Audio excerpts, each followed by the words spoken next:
Opening credits. Somebody to Love. Unlucky in Love, Contemporary Romance. By Summer Cooper. Auto-narrated, using Google technology. Chapter 1. What in the hell are we looking at? Dana asked me. She was clearly bewildered by the billow of fog in front of us, courtesy of the fog machines placed strategically around the small, darkened theater. And then there were the pyrotechnics that scared me every time a flame flared up a bit too close for my comfort. I kept patting my hair and sniffing the air, hoping a strand or two hadn't caught on fire. And of course, there were the stage performers, who went from sprouting poetry to doing backflips across the stage. Frankly, I didn't know what was going on. Clearly it's art, Dana, I said, hiding a smile. She frowned while her eyes stayed glued on a performer who was now stripping off his clothes in the middle of the stage while doing some sort of odd interpretive dance. Art? It looks like someone tried to recreate a Cirque du Soleil performance, but hired a bunch of high street artists. That's exactly what it looked like, as I watched one of the performers belly crawl his way across the stage. That performer was my boyfriend Jerry. I had no idea why he was crawling across the stage, but I hoped it was part of the performance, otherwise it would just be weird. Who was I kidding? All of this was weird. It's all very theatrical. I paused, trying to come up with the right words. It's supposed to be confusing, you know? Because it's so profound. It's not profound. It's dumb. She was right. I smothered a giggle as I looked at Dana, my best friend since college. She was right, it was stupid, but I was trying to do my best to be supportive of Jerry. He was an acrobat. A freelance acrobat, he told me, and this was his first starring role in a theater company, which he co-owned with his best friend. I didn't know if acrobats had roles per se, but I knew this was really important to Jerry. And there was that little-known fact that I had invested in his theater company, which was strangely doing really well. Before becoming a freelance acrobat, Jerry had been an accountant. I was pretty proud of him for pursuing his passion, instead of doing the basic 9-to-5 grind.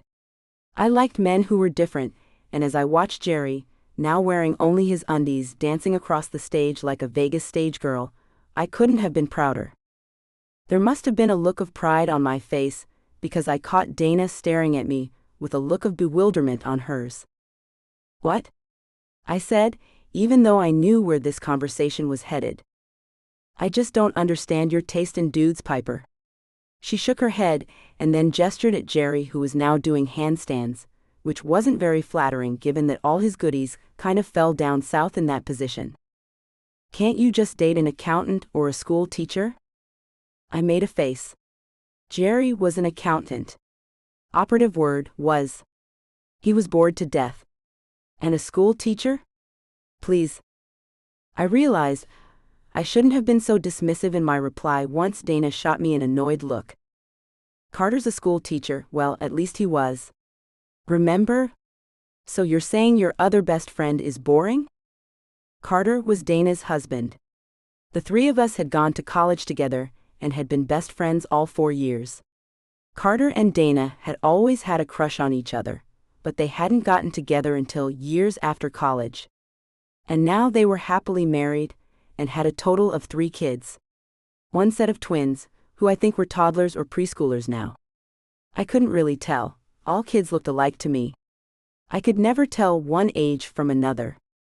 I frequently mistook 6-year-olds for 3-year-olds and vice versa. And then there was my niece, Meredith, Dana's oldest daughter from her first marriage to my brother. Meredith was an absolute delight. I had loved that kid since I'd first laid eyes on her. They were just one big happy family, Dana, Carter, Meredith, and the twins. When I say that Dana and Carter were happy, I mean ecstatically happy. Dana was like a new person in comparison to who she'd been while married to my brother Tom. The only good thing that had come from my best friend marrying my brother was my niece Meredith. Otherwise, her marriage to Tom had been a waste of Dana's youth. I felt that Dana had finally found herself, and I was so proud of her for following her heart instead of her head. I never followed my head when it came to romance, and I was fine. Just fine. Finally, the lights came on, and sporadic, hesitant applause sounded across the theater, as the audience exchanged confused looks. I owned one of those confused looks because I wasn't sure if the show was over, or if this was some sort of intermission. They had an intermission earlier, which had caught all of us by surprise, because it included someone reciting poetry on stage, which was part of, but not really part of the act. To be honest, it had just been weird. The show had only been interesting because we had no clue what was going to happen from one scene to the next. Dana, upon noticing that the show was indeed done, stood up happily and made her way to the exit. I trailed behind her, trying to keep up. A group near me murmured in excitement about how much energy and pizzazz the show had. I figured they were art critics because, to be honest, the show kind of sucked to everyone but art critics. When I caught up to Dana, she was shaking her head as if she couldn't believe what she had just seen. Maybe I'm a cultureless soul, but give me Netflix over that any day. Dana, come on. You have to admit it was interesting. I had to defend my boyfriend, right? Even though it sucked. Interesting, in the way that decaying vegetables are interesting. Like when you find a rogue decaying vegetable in your refrigerator and you say to yourself, is that a furry carrot or just a new form of mold? Are you comparing my boyfriend's show to mold? She thought about it and then said decisively, yep, I guess I am. I reached out and tossed an arm around her shoulder. That's why you're my best friend. I can always count on you to be painfully honest. I do my best. Don't I know it? Let's get a drink. We're not waiting for Jerry? Dana asked as we headed for the exit. I shook my head. He said he needed to meet with the other investors. Other investors? She stopped and looked at me. Piper, tell me you didn't. I steadily kept walking, avoiding her eyes. She raced to keep up with me, and it was only then that I realized I was practically running from the conversation I knew was inevitable. You invested in his company, didn't you? I shrugged. Maybe. Maybe. You can't sort of kind of invest in something. She shook her head at me disapprovingly. I wish you would have talked to me or Carter about this first. You guys would have just talked me out of it. Exactly. Sighing, I opened the door to the bar a few doors down from the theater. I was grateful for the crazy loud band playing up front. Now I could just have a drink in peace without worrying about a lecture. As soon as we settled at the bar, the band announced that they were taking a break and would be back soon. Of course. I had the worst luck. So how much money did you give him, Piper? Not much, I mumbled. She gave me a skeptical glance. Define not much. Is that more than 100, but less than 1,000? She shook her head in frustration. Never mind. I don't want to know. For some reason, I felt terrible. I was an adult. I ran a successful translation company, and I had clients from 3 different continents. I could use my money any way I saw fit, but I felt guilty that I was funding yet another of my boyfriend's crazy plans. I felt kind of like a pushover. Who was I kidding? I was a pushover. I was just too nice to say no to him. And he knew it. I guess deep down I felt taken advantage of, but I didn't think the person I loved would take advantage of me. At least that was what I was convincing myself. It's fine. Really. I'm earning money from it already. So even though it probably wasn't my smartest move, at least it's not breaking me. That's not the point, and you know it. I invited you to have fun, not to be lectured about my life choices. I was angry now. And I rarely became angry, but I felt like the odd woman out. To be honest, Dana's life had been a mess before my brother divorced her. She had spent nearly a decade in a loveless marriage. And now she had the perfect family, the perfect husband, the perfect life. And I suddenly felt like the odd man out. My 2 best friends had married each other, and now I was the sad friend who everyone felt sorry for. At least that was what it felt like. I was poor Piper, who still couldn't get it together. I guess Dana sensed my mood because she immediately became apologetic. You're right, you're an adult. I'm sorry for trying to tell you what to do. You gave me plenty of great advice over the years that I never took, so I'm not sure why I would expect you to listen to me. Maybe because I'm not stubborn and determined to the point of misery. You know, the opposite of you. Yeah, that's probably it. Our drinks appeared and we both downed them. We started talking about nothing interesting when someone slid next to me. The person touched me on the shoulder, and I turned around and found a young lady about 18 sitting next to me. I was instantly confused. I didn't recognize her, and this bar wasn't for young adults really.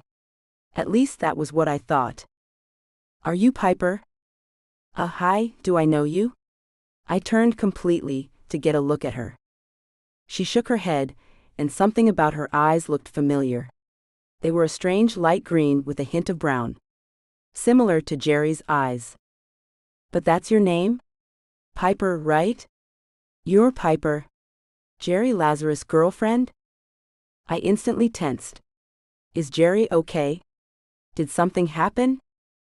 I started to stand up when she abruptly caught me around my wrist, stopping any further movement. I looked down at her hand and then back up at her. I didn't understand her expression. I didn't understand why she looked furious. I'm Jessica, she said slowly, releasing my wrist. You probably haven't heard of me, but I'm Jerry's daughter. Jerry had a daughter? No. He had never mentioned a daughter. That couldn't be. This girl had to be wrong. This had to be some sort of ill-conceived prank. I frowned. I don't understand. I looked back at Dana, who was staring between me and the girl, trying to figure out the next piece of the puzzle. Well, she wasn't going to find out from me, because I had no clue what was going on. The girl nodded to herself, as if my reaction finally confirmed what she already knew. Unfortunately, I was still very confused. I guess that means you've never heard of me. I figured that much. She slid from the stool, but didn't immediately leave. She looked pensive as she grabbed her purse. This clearly wasn't a prank. This lady was in pain emotionally. I could tell from her body language that she was doing all she could to not fall apart in front of us. Instinctively, I wanted to make it all better. I'm sorry. I don't know why Jerry never mentioned you. Maybe because he's still married to my mom, she said, looking up from her purse to deliver the verbal blow. Stunned didn't begin to explain how I felt. Dana didn't say a word, but she rested a hand against my arm. A silent sign of support. I'm sorry, I didn't know, was all I managed to get out. The girl reached into her purse and took out a photo. She handed it to me and said, "That was taken last week at my high school graduation." With shaky hands, I took the photo and confirmed it. There was Jerry standing with a woman who was clearly the opposite of me in every way physically. She had red hair and was petite and curvy. They had their arms wrapped around each other and smiled toward the camera, while the young lady who stood before me now smiled widely in between them. Now I knew why her eyes looked so familiar. She had her dad's eyes. Which high school did you graduate from? Dana asked. I wondered why she was making conversation while I was trying to process that I was an adulterer. South Lake Creek High, the girl said. Why? No reason? You think I'm lying or something? Jessica shrieked. Her shoulders were tense and her breathing erratic. She was clearly getting more upset by the minute. I didn't blame her. If the roles were reversed, and I had been the one to find out that my dad was cheating on my mom, I would be unable to keep it together. Do you know where my dad is instead of being here with you? She turned her now fiery gaze to me. He's meeting with some investors. Investors? She looked ready to cry. He's such a liar. He's waiting with my mom for me to show up to dinner at a restaurant downtown. I didn't know what to say. I was the other woman, and because of that I was causing this young lady so much pain. I felt terrible. I really did. It was a nightmare, and I desperately just wanted it to end. I believe you, and I'm sorry for all the pain I've caused you. She looked up at me as if she wanted to believe me, but just couldn't. Or rather, she just wouldn't allow herself to believe that I wasn't some monster out to ruin the life she'd thought she had. We were both victims here. We had both been deceived and lied to. God, how I wished I had never laid eyes on Jerry Lazarus. I'm telling my mom tonight about you. She deserves better than my dad. I don't care if it ruins my family. But I just thought you should know that my father is a dirty liar, who's screwing over the woman who stood by him, when everyone including her own family said how much of a loser he was to quit his job. So congrats, she said, giving me a wry smile as she tried to hold back tears. I hope it was worth it. I didn't know what to say as she marched away. I felt stunned as if I had just been slapped. And then I felt Dana pulling at my hand. Let's get out of here. In silence, I slid off the stool and made my way to the exit, trailing behind Dana, lost in thought. My stomach was topsy-turvy, and I knew at any moment that I would probably be sick. I told Dana to give me a second and made my way to the bathroom. I went to the mirror and braced a hand on either side of the sink and told myself to just breathe. I wasn't a homewrecker. I did not date married men. I didn't. I wasn't that type of woman. Yet suddenly I was. I believed the girl. What had her name been? Jessica? Yes, I could tell that it had hurt her to come here to confront me. I readily believed everything she said. She had no reason to lie. And it wasn't her fault her dad was a no-good cheat. I felt dirty and cheap, and a myriad of other unsavory feelings. I forced myself not to cry, but I couldn't help the single tear that escaped. Frustrated, I swiped at it. I didn't deserve tears. I had been the other woman even if I hadn't known it. I had ruined a marriage, broken up a family. I was the worst of the worst. I cried, unable to hold back the tears. My parents' marriage had been crap, my brother was a serial cheater, and now I was an adulterer. It was like we as a family couldn't do anything right. When I finally stopped crying, I washed my face and looked in the mirror at my bloodshot eyes. I wiped at them, but there was no use. Dana would know I had been in here crying. With a sigh, I made my way out of the bathroom. Dana was still waiting for me, where I had left her in front of the other entrance door. When she spotted me, she rushed over, and this time it was she who wrapped an arm around my shoulders. You okay? No. I'm an adulteress. She shot me a glance. So you believe the girl? I nodded.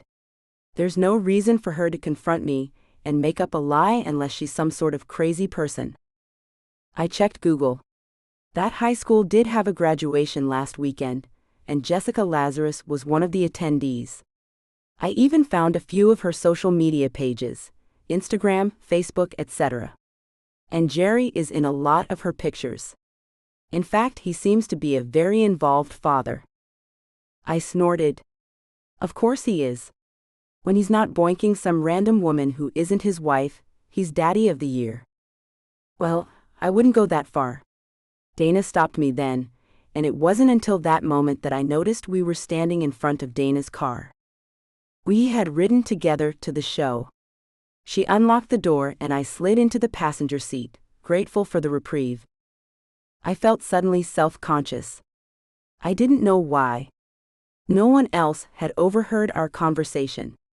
But I felt as if the world had witnessed my shame. I had no clue he was married. I never suspected a thing. I feel so stupid. So stupid. Dana sighed. It's not your fault. Sometimes men are censored. Just be glad you found out now and not 7 years into your marriage. I swallowed. Dana was talking about her previous marriage. I still felt guilty about Dana's marriage to my brother Tom. Tom had cheated on Dana while we had been in college, and I had never told Dana. At the time, I had thought that she wouldn't have believed me. When she found out years later that I had known about Tom's infidelities but hadn't told her, it had almost meant the end of our friendship. I hadn't a clue if Tom had cheated on Dana while he was married to her, but it wouldn't surprise me if he had. He was my brother, but we had never seen eye to eye. He had always been an entitled joker, playing with the emotions of others, so it hadn't come as a surprise to me when he ended up leaving Dana for a 19-year-old named Becca. Ironically, Becca had pulled a fast one on Tom and had left him not even a year into their marriage. Tom hadn't remarried. He was living in Miami now, working in real estate. Or maybe he was a producer? I couldn't keep up with his career changes or his questionable lifestyle decisions, not that I wanted to. Do you think his wife knew? Oh God, how do you think his daughter found out? Do you think she's been following him around the whole time? I had so many unanswered questions circling my brain. Dana shrugged. Doesn't matter. And you'll probably never know. Tom never admitted to cheating on me while we were married, but you and I both know that he did. And often. I feel so stupid. Why? Dana said, taking the nearest exit to my home. You didn't know. So don't blame yourself. Dana paused and then said half to herself, unless you saw some warning signs and ignored them. She stopped at a light, turned a concerned gaze on me and said, Tell me you didn't. Tell me you didn't see signs and just ignore them. I shook my head as I thought back to my relationship with Jerry. We had only been dating 6 months. And I hadn't noticed anything weird about him. I mean, he always came back to my place. I never once went to his. Is that a warning sign? Yeah. What was his excuse? It was my turn to shrug. He said he was embarrassed of his apartment, that it was disgusting, and he didn't want me over there. He said his roommate was a slob. Well, your first error was dating someone in his 30s who still has a roommate, and your second error was not realizing that his secret roommate was really his wife and kid. I winced. What should I do? It's not like I can send her a card with an apology. And should I confront him? I would love to throw something in his face or punch him in his nether region, but I'm sure that's assault. So maybe we shouldn't confront him. Not we? Me? What? And miss out on all the action? No way. If you're confronting Jerry, the no-talent cheater, then I'm going to. I looked at Dana and knew she was serious. But I just couldn't bring myself to do it. I wasn't the confrontational type, unless I was defending someone I loved. No? I would just move on. Forget about Jerry. As if reading my mind, Dana said, Actually, maybe confronting him is a bad idea. It seems like his daughter will probably handle that for you. And you don't want to be in the crosshairs if his wife shows up and sees you. I nodded. I need better taste in men. No kidding. Hey. Dana laughed as she pulled up in front of my house. It was a small, cute home in an up-and-coming neighborhood. I loved it. And I always felt proud when pulling up to it. It was my home, and I had done a lot of the remodeling on my own. Dana parked the car and looked at me. I'm sorry that this happened. For what it's worth, I know what that feels like, and I'm really sorry that happened to you. Jerry's censored. Also, you should probably get tested, since maybe you weren't the only one he was playing hide the sausage with. I winced, but I knew she was right. And there was one other thing. I had booked us a long weekend at a fancy hotel near a bunch of lakes, since Jerry loved water sports. Now I had a super luxe hotel room for a weekend and no one to take. And if I canceled now, I wouldn't get any of my money back. I mentioned it to Dana, figuring that she would jump at the chance to do something fun. Dana frowned. I would love to take it. I really would, but with Carter and the twins and Meredith, she stopped suddenly and then said, Take Meredith. She's been dying to get out of the house and do something fun, and she's on spring break next weekend. You think she wants to spend spring break with her crazy aunt? Better than spending it with her boring parents and annoying siblings. She called you guys boring and the twins annoying? Never out loud. But I have a sneaky feeling. I laughed and shrugged. That's totally understandable. I reached out and hugged Dana. She grunted and said, "That's a little too hard. I can barely breathe." I'm sorry. I just want you to know that I appreciate you. If it weren't for you being there in the bar, I probably would be a sobbing mess right now. She pulled away and shrugged. That's what friends are for. At that moment, I didn't feel like I even deserved a friend. I felt lower than low. I didn't tell Dana, I was silently beating myself up. I felt ashamed, embarrassed, hurt. I just wanted to go into a dark closet and live there. How could I have missed all the signs? Or had I been deliberately obtuse and just ignored them all? Had I put my own search for happiness above what was right? I didn't want to think that I was that kind of person, but maybe I was. And now my selfishness had hurt someone. More than hurt someone, my selfishness had broken up a family. The thought made me feel sick. I said goodnight, and then slowly made my way to my front door. I opened the door, tossed my keys on the table in the entryway, slammed the door in frustration, and then collapsed face first on my couch. The tears didn't come immediately, but with my face in the pillows I finally let myself cry. I didn't like crying in front of anyone, even my best friend.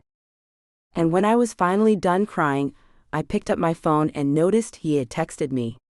I felt too sorry for myself to be angry, so I read his text. It simply said, "Hey, where you at?" I knew the mature thing would be to just ignore him, but I was finally starting to feel something other than shock and shame. Finally, I was feeling anger. "I'm home. How's the family?" I texted back.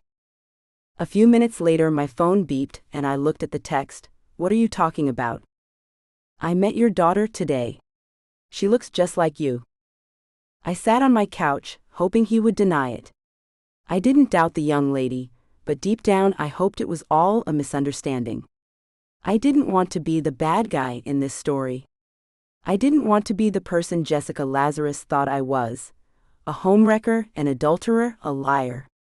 When my phone didn't buzz again, I knew everything I heard was true. Jerry was addicted to his phone. He'd seen my text. He didn't respond because there was nothing to say. Feeling like a cheap cast-off, I buried my head under a throw pillow, closed my eyes, and went to sleep. Chapter 2. Auntie Piper, this is going to be the best vacation ever. Sure is, I said with false cheer. I was a loser. The biggest loser. I was going on vacation with my niece because the man I had trusted was a cheating a-hole. Sorry about your boyfriend. Mom said he was a big loser. Pretending it was no big deal, I just shrugged and kept my eyes on the road. Yep. That's putting it lightly. Is it true he has another family? Who told you that? I narrowed my eyes at her. Have you been eavesdropping on your mom's conversations again? Maybe. Well, yes. She was honest to a fault. I sort of overheard Mom telling Carter. So yeah. I didn't bother to get angry. I wasn't really the angry type. I was easygoing in nature, carefree even. Plus, it wasn't like Meredith planned to post my disgrace online somewhere. I was free to wallow in shame without the world knowing that I was a disaster at love. Thanks for coming with me, kid, I said, hoping to change the subject without any resistance from Meredith. Gratefully, she obliged. No problem. Plus, I really needed to get out of the house. The twins are driving me crazy. Who knew siblings would be so much work? I know babies don't come from storks, but if they did, I would totally send the twins back with them. I smothered a giggle. Meredith had always been a precocious little girl, and I thought it was hilarious how she talked about the twins as if they were her children instead of her siblings, as if she was the one responsible for feeding, clothing, and taking care of them. She sounded like a long-suffering single mom. I tried not to laugh. Being a big sister sounds tough. I figured, why not play along? She sighed deeply. They keep me up 24/7. Such a hard life for an older sibling. You have no idea. I smothered another laugh, and then we were both lost in thought. I didn't know what Meredith was thinking of, but the scenery grabbed my attention. We were traveling through the mountains, but had descended into a valley area. Nothing but forest stretched out around us as far as the eye could see. It was a beautiful sight, radiant green that stretched on for miles. I had visited the rainforest in Brazil when I had lived abroad, and that was probably the only place on Earth that could possibly compare to the beauty that was around us now. And just when I had thought the beauty around me was something I would never forget, the trees disappeared, and a gigantic lake with the sun in the distant horizon greeted us. "Wow," Meredith whispered. It was definitely a wow moment. "This place is beautiful. It's too bad your boyfriend sucked, because this place must be so romantic for couples. Maybe Mom and Carter can come here for their next anniversary." As Meredith planned her mom and stepdad's next kid-free getaway, I tried not to get too depressed. Yeah, I hadn't had a functional relationship in a long time, but that didn't mean my romantic situation was hopeless, right? Sometimes I felt my whole family was cursed to have bad relationship after bad relationship. My parents had been miserable in their marriage. My brother couldn't make a relationship work. And then there was me, hopeless at love. I hadn't wanted that to be me. I wanted the whole fairy tale. I wanted the elusive, happily ever after. And I was proud of myself for never settling, but I couldn't help but wonder why all my relationships failed. Was it me?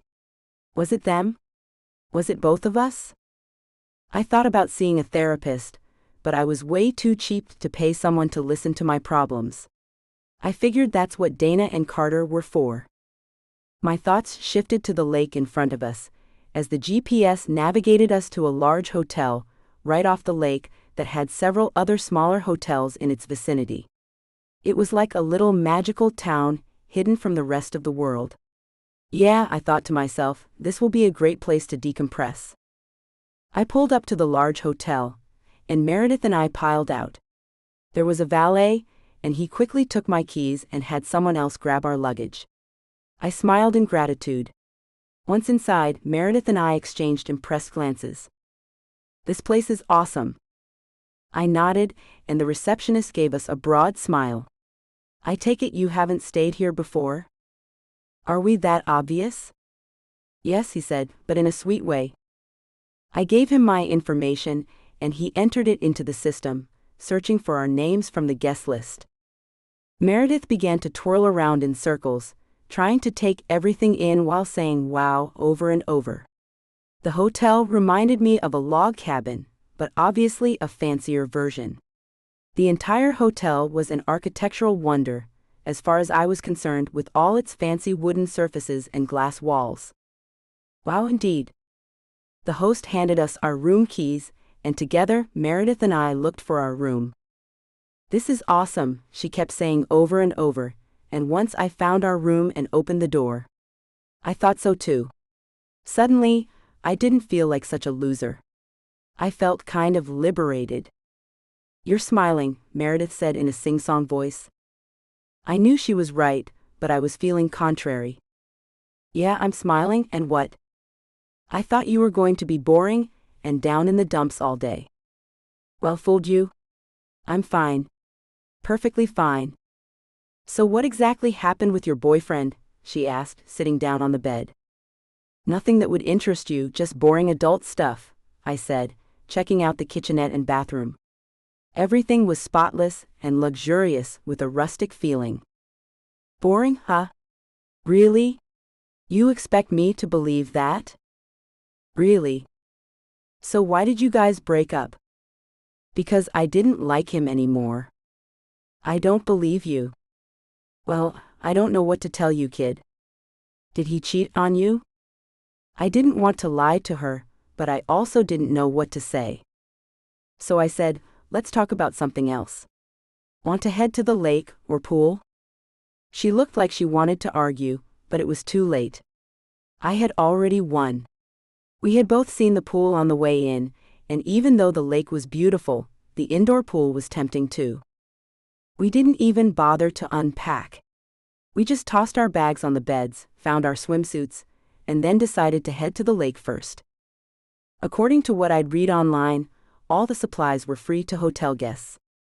So when Meredith and I arrived at the lake, we had our pick of canoes, kayaks, jet skis, and a host of other supplies needed for every water sport I could imagine. Of course, Meredith wanted to do the water skis. I promptly told her no. "You should reconsider. It's a ton of fun," said a voice behind us. I turned and looked behind me, and standing there was a man who looked like a minor Greek god. "I'm Brock," he said, offering his hand as he smiled down at me. I took his hand, looking up at him in unmasked adoration. He was at least 6'4". His hair was sandy blonde and his eyes very blue. At first glance, I would say he wasn't the kind of guy that I typically dated because he was just so darn beautiful. He was clean-shaven and wearing nothing more than a pair of shorts that rode low on his hips. He looked like a surfer, like he belonged in Southern California. I wasn't sure if that was where surfers lived or not, but that sounded right. But I didn't care where he was from. Yikes, he was hot. So hot that I wanted to cover Meredith's eyes. "Are you a model or something?" she asked for the both of us.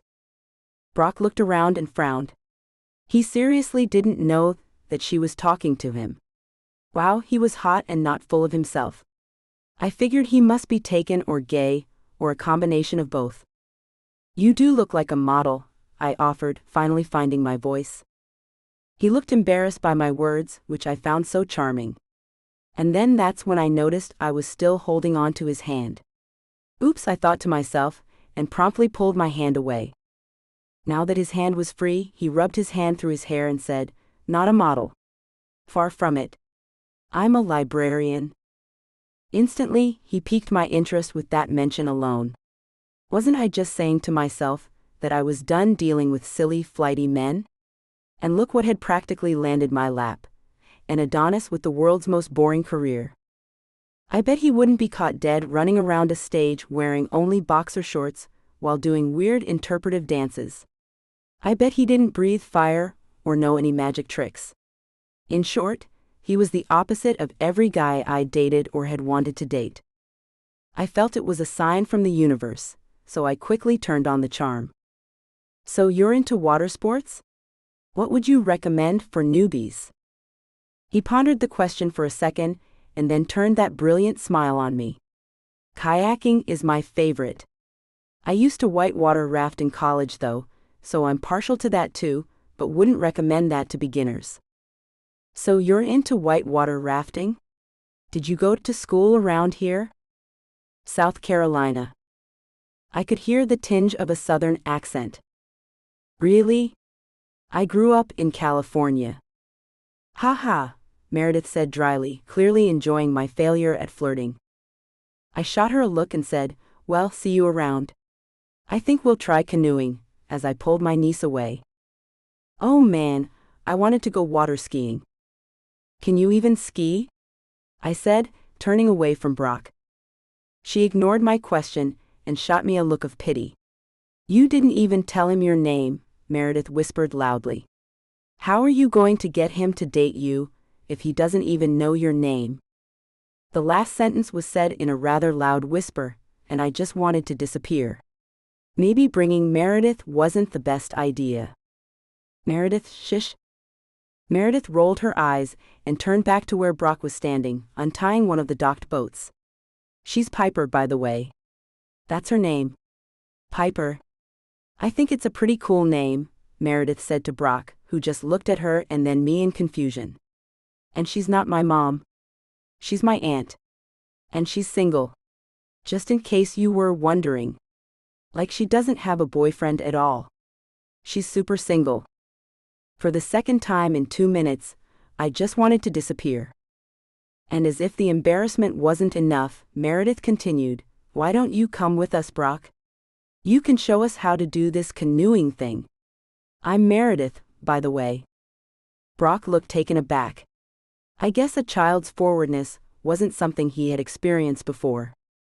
I immediately shot Meredith a look. What? She said, pretending to be innocent. Don't you think he's cute? She said in a stage whisper. I hooked an arm around her shoulders and told Brock we would see him around. You're infuriating, I said with a laugh when we far enough away so that he couldn't hear us. If by infuriating you mean super useful, then yep. She looked over her shoulder, peered at him and said, So do you think he's married? I knew there was no way that Dana would have discussed my love life, or lack thereof, with Meredith, but there was always a chance she might have overheard something about Jerry being married. After all, I had called Dana and Carter to complain about how much of a loser I was. Maybe Meredith had heard a little bit of my plight. I wasn't sure how much more embarrassing life could get. I sighed and replied, I don't know. I didn't see a ring. True. Thanks for checking. No problem. We spent the rest of the afternoon hanging out. We kayaked. We canoed. We even rented pedal boats and had a great time going around in circles. Neither one of us were very effective leaders, apparently. I didn't know I could feel so depleted by being out in the sun. Around the time the sun was setting, we were both exhausted, having spent the whole day on the water. Meredith promptly fell asleep once we got back to our room. I tried to take a nap too, but I was a terrible napper. Bored, I decided to pick up a sandwich from the deli I had noticed near the front desk. I took a look at Meredith. She was fast asleep. I assumed I would only be gone for a few minutes. I locked the door and made my way to the deli. I was bending down, staring at the different sandwiches available. They all looked good, or maybe I was just hungry. After all, Meredith and I had skipped breakfast and forgotten about lunch because we had both been having too much fun to think about food. Avocado sounds delicious, or do I want turkey? I'm partial to the avocado, actually, said a voice behind me. I turned around partially and smiled. Immediately, I straightened up. It was Brock. He smiled back at me. Or you could try to mix it up, maybe have a little turkey with avocado on the side. That sounds good, I said, smiling at him. He really was a beautiful man. This time he had on a shirt, and I felt a little disappointed. To my surprise, he caught me checking him out and immediately called me out on it. I decided to join civilization and put on clothes. I got to admit, I prefer you uncivilized. He grinned. That could be arranged. A flirtatious librarian, and people say librarians are boring. Trust me. I'm definitely not boring. He leaned on the counter and said, So where's your precocious niece? Sleeping. There's a kids' club here at the hotel, you know. Maybe you can let her enjoy herself there, and we could get a drink later on tonight? I think she would approve of that. I would think so too, since she seems to be concerned about you being super single. We both laughed, and I reached for my sandwich. Put it on my tab, Sinclair, he said to the cashier, who nodded.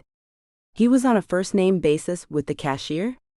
I guess Brock was a very friendly person, or he visited often. Thanks for the sandwich, and I guess I'll see you tonight. How's 8? Works for me.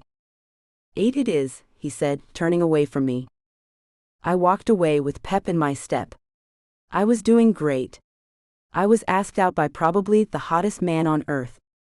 Things were certainly looking up. I made my way back to my room, where I found Meredith watching TV. A sandwich? Great. I'm hungry. I handed it over and ignored the growling of my stomach. Meredith quickly began to devour it. So why do you look so happy suddenly? I threw myself back on the bed. I have a date. She gave a squeal and tossed her sandwich on the bed and began jumping up and down. Yes. Yes. Yes. Was it the guy with no shirt on? He liked you. I knew it. His name is Brock, and I think he likes me too. Of course he does. She then bit her lip. But if you're going on a date, what am I supposed to do? There's a kids' club. Tell me more.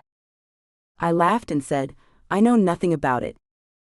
She flopped down on the bed and reached for the pamphlets they had given us. Well, there's nothing about it here. Or here. Or ha. Found it. She began to read it out loud. There's a climbing wall, a mini golf area, laser tag, free pizza. Oh my gosh, free pizza. I'm definitely going. I laughed. You sure? Yes, she said excitedly. I'll have pizza and you'll have boring adult food like salmon. She made a face, and I couldn't help but giggle. Okay, so let's get you dressed. You have to wear something sexy. A few hours later, I was dressed in a Meredith-approved outfit. I had on a mini skirt and a flowery crop top. Meredith had great taste. I had dropped her off at the kids' club, and she had quickly waved goodbye to me to go greet a group of preteens waiting to climb the rock wall. I then made my way to the little restaurant where Brock wanted to meet me. He was already there when I arrived, and like a gentleman, he stood up as I approached. He had changed his clothes, and now wore loose-fitting khakis and slim-fitting white shirt. He looked like temptation on two legs. You look so cute, he said to me as he pulled out a stool at the bar. I smiled up at him and slid onto it. Did you order a drink without me? I asked, gesturing to the drink in front of him. I was a little nervous, so I needed some liquid courage. I make you nervous? You're beautiful, funny, so therefore intimidating. You must not get out much. I'm a librarian, he joked. I keep my nose stuck in a book. I appraised him quickly, taking note of his large biceps and expansive. Censored. There's no way you got that body by reading books all the time. I read really heavy books. I couldn't help but laugh. The bartender came by and asked me for my order. I ordered a beer, and Brock shot me a look of approval. So what are you doing here all alone, Piper? By the way, I love your name. It's so different. You have no idea how many Jessicas I've dated. God, of all names, did he have to use the name of Jerry's daughter? I pushed that thought away and smiled at Brock. I hated my name growing up for that very same reason, but then I got older and embraced being different. Being different is definitely not a bad thing. I'm older and wiser. Cheers to being old and not as stupid as in our youth. Brock was funny. We touched our glasses together and settled into what I considered first date chit-chat. He told me about where he was from, and I shared a few important details about my life. Brock was interesting, clearly well-read. And it seemed everyone was fond of him. A few of the employees stopped by just to say hi as we talked. He introduced me to a few of them. I felt like I was finally making a connection. So what are you doing here alone? I originally booked this place for me and my boyfriend. Oh, so you're attached, he said with disappointment written on his face. Ex-boyfriend, I corrected. At least now he's my ex. When I booked this place, we were together, and then I found out he had a wife and a kid. What? Like an ex-wife? No, like a current wife. I was confronted with the truth after one of his performances. His show? What was he, an actor or something? Or something. I'm not sure if what he was doing could be called acting. Brock frowned. He wasn't like a stripper or porn star or something, was he? What? No, I giggled. What made you say that? I don't know. My mind's in the gutter. I didn't think librarians talked about porn. Are you kidding me? Most of my job is spent telling people to stop watching porn on the public computers in the library. You're kidding me? Young people are that bold nowadays? Young people? Oh, the porn viewers aren't teenagers usually. These are mostly men and women in their 40s. Yikes. Women too. Equal opportunity porn. I laughed hard and he joined me. He looked at his watch and said, Listen, I know you can't be away from your niece long, so why don't we just exchange numbers now and catch up later on this week? That sounds good, I said. He handed me his phone, and I programmed my number in. As I handed his phone back to him, I caught him looking at my legs. He gave me a boyish grin. I was trying to be a gentleman, but those legs of yours are making it crazy difficult. His thigh was pressed against mine, and I could feel the heat of his body. If Meredith wasn't my roommate, I was sure my night with Brock wouldn't be coming to an end. I guess I'll see you later, I said, sliding reluctantly off the stool. He caught my hand and said, if I had it my way, this isn't how this evening would end. My pulse quickened as he leaned toward me and censored me. It was unexpected, but didn't matter. I responded instantly by wrapping my arms around his neck, bringing him in closer until my censored were pressed against his censored. And then, just like that, he abruptly pulled away. We're definitely going to have to do that again. Call me. And with that, he walked away, and I stared after him. The bar was still empty, but I felt super self-conscious suddenly. I had just made out with a stranger, and maybe years ago, I wouldn't have cared, but as an adult I was slightly embarrassed. In that moment, I couldn't tell which emotion felt stronger, my embarrassment or my censored.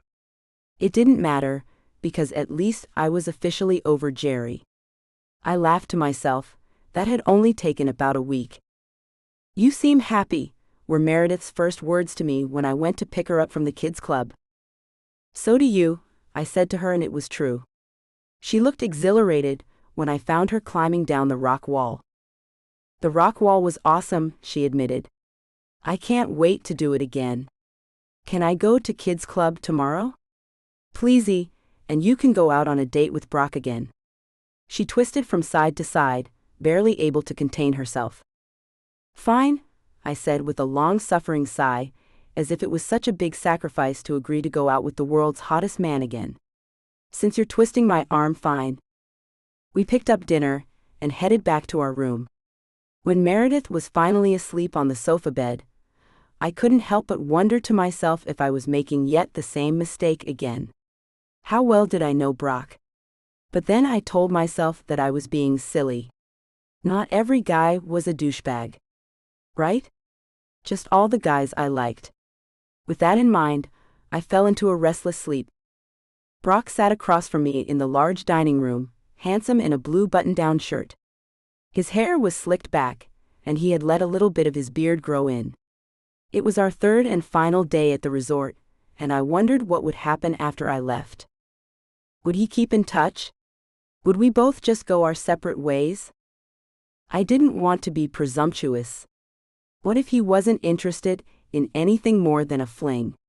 Not that we had had a fling. Besides a few heated censored. Nothing had really happened between us. Maybe that would change tonight, I thought to myself, eyeing him from underneath my eyelashes. Feeling naughty, I wiggled my foot out of one shoe and traced my foot up his leg. He jumped, startled, and I let out a bark of laughter. You okay over there? You know what you did. I smiled innocently.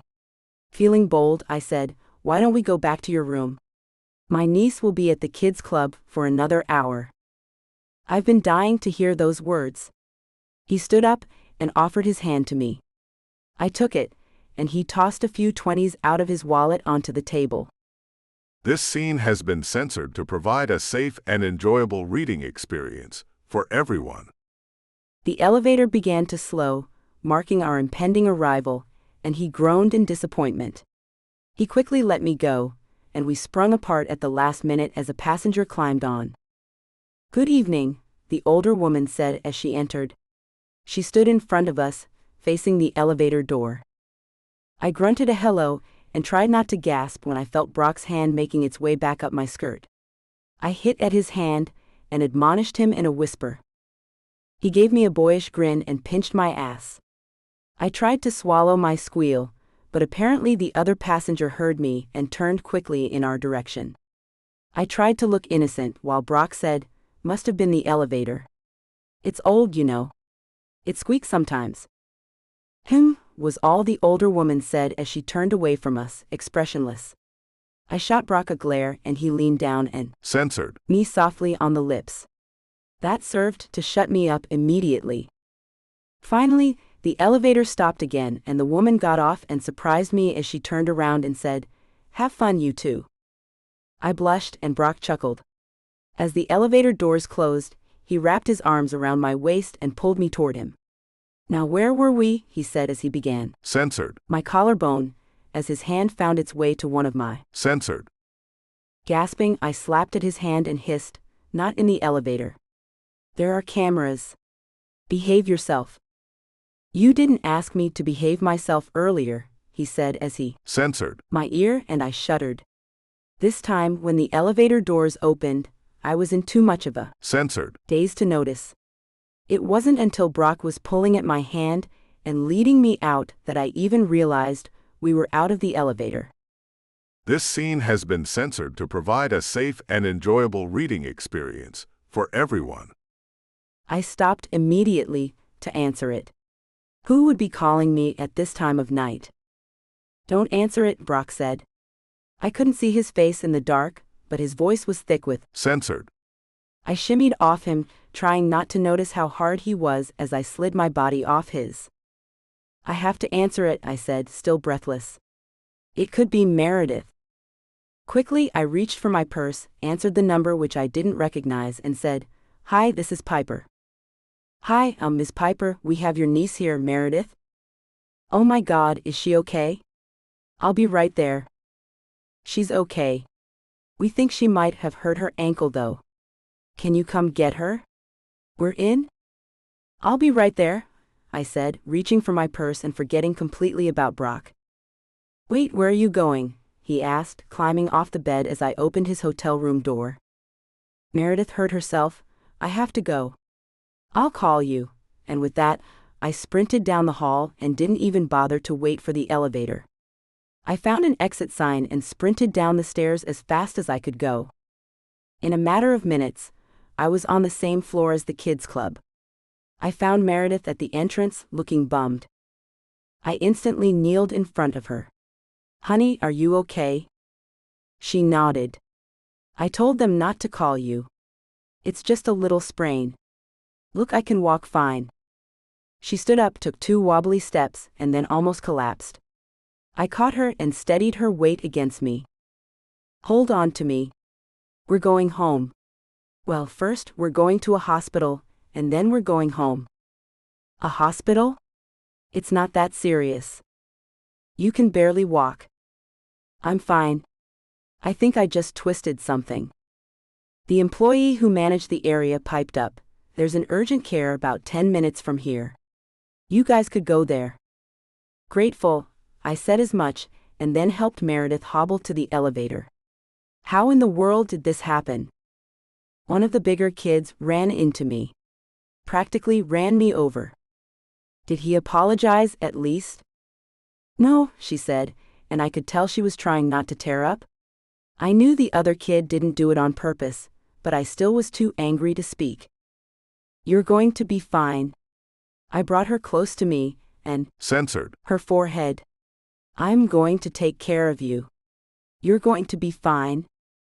An hour later, we were out of the urgent care facility and making our way back to our hotel. "See, I told you there was nothing to worry about," Meredith said for like the 100th time. She had been right, although deep down I knew she had been worried too. She was fine. Her foot wasn't even sprained. But it was a little sore still, from where the kid had connected with her. "You should just call Brock and continue with your date. I can watch Netflix or YouTube in our hotel room." "Nope. I'm not leaving you alone ever again." "Oh, come on." "Nope. Never. End of story." "Fine." She folded her arms, and I felt a little bad that she was angry with me, but then I remembered that she wasn't my peer, she was my niece. It was my job to keep her safe, and all that mattered was that she was safe. Even if she were mad at me. I hated when she was mad at me though. "Hey, listen, I'll buy you a whole pack of Snickers if you stop being mad at me, deal?" I was such a pushover. Meredith loved Snickers. "Deal," she said happily. "I can't believe I'm bribing you with Snickers." "Me neither. This is great." Sighing to myself in resignation, I pulled up to the nearest gas station and was about to get out when Meredith grabbed my arm. "Isn't that Brock?" she asked, pointing in the direction of the gas station's lobby, which was clearly displayed courtesy of the windows that lined the building. It was definitely Brock. He was in the gas station buying a case of beer. Yeah, that is Brock. What does he need with a whole case of? I abruptly stopped as a woman appeared by his side. She leaned her censored against his arm and then stood on her tiptoes and whispered something in Brock's ear. He smiled down at her and she smiled back. Clearly, she had whispered something naughty.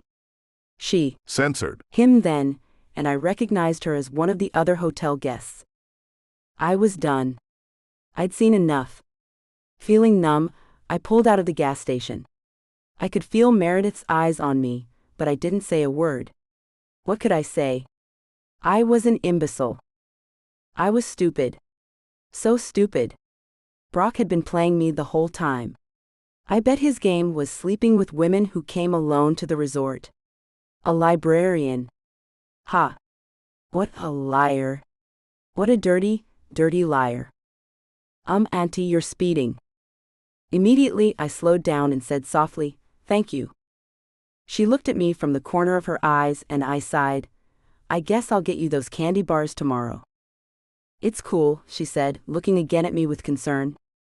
"Do you think that girl was his girlfriend?" I didn't bother beating around the bush. I've seen her around the hotel. I think that's his game. He dates all the single women who come here, sad and lonely. Gosh, I sure know how to pick them. "It's not your fault," Meredith said. "Sometimes guys do stupid things." "Yeah," I said softly. But I blamed myself. I had picked wrong again. I held back tears. I didn't want Meredith to see me cry. Clearing my throat, I said, "Mind if we head back home tonight?" "No. I kind of think we should." "You sure you won't be upset?" She shook her head. "I think we should just probably leave." I didn't need any more convincing as I headed to the hotel, all the while trying not to get upset. First Jerry, now Brock. Why did I keep picking the wrong guy? Or better yet, why did the wrong guy always pick me? Chapter 3. Thanks for taking Meredith with you. She had a great time, Dana said again for the billionth time. She had been thanking me for at least a week already. "It's no problem. We had fun." She side-eyed me, and I knew she wanted to talk about what happened, but I was too embarrassed. I was sure Meredith had filled her in. "Do you want to talk about it?" "Nope. There's nothing to talk about." "Well, I have terrible taste in men." The end. "It's not your fault." "Yeah, it is. I keep picking them, so the common denominator is me. I've accepted that." "You're being too hard on yourself." "Gosh," I said, throwing myself on her couch, "how many other married or taken men do you think I've dated? So far, Brock and Jerry? Maybe I'm a professional, other woman and just never knew it. Maybe my name and phone number are written on a bathroom stall somewhere. For a good time, call Piper. She's too dumb to figure out if you're married or not." "Stop it. It's the truth. Everyone makes mistakes like that, Piper." "Oh, really?" I said, shooting Dana a skeptical look. "So tell me, Dana, when's the last time you slept with a married man?" "What? I would never do that," she said quickly. "Exactly. Piper, you know what I meant. I'm a loser. I should just give up on romance. From now on, it's just going to be me and my cat." "You don't have a cat." She frowned. "You don't have a cat, right?" "Doesn't matter. I'm bound to get multiple cats. That's my destiny. That's what spinsters do." "You're not a spinster. You're too young to be a spinster." I ignored her. "How many cats do you think are too many? 7? 9? 1? 1 is too many." I gave her a fake frown. "You're cruel." She settled down next to me. "Listen, I know you're upset and you have every right to be, but maybe you just need a little help with this whole dating thing." "A little help?" "I need a ton of help. I don't know what I'm doing, or better yet, I don't know who I'm dating." Dana hesitated and then handed me a little envelope. Meredith wanted me to give you this for your birthday. I looked at the envelope and frowned. Why didn't she just give it to me? Well, she didn't think you would be all that receptive to it, Sue. Her voice trailed off and I frowned. Why would Meredith think that? I opened the card and looked inside. You can do it, Auntie. I believe in you. I'm glad she believes in me, but what is she talking about? What can I do? And that's when I saw it. It was a username and password. What's this for? I asked Dana, pointing to it. It's your birthday gift, Dana said, looking guilty. Uh-oh. What kind of birthday gift? Dana began to look even guiltier. Well, you see, since you've had some trouble finding someone, Meredith decided that she wanted to help. Okay. I said, still not getting it. Meredith has this friend or enemy at school, depends on what day it is. Anyway, Danny Schultz, Dana paused. You remember Danny, right? Kind of. The one with the wacky mom? Yeah, well, it turns out that she's no longer wacky. She met someone and is now kind of back to normal. And that has to do with me, how? Well, since it worked for Danny's mom, Meredith thought it might work for you. What might work? I still wasn't following. A dating service? A dating service? Hold on, are you saying my niece got me a dating service for my birthday? I groaned and put my head in my hands. Oh God, I'm pitiful. Did she save up all her allowance and buy me an eHarmony account? Dana laughed. She wasn't trusting anything besides the service Danny's mom used. So she convinced me and Carter to help her pay for it. It was crazy expensive. Whoever owns it must be rich. Anyway, happy birthday. Go find a date. She shoved a pamphlet in my hand and said something about going to check on the twins, and then she was gone. I didn't know whether to laugh or cry. My niece cared so much about my love life, she'd asked her parents to buy me a crazy, extravagant gift. I couldn't accept this. I stood up and looked for Dana. I found her with Carter. Nope, he said before I could say anything else.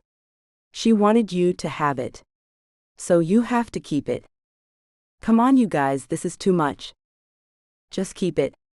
Go out on a few dates. It will mean the world to Meredith. She just wants you to be happy. I am happy. Piper, you've been wearing that same pair of pants all week. Wearing the same clothes repeatedly is eco-friendly. I'm trying to conserve water on this planet. Lies. Try again. Come on, you guys. I don't want to go to a dating service. That makes me sound desperate. You should be desperate, Dana mumbled. Thanks for the vote of confidence. Carter came over and sat down between us. Look, Piper, just check out the website and see what the company has to offer. We have nothing to lose. It's a money-back guarantee. And the dating service is reputable. Go meet with a dating specialist. A dating specialist? You have got to be kidding me? Stop being such a Debbie Downer, that's my role in this friendship. You're supposed to be the risk taker. The fun one. Dana nudged me and gave me a teasing smile. I'm not having fun anymore, and I'm done taking risks with love, I said softly, and Dana's smile fell. She reached out and squeezed my hand. Love is a risk, hun. Don't give up on it just because you met some joker. Imagine what my life would have been like if I had given up on love after being married to Tom. I wouldn't have 3 wonderful kids or my happily ever after with Carter, she said, gesturing to a family photo of all of them together. I knew she was right. I just didn't believe in online dating or dating apps. Or mixing dating and technology. Despite being a millennial, I was old-fashioned. The thought of needing someone else's help to secure a relationship made me feel like the world's biggest loser. Is this some weird app that I have to download? You know, the type where I have to scroll through millions of photoshopped faces? Nope. Not at all. It's all in person. They have an office downtown. I'll email you the info because we already went ahead and scheduled you an appointment. What? You don't have to thank us, Dana said. What? I'm not. Thank them? I wanted to shake them, but that wouldn't be the nicest thing to do to people you've been best friends with for over a decade. It's tomorrow at 8 a.m., Carter added. What? One day you'll thank us. I shook my head, but surprisingly, I felt gratitude that Dana, Meredith, and Carter had gone out of their way to help me find my happily ever after. I couldn't ask for better friends. No, they were more than friends. They were family. Okay, I'm in. Send me the info. But if I end up dating a crazy person, I'm blaming all of you. Dana scoffed. Are you kidding me? I saw Jerry's act. You couldn't date anyone crazier than him if you tried. Knowing she was right, but not wanting to admit it, I said my goodbyes, thanked them for their generosity, and mentally prepared myself for asking a stranger for help with my love life. Chapter 4. The next morning, I exited the swanky building where the dating service was located. It was called Infinity Connections. I thought the name was cheesy, but the service had been impeccable. The consultant who I met with, Sylvia, really knew her stuff. She had been easy to talk to and knowledgeable. After an evaluation that felt sort of like a psych test and a series of questions about me and my preferences, I started to feel as if she were a best friend or trusted counselor who I told my woes to instead of an employee of a dating company. All in all, it wasn't as bad as I thought it was going to be. Yes, it had been embarrassing, but that was all my fault. I had made it clear that I didn't want to be there, and had even said I didn't need the service.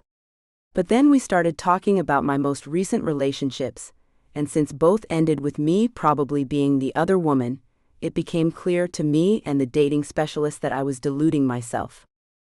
I figured that I would get myself a latte, and then head back home to get back to work when my phone rang. I didn't recognize the number and started to just ignore it, when I remembered that the dating agency planned to call me regarding my first meetup with a potential match. Hi, this is Piper. Piper, thanks for picking up, Carter said, sounding frantic. Carter never panicked, so I knew immediately something was wrong. Carter? I looked at my phone again to confirm that he wasn't calling me from his cell phone. What number are you calling me from? Work, he said shortly. He was the principal at a local private school in the area. Meredith is participating in an event today, and there's supposed to be a party afterward. Okay. I was clueless why he was telling me this. Dana was supposed to chaperone the party, provide snacks, the usual. But the twins are sick. Seems like the stomach flu is making its rounds. You have no idea. Anyway, so can you. You don't have to ask. What time I should be there? How about 12?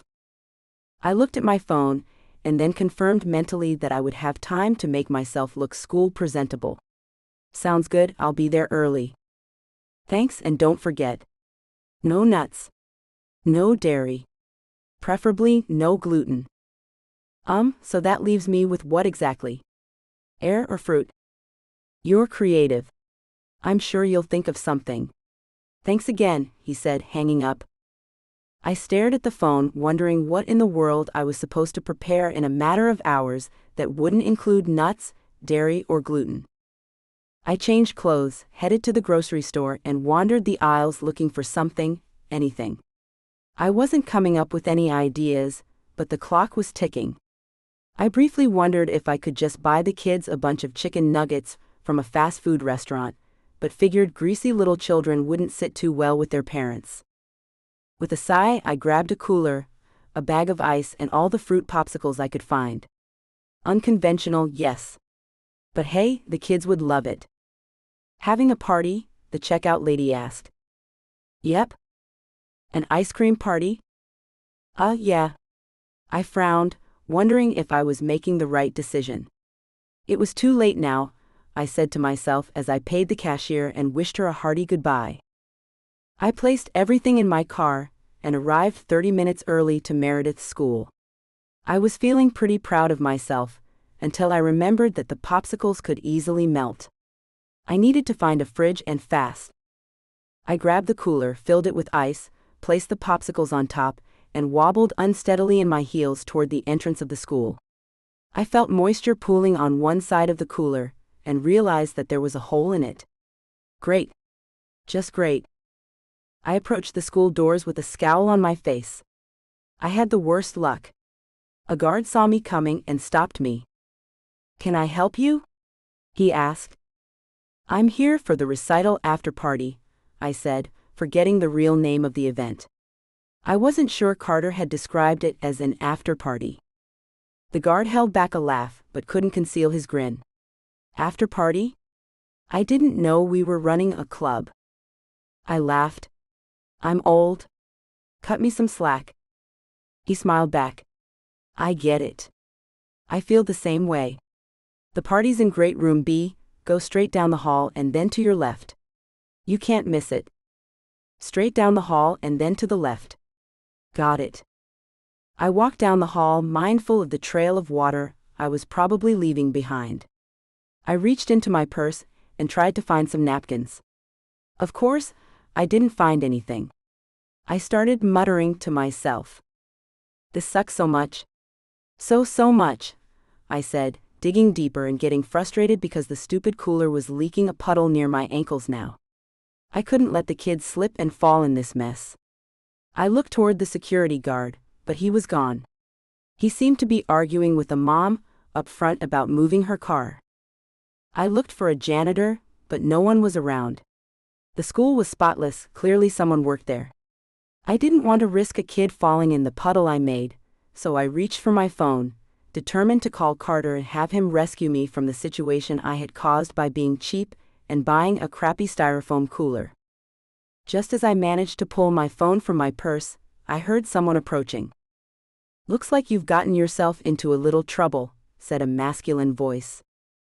I looked up with a grateful smile, and my eyes connected with a guy who I could only describe as GQ handsome. He wore just plain jeans and a t-shirt, but somehow it still made him look well put together and classy at the same time. He had dark hair that was cut extremely short.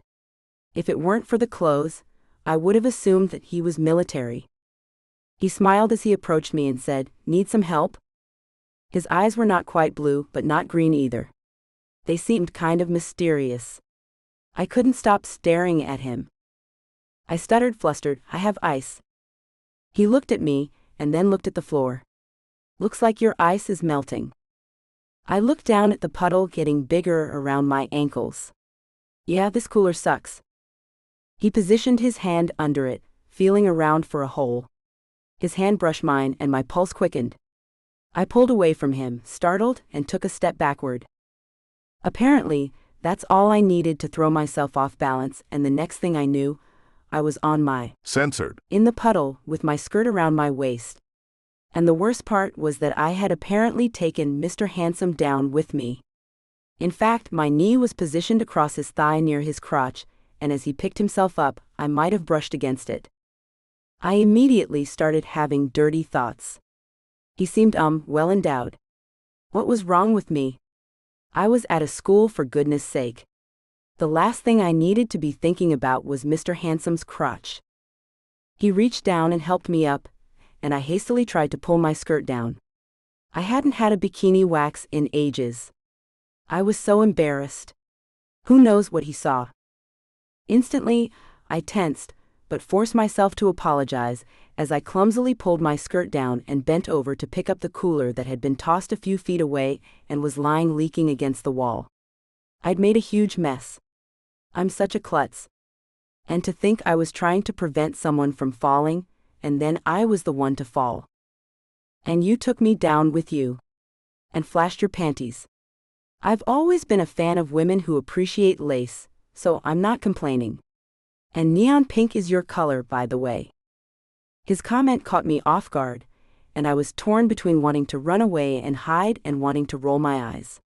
He sounded so nonchalant, and for some reason that bothered me. I felt like he was mocking me. "Sorry for knocking you over," I managed to say, still unsure of how to respond. You didn't knock me over. You grabbed me and pulled me down with you. I didn't like the accusation in his tone. I immediately straightened up as I grabbed my cooler and glared at him. I didn't do it on purpose. I didn't say you did. You implied that I did. Nope. Maybe you're just feeling guilty because you know you're not exactly the innocent one here. Oh, I didn't know I was on trial. No trial. No jury. I'm just stating for the record that you didn't knock me over. You were falling and grabbed hold of me and pulled me down with you. That's not what I remember. I didn't know why I didn't just apologize and leave it alone. Wait a minute. I did apologize. He just chose to ignore it. So I was in the right, and he was clearly in the wrong. I didn't normally feel this need to be right, but with this guy I did. Who did he think he was? Mr. Fantastic? Just because he was hot didn't make him right. That's exactly why I never dated his type. No humility. Or maybe I never dated his type, because a guy as hot as the one in front of me, giving me a disapproving look, never asked me out before. Not that this guy was asking me out. He was actually just looking at me with annoyance, which in turn made me even more annoyed. Listen, I'm just trying to help. Trying to help? By commenting on the color and fabric of my panties? I jabbed him with my finger and immediately recoiled. I gave you a compliment, he said, looking sheepish. I narrowed my eyes. About my undies. Well, they were hard to miss when your legs were up in the air. He tried to hold back a laugh and failed. Now I was outraged and embarrassed. He was ruining my day, and it was only getting started. I tightened my chin, hoping to keep a bit of my dignity, and said, I have a party to get to, so if you'll excuse me. I walked away as cool as I could, knowing that water was dripping down my legs and my skirt had a huge water stain across my tush. And I had a bit of a limp, because my knee was a little sore. I awkwardly made my way down the hall with the cooler in my hand. Hey, are you really just going to leave me to handle this mess? The stranger yelled at me. Yes, you're a big boy. You handle it, I yelled back as I rounded the corner and made my way to Great Room B. I pushed the door open and was instantly greeted by loud chatter. There was a group of moms happily setting up what looked like a buffet table. Hi, said one cheerfully. Are you Piper Meredith's aunt? I smiled and tried to not limp too badly as I neared the crowd of moms who waited for me. I could tell that they were puzzled by my appearance. They were all well put together. They had on leggings with tunics and fancy flats. I was the only one wearing a short skirt and thin t-shirt. I was a mess, and I didn't even have kids to blame. I'm Danny Schultz's mom, she said. I reached out to shake Danny Schultz's mom's hand. I guess she didn't have a first name. Or maybe it was a school mom thing to introduce yourself by your kid's name. I had heard of Danny Schultz. He was Meredith's best friend and sometimes nemesis. They'd been in school together since kindergarten. I'd heard his mom was a bit of a handful too. But so far she seemed to be just sweet and welcoming. How did you know? Mrs. Schultz smiled. Carter told us the twins were sick, so you planned to fill in for Dana. So what did you bring? Nothing with nuts, right? Carter did tell you no nuts, said a mom who looked really intense. Her eyes seemed to bulge as she interrogated me. I shook my head. No nuts? Trust me. She visually relaxed and then narrowed her eyes. So what did you bring? I opened the cooler. Fruit popsicles. No nuts. No gluten. No dairy. I was so proud of myself. The other mothers looked unimpressed. The expressions on their faces were clear. I had failed. But I was determined to remain cheerful. No, ladies, I promise you. Don't look so disappointed. They're great. All natural. One parent raised her eyebrows. All natural doesn't mean better for you. The rest of the moms except for Mrs. Schultz nodded. Instead, Mrs. Schultz came to my rescue. I'm sure they're fine. She reached into the cooler and began to remove the popsicles. To my horror, they were almost melted. They were on ice. I don't understand. Mrs. Schultz gave me a tight smile. I could tell she was trying to keep things in perspective and not flip out. I hope the other moms followed her lead. It's no big deal. I'm sure we can just refreeze them. I opened my mouth and then closed it again.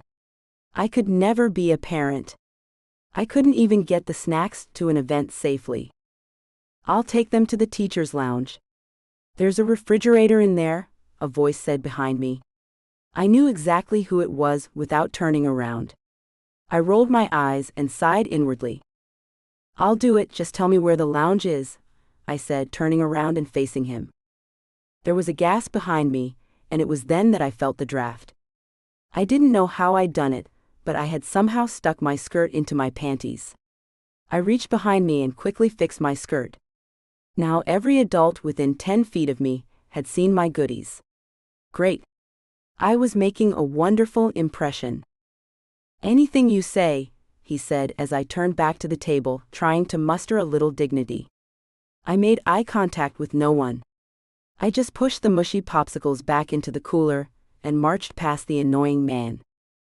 He tried to look contrite, but I wasn't fooled. He was a prick. Need some help? He asked, quickly walking behind me out of Great Room B. I don't need your help. You sure? Very much so. So where's the teacher's lounge then? I stopped dead in my tracks. I had no idea where I was going. You have no idea where you're going, do you? Are you always such a smart ass? Ouch. Just point me in the right direction. He fought back a smile and pointed in the direction I had just come from. I didn't bother to say thank you as I walked back toward the teacher's lounge and ran smack into Meredith. What are you doing here? She asked, grabbing me around the waist and squeezing me tight. I groaned, not so tight. Sorry, she said with a small grin. I quickly filled her in on the status of her mom and siblings. Children are so gross. I'm never having any. Agreed, I said before I could catch myself. We both looked at each other and laughed. I'm just happy to see you. Thanks for coming. Not a problem. I'm delighted to help.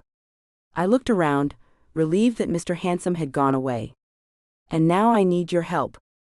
Can you point me to the teacher's lounge? Right behind you. I turned around and saw the huge sign on the door that said Teacher's Lounge. If I were a superhero, I would be Captain Obvious. I found the refrigerator, stuffed my popsicles inside the freezer, and then made my way back to Great Room B with Meredith. She quickly filled me in on the monologue that she had done for World Theater Day. I didn't even know what World Theater Day was. Had that been a thing when I was a kid? When I was a kid, there was just Christmas Day or Independence Day. Now there was Grilled Cheese Day and National Dog Day. I couldn't keep up. It made me feel old. As I stood chatting with Meredith, other kids began to appear.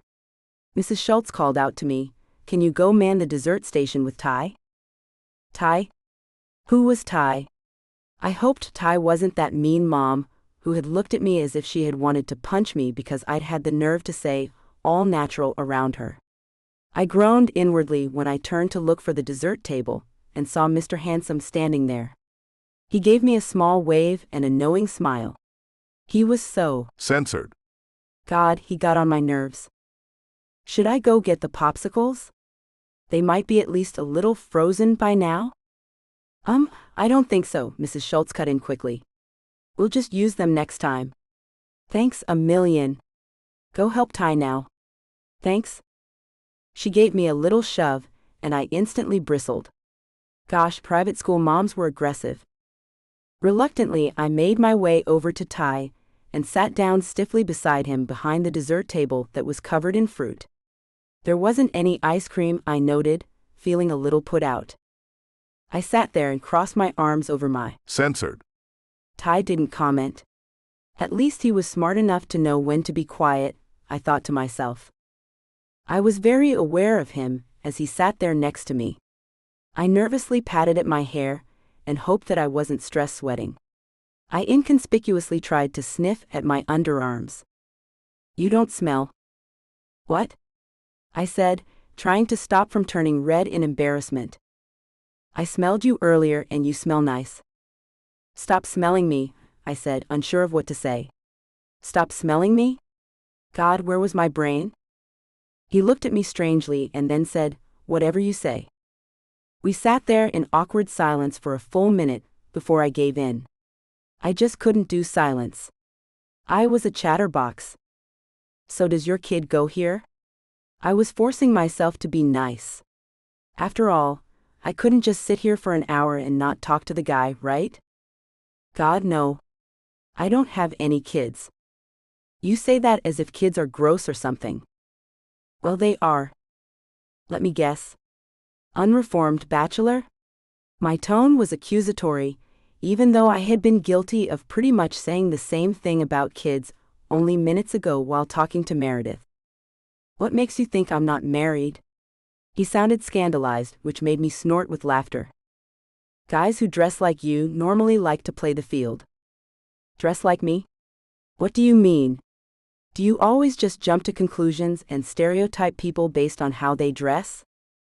Well, I challenged him, tell me I'm wrong. He shrugged. I'm not married.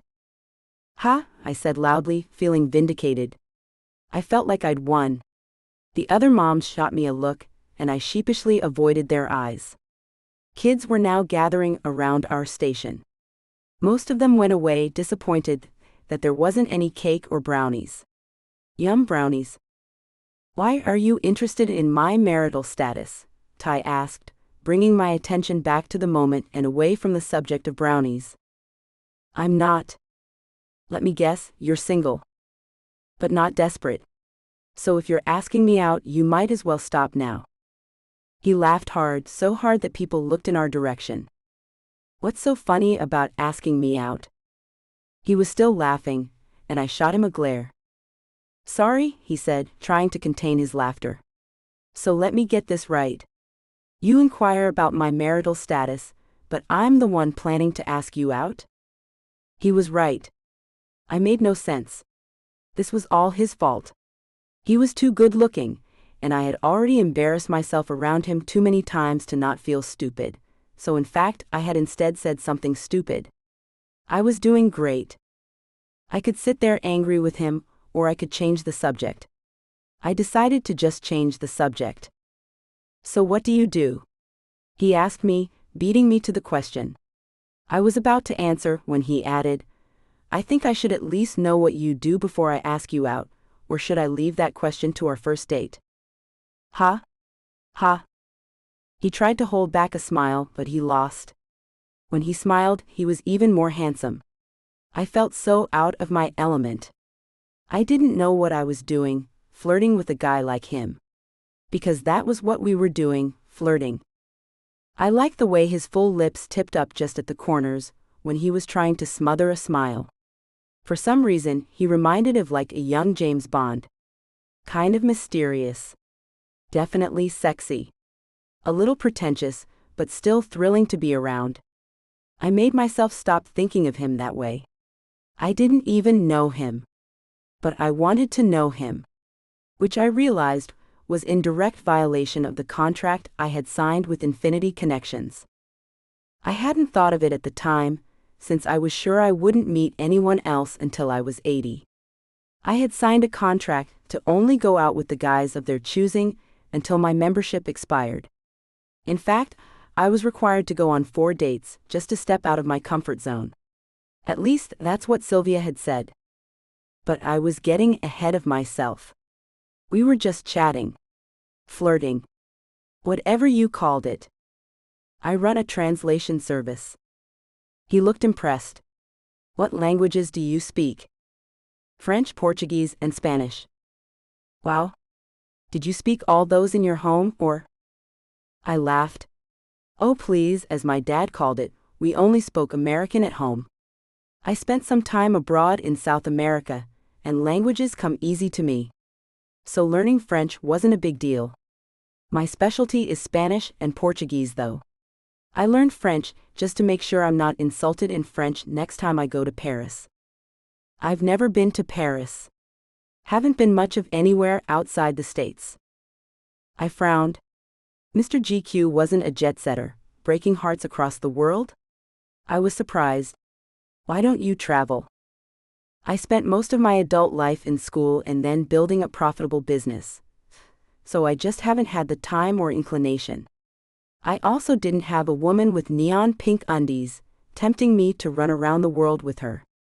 Oh, he was definitely flirting. I didn't say you should go around the world with me, just that you should explore things outside the States. Get outside your comfort zone. Now I was starting to sound like Sylvia. Maybe I'll do that. Maybe I'll take your advice. It's free. You might as well. He laughed. So why are you here if you're not a parent? I'm Danny Schultz's uncle. Call me Ty. And I didn't catch your name? Piper. Cool name. It fits you. Mrs. Schultz found her way to us and said, Ty, do me a favor. I have a code red. I didn't know what code red was, but clearly Ty did. It was nice meeting you, Piper. Maybe I'll see you around. And with that, he was gone. I must have looked disappointed because Mrs. Schultz gave me a furtive smile and said, Don't worry, he'll be back. Oh, I'm not worried, it's fine. You like him. I opened my mouth and closed it. Don't worry. He's single. I'll put in a good word for you. Before I could say anything, she went marching toward another table, and I wanted to call out to her when Meredith appeared next to me. She didn't look so good. My stomach hurts. Uh-oh. Stomach flu. Let's get you home. I caught up to Mrs. Schultz. Sorry to leave like this, but Meredith isn't feeling well. Mrs. Schultz took one look at Meredith, and her eyes widened. Yikes. Yeah, she needs to go home stat. Feel better, sweetie, she said kindly to Meredith, who looked ready to be sick. I placed an arm around Meredith's shoulder and led her out. I ran into Ty on the way. Leaving your post already?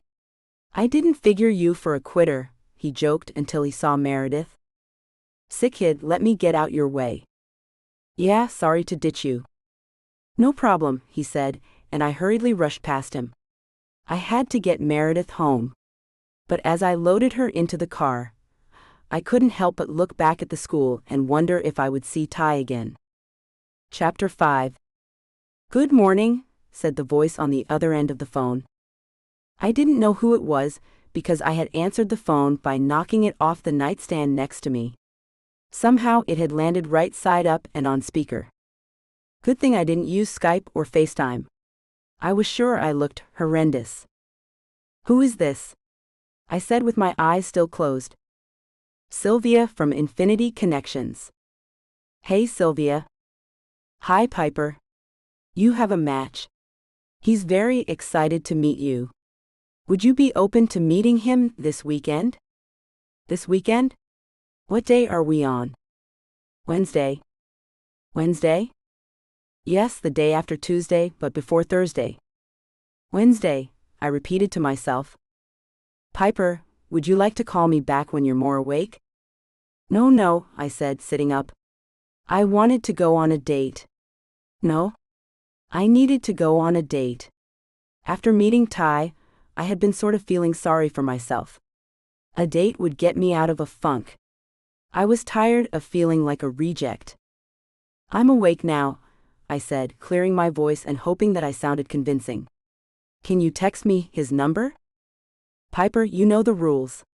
No contact until date night. No texting. No. Censored. No communication at all. Geez, Sylvia. What's with all the rules? I promise I'll be good, and I won't text him a picture of my... Censored. She laughed. That's a relief, but those are our rules. They're very arbitrary. Well, Piper, think of how many times you've met a guy, started texting, started chatting on Facebook, and then he ghosted you. I winced. Yeah, that had happened more times than I wanted to admit. So what's stopping him from ghosting me on the night of our date? A $500 fine. Wow, does that apply to me too? Nope. If you cancel outside of an emergency event, of course, it's a $100 fine. Our studies have found the guys to be more, what's the word? Flaky, so we charge them more to discourage that type of behavior. I like how Infinity Connections works. So where's the rendezvous point? Or is that a secret too? I wanted to add but forced myself not to. She gave me the name and location of a restaurant. Whose idea was the restaurant? His. Don't I get a say? I called you first and you didn't answer. He did, Sue. Fine. It'll be great. You'll have fun. He's fantastic. Trust me. If he's so great, why don't you date him? Piper, trust me, if you screw this up, I will choke you. I flicked my censored at her and then realized she couldn't see me. We discussed the details, and I promised to give Sylvia a call if my date was less than stellar. Suddenly, I was nervous. Yeah, it was a few nights away, but I was nervous. This was going to be my first blind date. Ever. I flopped back into bed, and then forced myself to get up 2 minutes later. It was already 10 o'clock, and I couldn't waste the entire morning. I had stayed up late, working on something for a client. It had been a rush job, but he had paid me really well for it. I wasn't a fan of rush jobs though. I like to take my time and give my clients my best work. I used to have a business partner who would help with the expedited jobs, but he had retired and moved to France. He had been such a romantic. If he knew I was using a dating service to find love, he would be appalled. But I think what was more appalling was that I had a date in a few days, but I couldn't stop thinking about the guy I'd met at Meredith's school. Speaking of Meredith, I had to remind myself that I had to pick her up from school today, because Carter was going to a conference and Dana was still feeling like crap. It turned out that Meredith didn't have the stomach flu like the rest of the family. She just had way too much candy and other goodies from her classmates, who apparently weren't a huge fan of the snacks their parents planned to give them at the after-party, so they had come prepared with their own. I didn't blame them. If I had to choose between chips or strawberries, the winner would always be chips. I went to get a cup of coffee and spent the rest of the morning working. Before I knew it, it was noon and I was starving. I wanted a slice of pizza, but figured that since I was lactose intolerant, pizza wouldn't be the best idea. I knew my body stayed bloated for days after I ate dairy, and that just wasn't a good look. I planned to wear something form-fitting for my date, and the last thing I needed was to look like I was 4 months pregnant in a dress. Unless he was into that kind of thing, I thought to myself wryly. I sat at the coffee shop, drinking more coffee, and working until it was time to get Meredith. I was still working in the pickup line, while I waited for her to come out. I was also internet shopping. I was a little bit of a shopaholic, which was ironic since I spent years abroad living in conditions that most foreigners would balk at.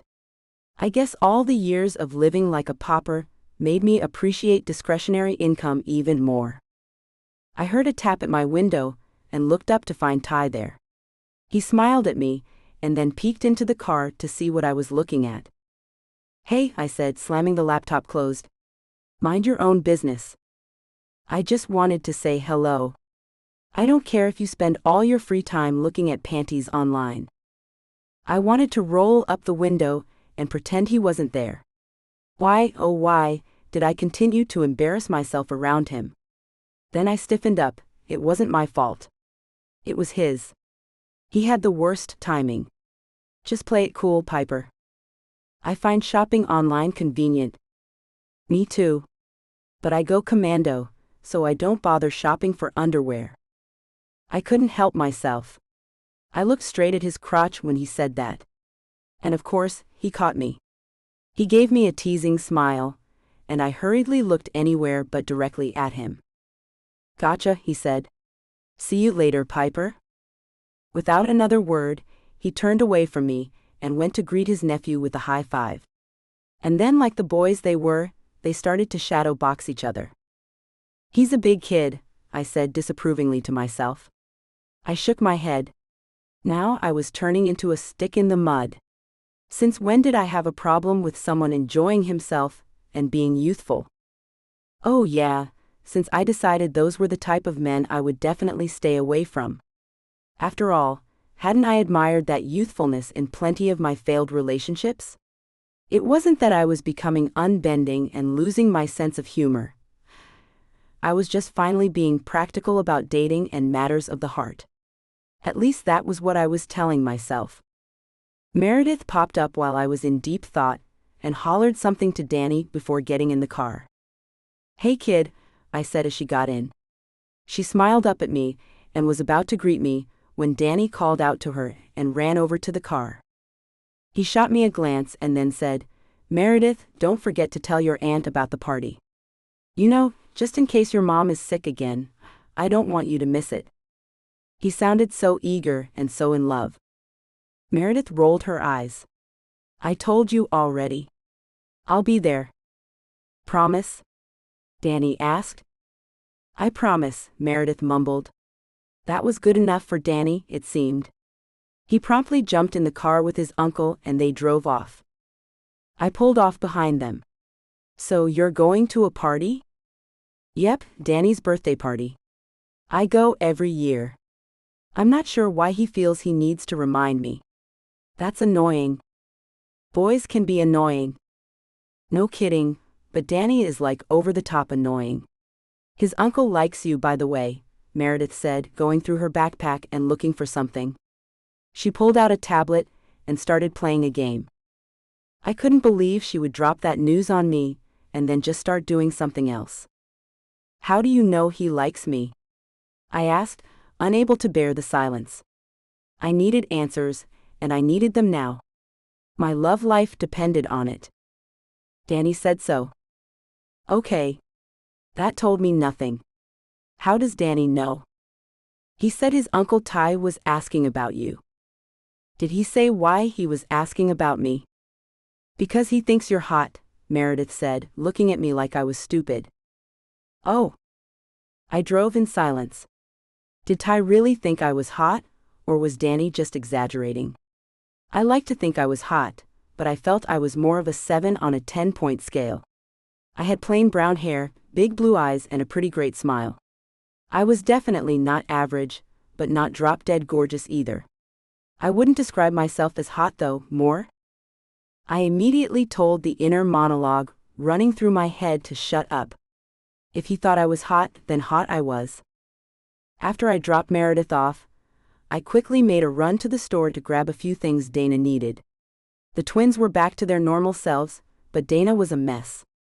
I didn't cook, so I went to the Chinese restaurant and bought a huge container of 1-ton soup for Dana, and then stopped at a pizza place and bought 2 pizzas for the kids. I was on my way back to the car with 2 pizzas in my hand when a car honked its horn close to me, and I leapt a little into the air, startled. "Sorry, didn't mean to scare you," called out the driver. I recognized the voice immediately. It was Ty. "Craving pizza tonight or something?" he asked as he parked his car next to mine and got out. "For Meredith and the twins." "You do a lot for her." "Well, she is my niece." "Family-oriented, that's a nice quality to have." "Well, if you don't have family, then what's left?" He positioned his back against his car and crossed his arms over his wide. Censored. Now why in the world did he do that? His arms' muscles bulged against the fabric of his thin shirt. He was wearing a white shirt with gray cargo shorts. He looked really, really good. I licked my lips, and his eyes followed the movement. For a moment, we were both guilty of exchanging a heated glance. "I would like to go back to where we left off the other day. You know, when you were asking me to ask you out?" A smirk formed on my face. "You wanted to ask me out. I never prompted you to." "True. So how's Friday?" I opened my mouth to say sure, when I realized that not only did I not really know this guy, but I was also bound by my contract to not date him. This was hard for me. I didn't want to break a rule, but how would they find out? Right? I opened my mouth to say yes and then closed it again. Ty was hot. and a jokester and the type of guy who didn't seem to do the whole long-term thing. I knew how our story would end, with me feeling inadequate and him feeling like a stud because he so easily got me. I was a grown-up now. Or at least a more mature version of myself. It was time to try something different. Ty, I would love to, but I already have plans. Tell Danny I said hello. And with that, I walked away. He was persistent though. How's Saturday then? I turned back toward him. I already told you. I have plans. For the whole weekend? I hesitated, and he knew I was trying to make up a lie. Come on, he said with a sexy smile. You know you want to go out with me. Say yes. No. You scared or something? Of you? Ha. Then go out with me. I can't. You already have a boyfriend? If so, dump him. I can treat you better than he can. I laughed. Aren't those song lyrics? Yeah, but they're true. You're arrogant. Nope. Just a little. Censored. We both smiled at each other, and I could feel my defenses breaking down. Okay, I found myself saying. I'll go out with you, but you better be on your best behavior. He pulled my phone from my hand, programmed his number in, and said, We both know that you don't want me to be on my best behavior because that wouldn't be very much fun. Define fun. You, me. Censored. Maybe drinks? I opened my mouth, scandalized. Although I had images of Ty licking tequila from my belly button, suddenly. I'm joking. I can be a gentleman, if you want me to be. His words were so suggestive. He was censored. And sexy. And funny. And too perfect for me. He bid me farewell and made his way to the pizza shop. I tossed the pizzas in the front seat and then left well enough alone.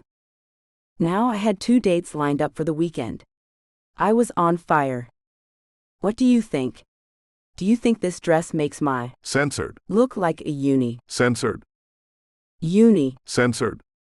I said, half turning around in Becca's direction. She was trying her best to maneuver her body into a super tiny dress. Finally, it was up and over her head. Her long curly blonde hair had kept getting caught in the straps of the dress. I hate when uni censored happens, she said as she reached into her bra and adjusted her boobs. I did the same, but of course, it didn't have the same effect. Becca was censored and perky. I wasn't flat, censored, but without a good bra, my boobs tended to prefer being droopy. Becca had offered to come over and help me find something to wear for my date with Jean Bernard, the guy the dating agency had set me up with. I was a ball of nerves, but I was feeling better now that Becca was there.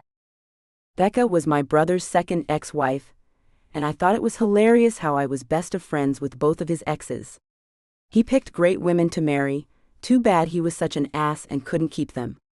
I wasn't sure if Becca had even been married to him for a year before she walked out on him.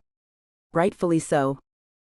In true Becca fashion, she couldn't spend a moment in my closet without feeling the need to try something on. So the evening went from her coming over to help me find something sexy to wear on my date, to Becca completely forgetting about our mission and looking at herself in the mirror. I shrugged as I looked at the dress I had on. I guess it was appropriate? Maybe? I didn't know. I felt the agency would probably prefer if I looked classy instead of slutty. I think the dress I had on now would probably be considered a little on the slutty side. It was short red and showed cleavage. Becca said it was hot. She was right. It was hot, but it was way too much. I opened my closet again and listlessly started pulling clothes out.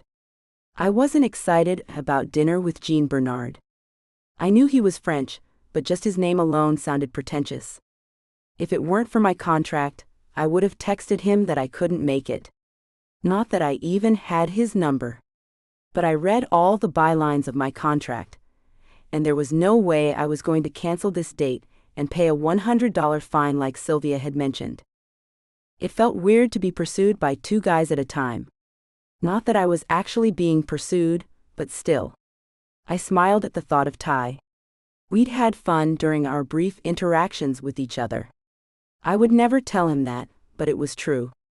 I didn't know what it was about him that drove me crazy.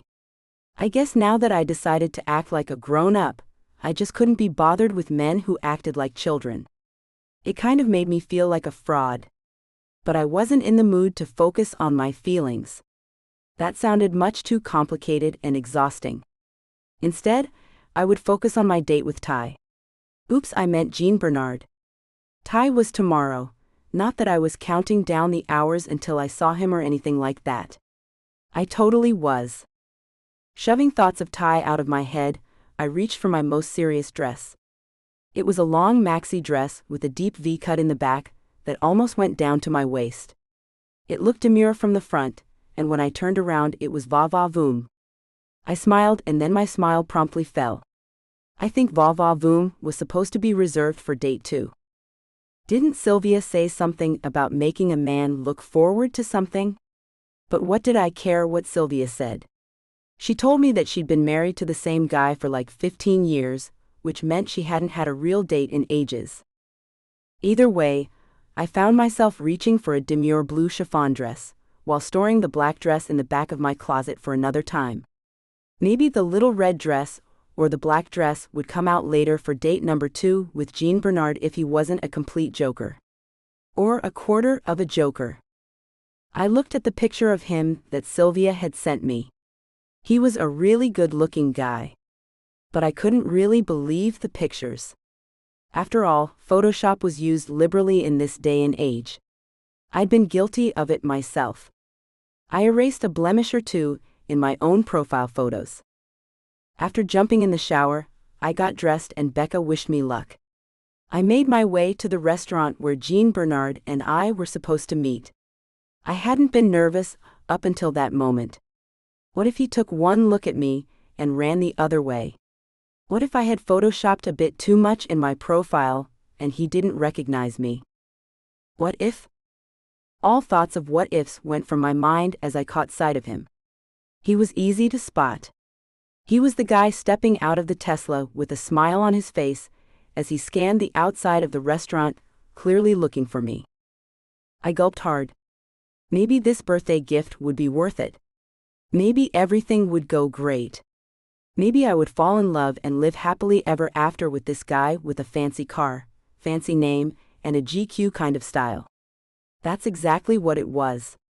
It looked like he stepped off the cover of a men's magazine. He was dressed stylishly in a dark suit and brown shoes.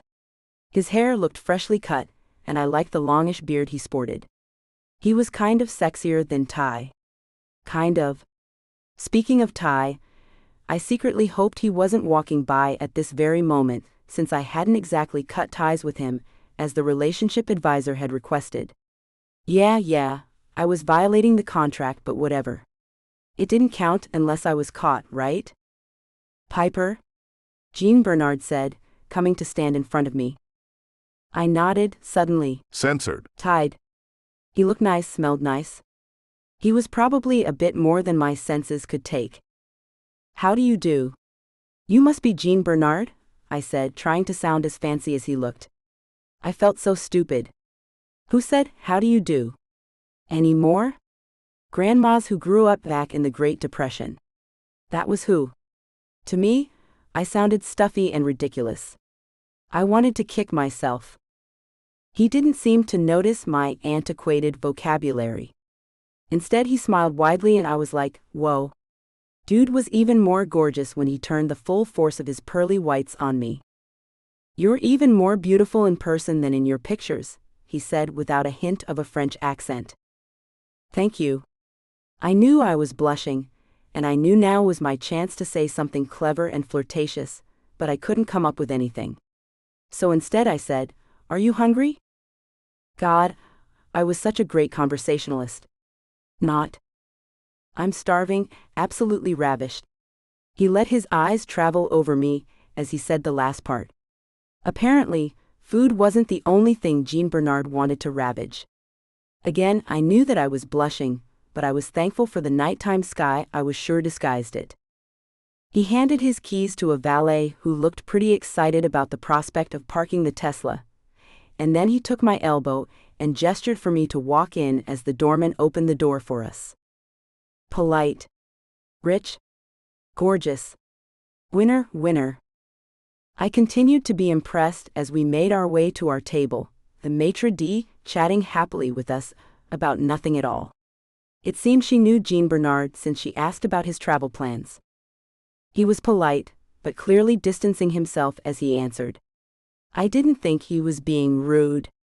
I thought he was just trying to make it clear that tonight he wasn't open to idle chit-chat. He pulled my chair out for me, and I sat down and looked around. Thank you, I murmured, enjoying the ambiance of the restaurant. It was small, intimate. There were probably about 10 tables, and each already had diners. What do you think? He asked. I let my eyes travel across the area again, and then smiled at him. It's beautiful and deceptively large. It looks tiny from the outside. He nodded. That's true. I like it here. Not too loud. I like to be able to hear myself think, and of course, be able to talk without yelling over other people. Isn't that the worst? He laughed and sat back. I once dated a girl who insisted on large athletic events for all our dates. Was she a huge sports fan? He shook his head. Honestly, I don't think she could tell the difference between football and soccer, nor did she care. I think she just didn't like having to talk to me one-on-one. So let me get this right. She would make you take her to like a football game and then just completely not know what was going on? Exactly. How many times did you go out with her? About 6 times. I let out a bark of laughter. Are you kidding me? After the first time, I would have said no thank you. She was hot. I was young. So her hotness was the only thing that mattered to you at the time? He nodded. I laughed again, feeling refreshed by his honesty. He visibly relaxed too. Like I said, I was young.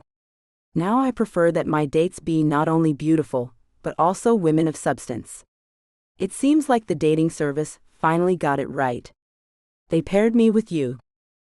I was flattered. He was a smooth one. So you think I'm beautiful? Without question. And you think I'm a woman of substance? Clearly. What if I told you that my previous boyfriends were in the entertainment industry? He looked amused. Entertainment industry? Like music performers? Don't all women have a thing for guys in a band? It was my turn to smile.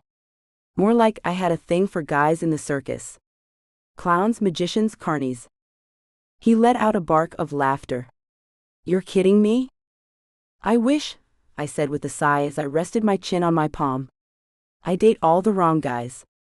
Believe it or not, this whole dating package was a gift from my niece because she knows how much of a disaster I am when it comes to guys.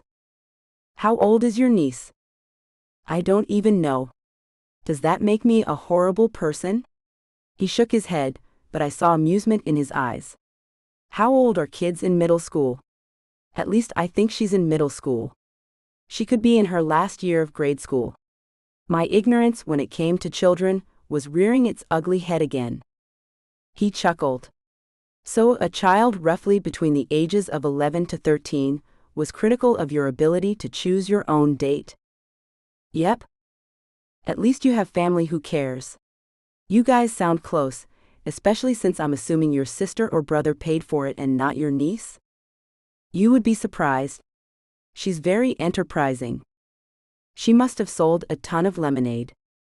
We're firm believers in child labor in my family. He laughed again, and I joined him. It was nice to have someone laugh at my jokes. All the clowns I dated in the past had kind of been humorless, which was ironic to me. You have a great laugh. So do you, I said as we stared at each other. A waiter came then and dropped off a bottle of wine at our table. We hadn't even ordered it, which meant he'd planned this in advance. Nice. I'd never dated a man who was so well prepared. He poured a glass for me and said, "You're beautiful. You're funny. And you're unique. Why are you unattached? Why aren't you happily married with 2.5 children now? I thought about his question as I took a sip of wine. Why wasn't I married? To be honest, I wasn't sure if I actually ever wanted to get married. My parents' marriage had been a joke. My brothers' marriages had fallen apart before they had even started. Did I want to get married? Did I want a husband? I didn't know. I didn't know what I wanted.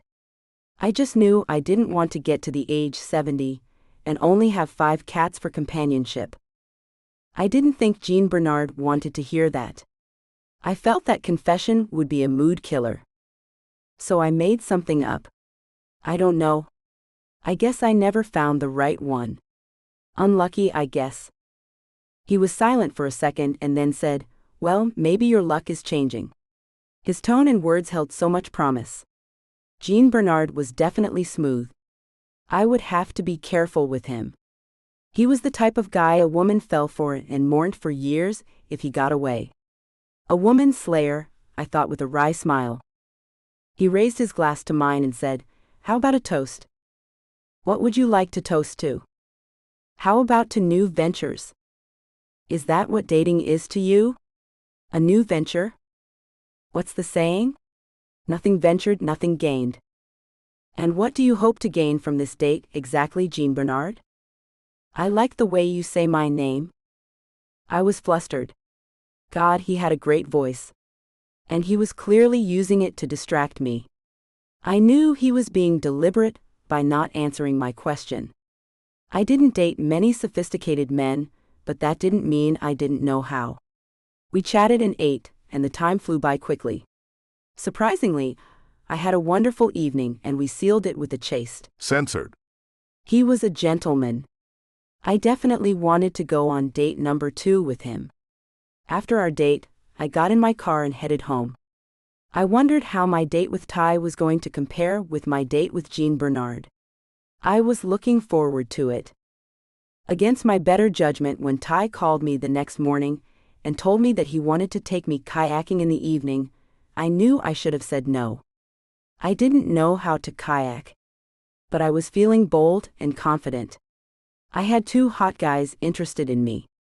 Sylvia had already told me that Jean Bernard raved about me. We already had plans to catch up with each other again sometime during the week for lunch. He worked downtown and had invited me to stop by his office. I felt that was a little fast, but apparently Jean Bernard knew what he wanted. He was a decisive man. But all thoughts of Jean Bernard drifted away when Ty pulled up to my house. He had the top down on his convertible, and I briefly wondered if my hair would survive the drive. He hopped out of the car, this time wearing sweatpants and a sleeveless shirt. I kind of had the feeling that Ty worked out all the time because he was just really well built. How did he even find the time? "Hi, beautiful," he said as I headed toward his car. To my surprise, he caught me by my hand. My body drifted toward him as if it beckoned me there. He slid his hands up my arms, leaving goosebumps in his trail. Then he placed his hands on either side of my cheeks and brought my face to his. His lips settled over mine, softly caressing them, and then he slowly pulled away. I didn't even know my eyes had closed. The Censored. had been brief. Not even a few seconds, but it had been enough to whet my appetite. My appetite for Ty. He let his hands trail down my arms and then took my hands in his and gently kneaded them.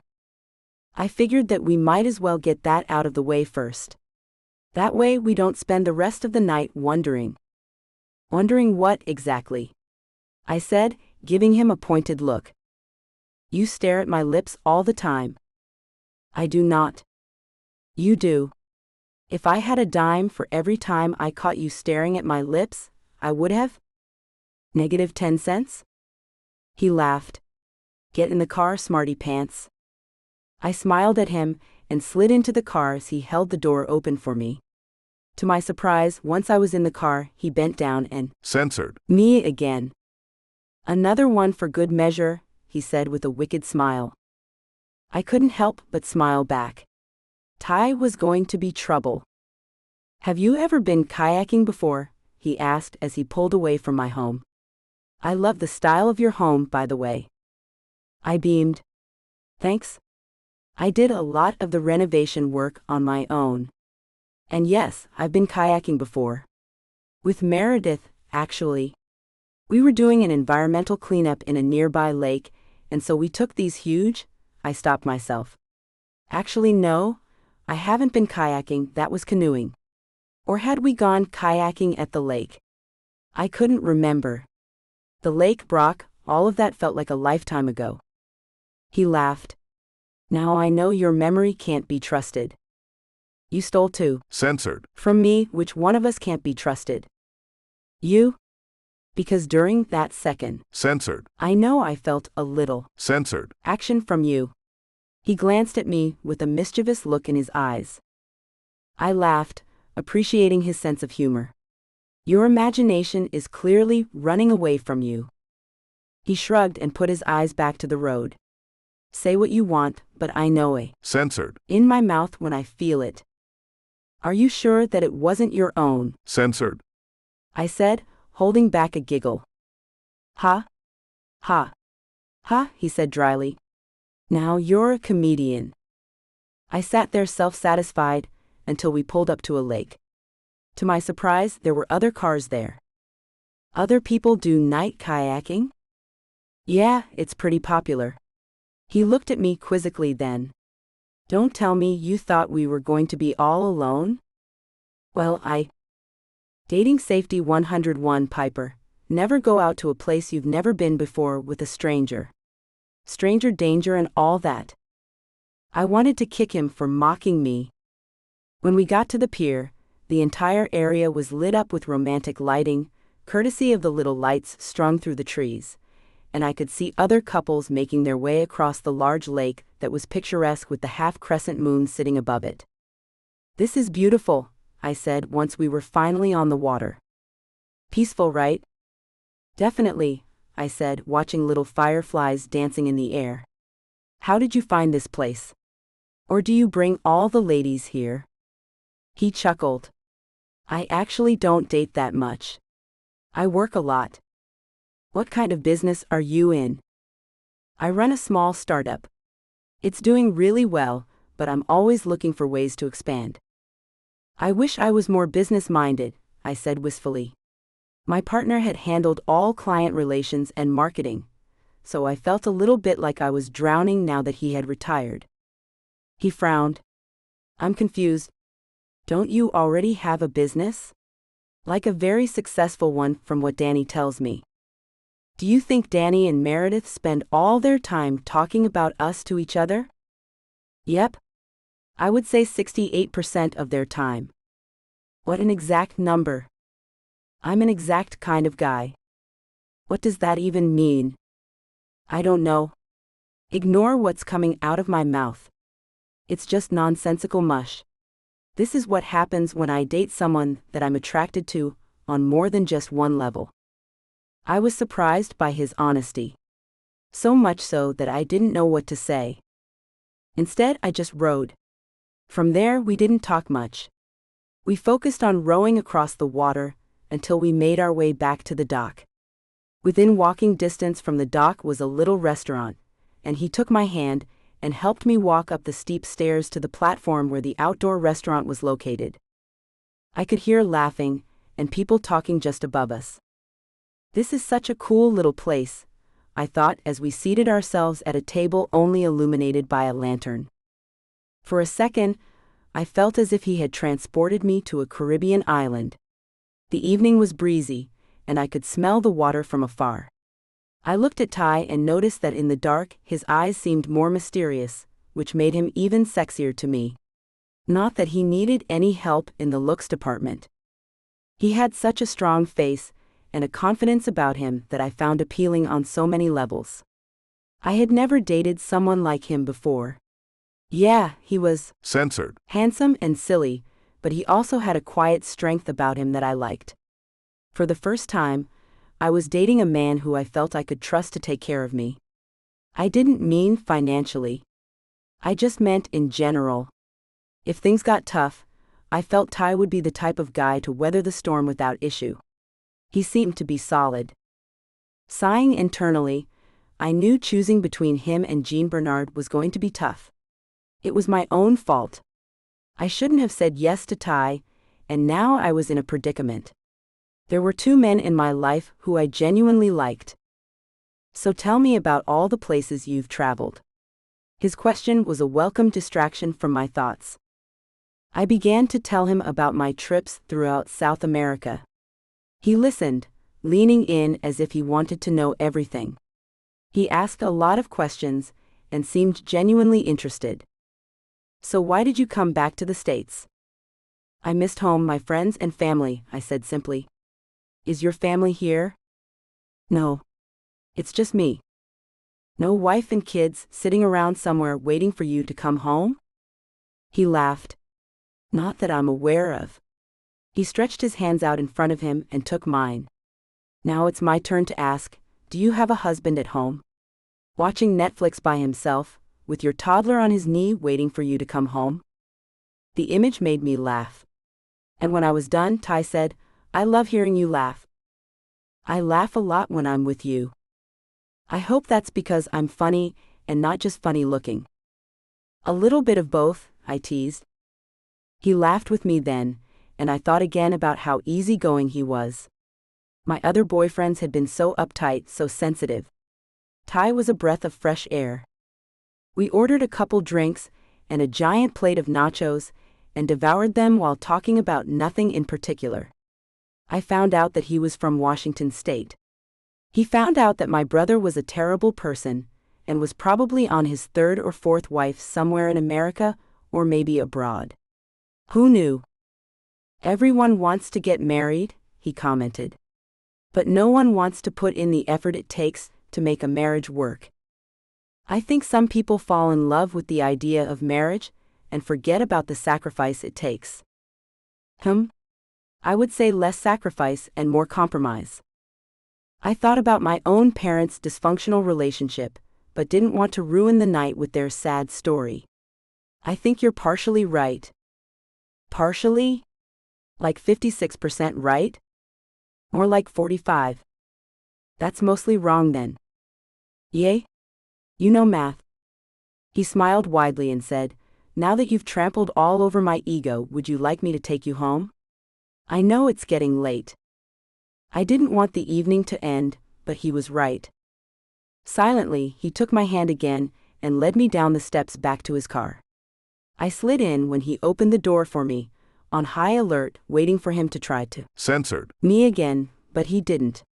The Censored. tension between us was evident, but Ty made no move to act on it. Like Jean Bernard, he was determined to be a gentleman. I was disappointed. I didn't want a gentleman that night. Or maybe Ty was just a tease. You want to come in for a drink? I asked him when we pulled up in front of my house. He cut off the engine and turned to me. Is this the part where you rip off my clothes and have your way with me? Maybe. If you're lucky. I have to be honest, I thought that's what we were going to do on date 3. Suit yourself, I said as I reached for the door handle. Date 3 it is. To my surprise, he didn't try to stop me. He just came around, opened the door for me and walked me to my door. This is where I say goodnight. Was he kidding me? Hadn't this entire night been foreplay? Yep, Ty was a tease. Feeling dejected and Censored. frustrated, I said in a surly voice, good night. He smiled and tilted my head up to his. You're upset with me? This scene has been censored to provide a safe and enjoyable reading experience for everyone. Was he really leaving me hot and bothered? Sure, I grumbled. I'll call you. He placed a chaste Censored. on my forehead and made his way back to his car. Puzzled, I opened my door, slammed it shut, and flopped down on the couch. What was that about? Chapter 6. So, how was your date? Dana asked, sitting down across from me. She looked slimmer and strangely refreshed. I was surprised. Apparently stomach flu could do wonders. She smiled at me brilliantly. Dana wasn't the type to smile just because. What are you smiling about? I have to have a reason to smile? You're not the smiling type. She narrowed her eyes at me, and I couldn't help but laugh. You know what I mean. Fine. You got me.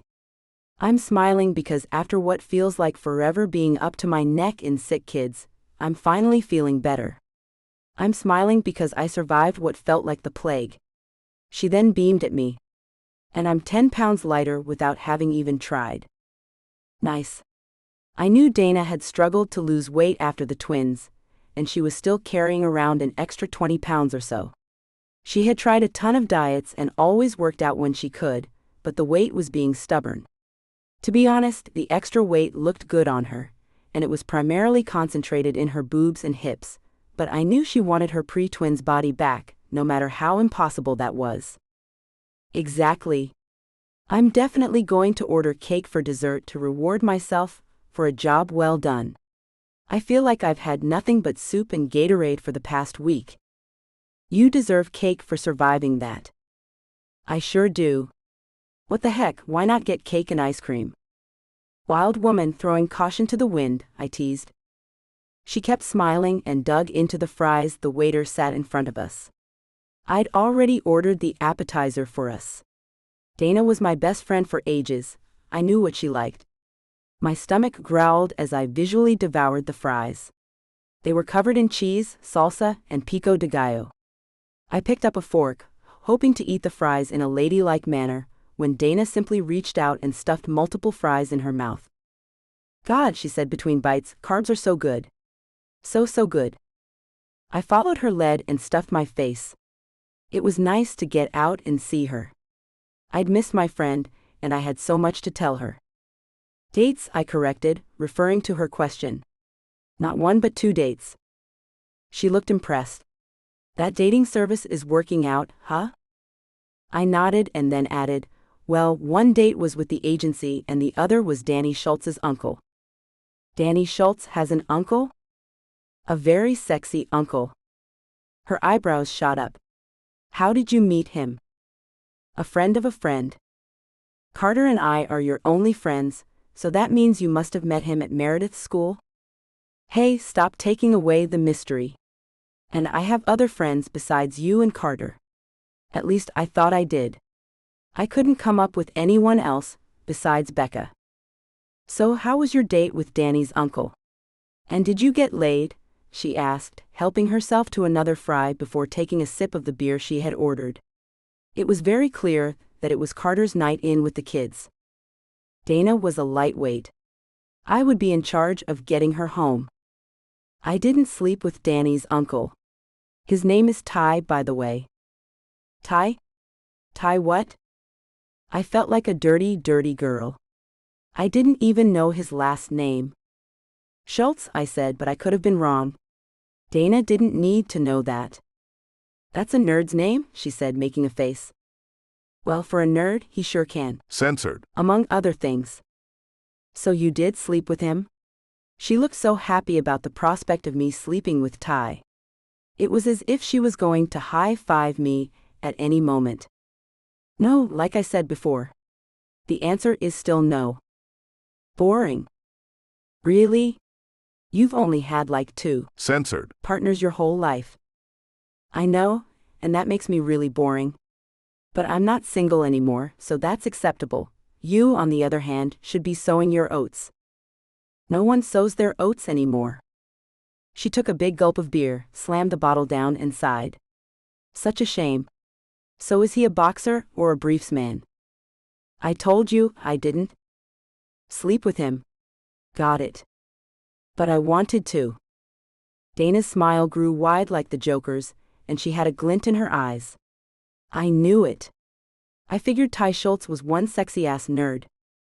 I burst out laughing. He's far from a nerd. And I think you're already tipsy. She shrugged. Maybe? Not maybe? Definitely. So tell me about your other guy. What's his name? Jean Bernard. Oh, she said, exaggerating her vowels. He sounds like a fancy man. He is fancy. Very fancy. Is he French or are his parents just pretentious? He is French, but I know nothing about his parents. Did you get into his pants at least?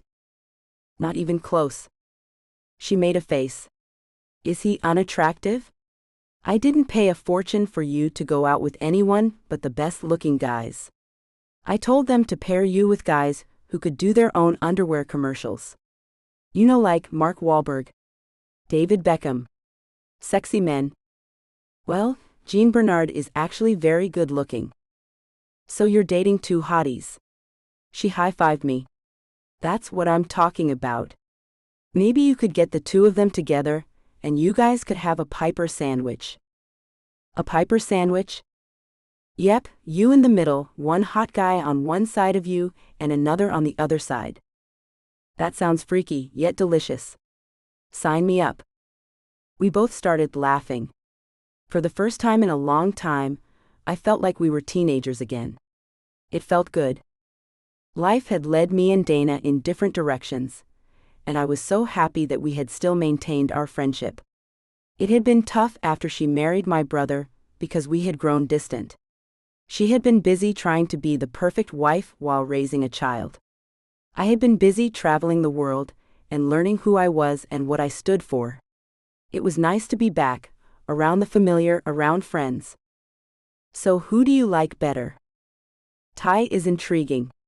I want to get to know him better. In more ways than one. I consider Jean Bernard.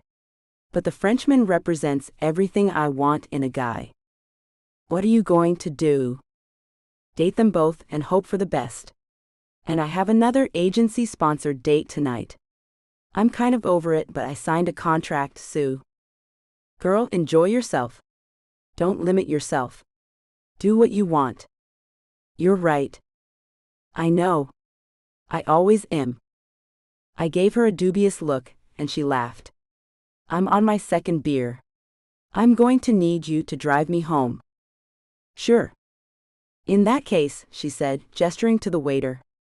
Can I get another beer, please? Wear the red one, seriously, it's so much better than that blue one. You look like a character from Little House on the Prairie in that blue dress. I frowned and looked at myself in the mirror. That's kind of harsh, don't you think? I think I look very well put together. Classy and elegant. From the mirror, I could see Becca and Dana look at each other with raised eyebrows. I turned around and faced them. I saw that. Saw what? Dana said, trying to look innocent. That look that you just shot Becca. You're imagining things, Dana said, trying to fight back a smile. I rolled my eyes and chose to ignore them. Dana had invited Becca over to help me choose another hot date outfit. Between Dana being tipsy and Becca texting non-stop, I wasn't getting much reliable feedback. Who are you texting, Becca? Dana finally asked, then her eyes grew wide. Do you have a boyfriend suddenly? If so, please tell me he's not as old as your ex. Yuck. What a geezer. Becca looked at me, and we both tried to control a giggle. Dana's ex and Becca's ex were one of the same. I'm texting my dad. He's going through a midlife crisis. Poor guy, I said, meaning it. I'd met Becca's father, and he was a genuinely nice guy. Suddenly Becca stood up and grabbed her purse. I'm going to stop by his house to check on him. I'll see you guys later. And oh yeah, I don't know what Little House on the Prairie is, but I do know that you should burn that blue dress you're wearing so you can never wear it again. It's kind of horrible. See ya? And then she sashayed out the door while my mouth hung open. Dana let out a little burp that turned into a giggle. Excuse me. But wow, she's right. Fine, I said. Maybe my fashion sense was a little off. 15 minutes later, I was dressed in a red snug-fitting mini dress with a halter-top neckline. I felt like it was a little much, but my date was taking me to a comedy club, so I figured I would be sitting down most of the time anyway. As long as I didn't do any bending over, the dress would be fine. Carter planned to swing by in a little while to pick up Dana, so everything was all set for tonight. As I was about to head out, I received a text from Ty. What are you doing tonight? He asked. I smiled down at the phone. I figured I would hear from him sooner or later. After all, he'd already texted me several times. I texted back simply. Heading out. You? He texted me back quickly. Nothing.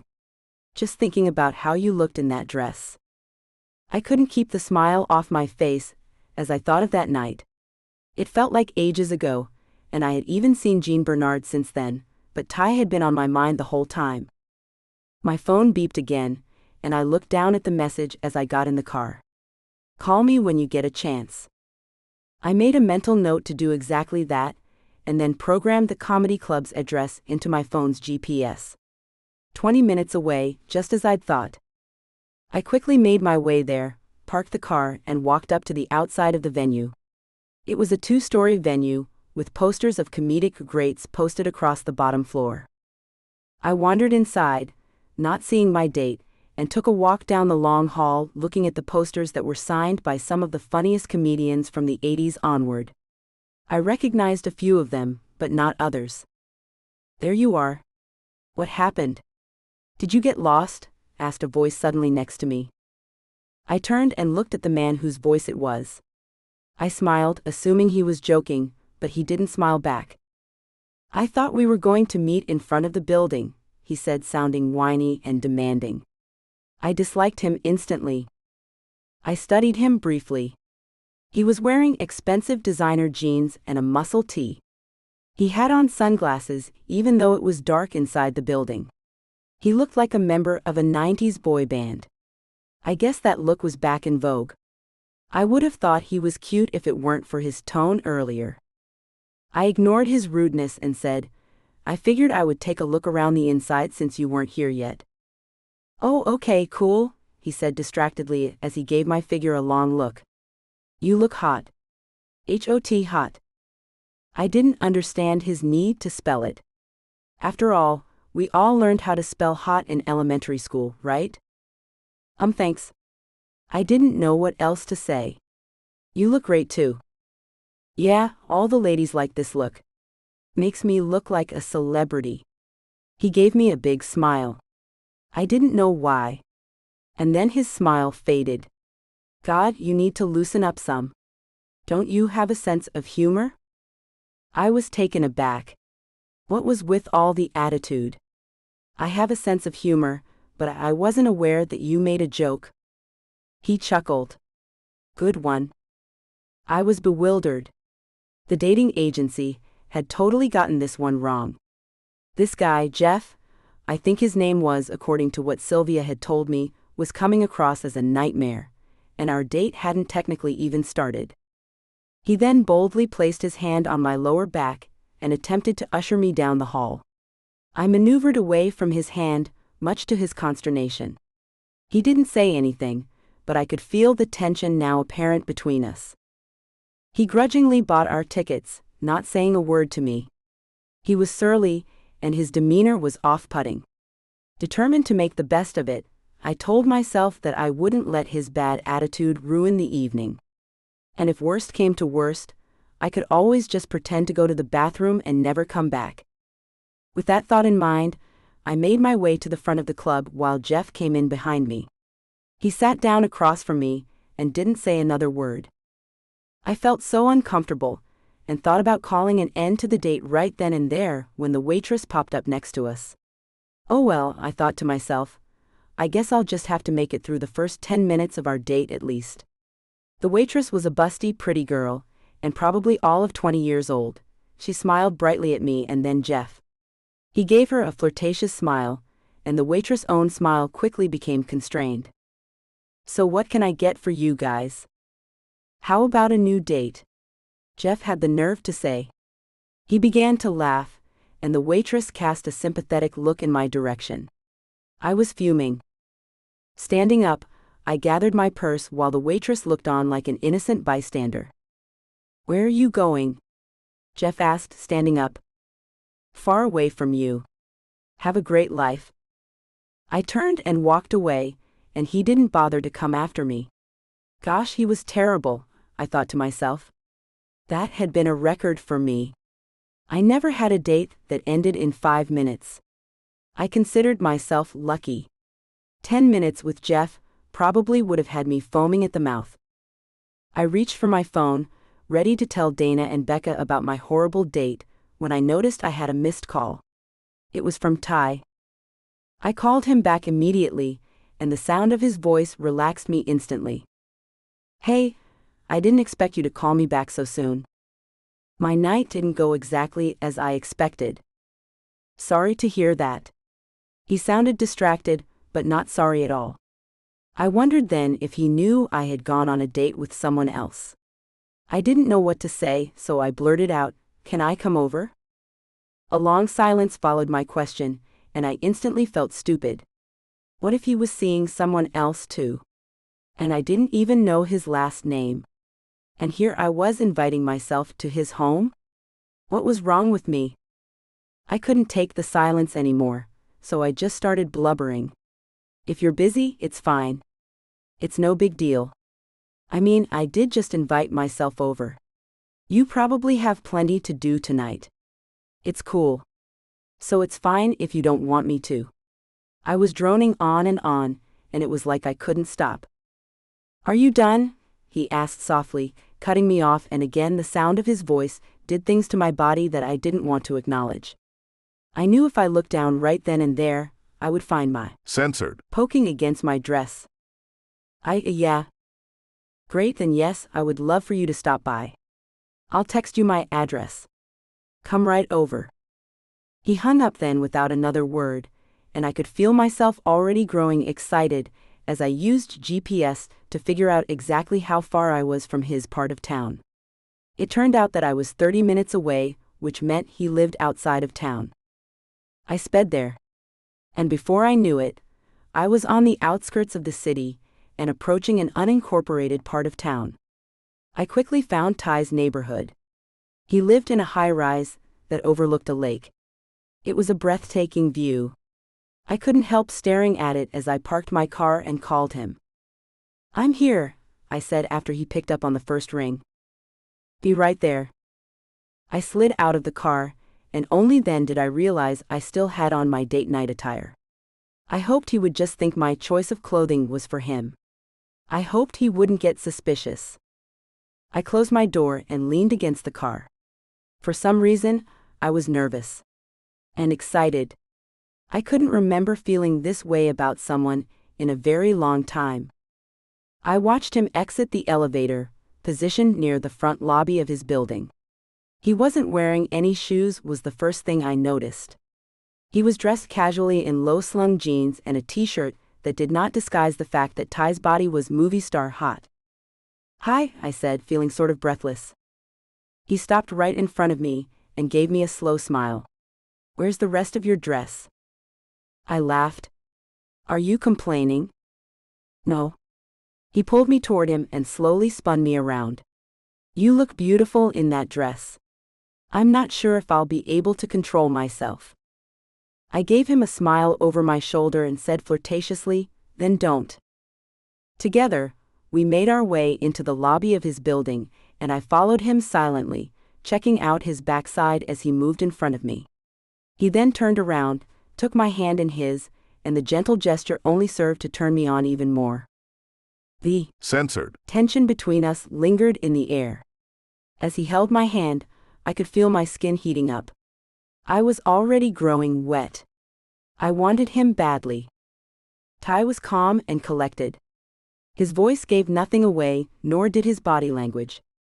He led me to the elevator, and it opened for us just mere seconds later. I tried to play it cool, as I rested against the clear glass and watched Ty watching me. I wondered if he could see in my eyes how much I censored him. He leaned against the elevator doors and said, "So did you have some sort of party to go to tonight?" I blinked, not understanding what he was talking about.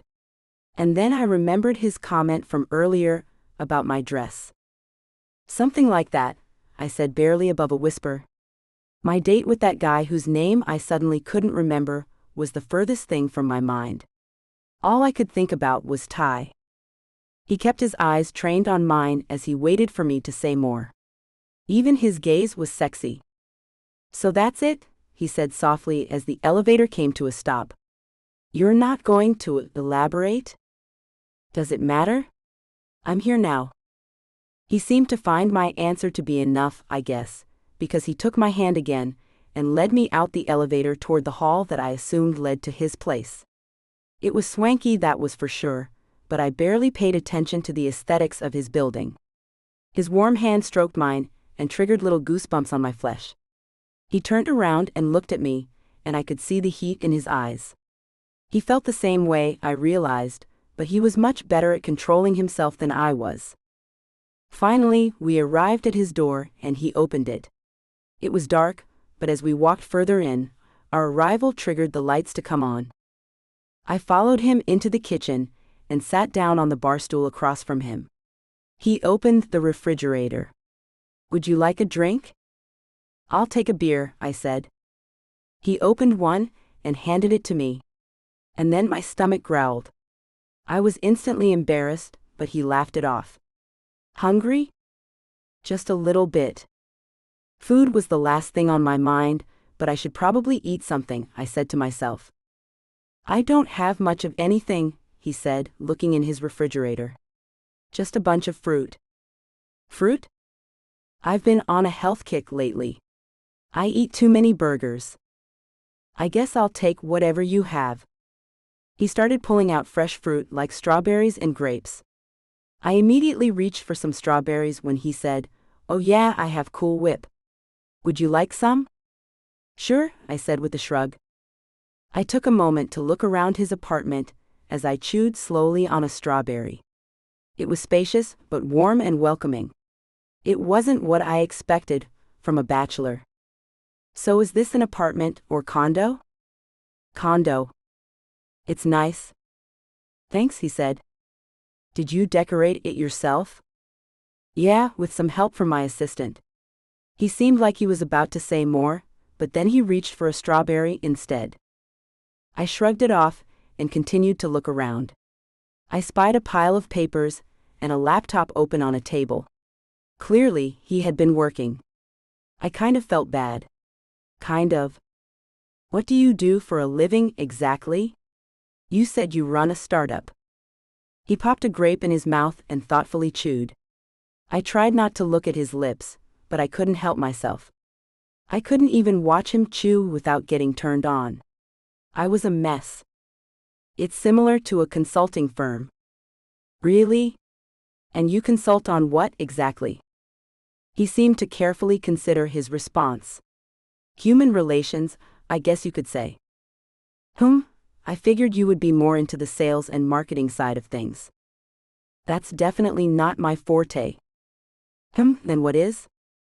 Come here and I'll show you. I looked up from the strawberry I was chewing and finished it slowly. For some reason, it was like I was frozen in that spot. I couldn't move now that I had an open invitation. Show me what? I said.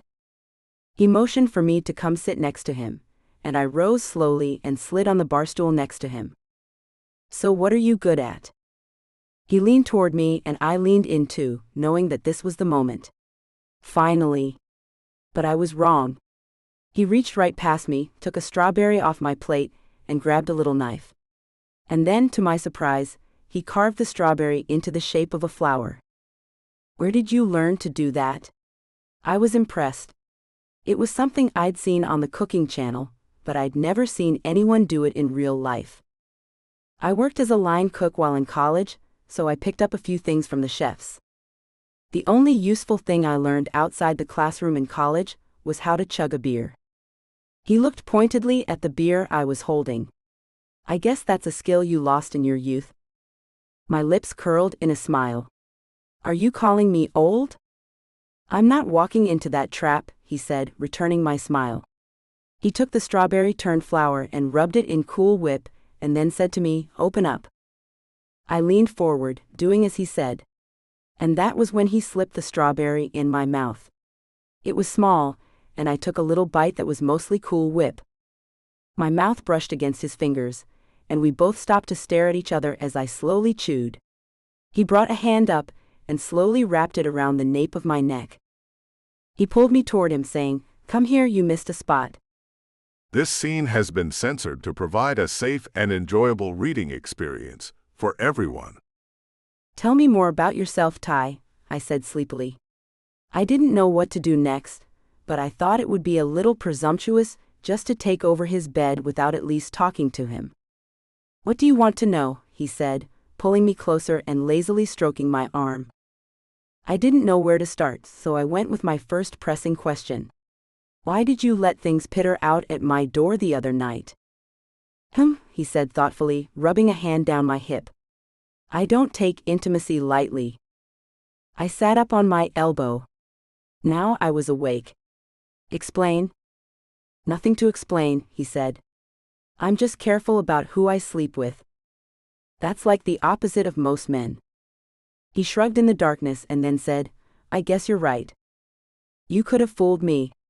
You come across as some sort of playboy womanizer. Nope. I'm just a tease. I smiled in the darkness, and he leaned over and censored my nose? It was sweet, endearing even. And I felt a stirring that had nothing to do with what was going on between my legs, and everything to do with what was going on in my heart. Oh. I was falling for him. I laid back down and snuggled closer, wanting the intimacy of being held in his arms. He happily wrapped his arms around me and pulled me close. He censored my forehead then, and I traced a hand down his face, admiring his handsome features in the moonlight.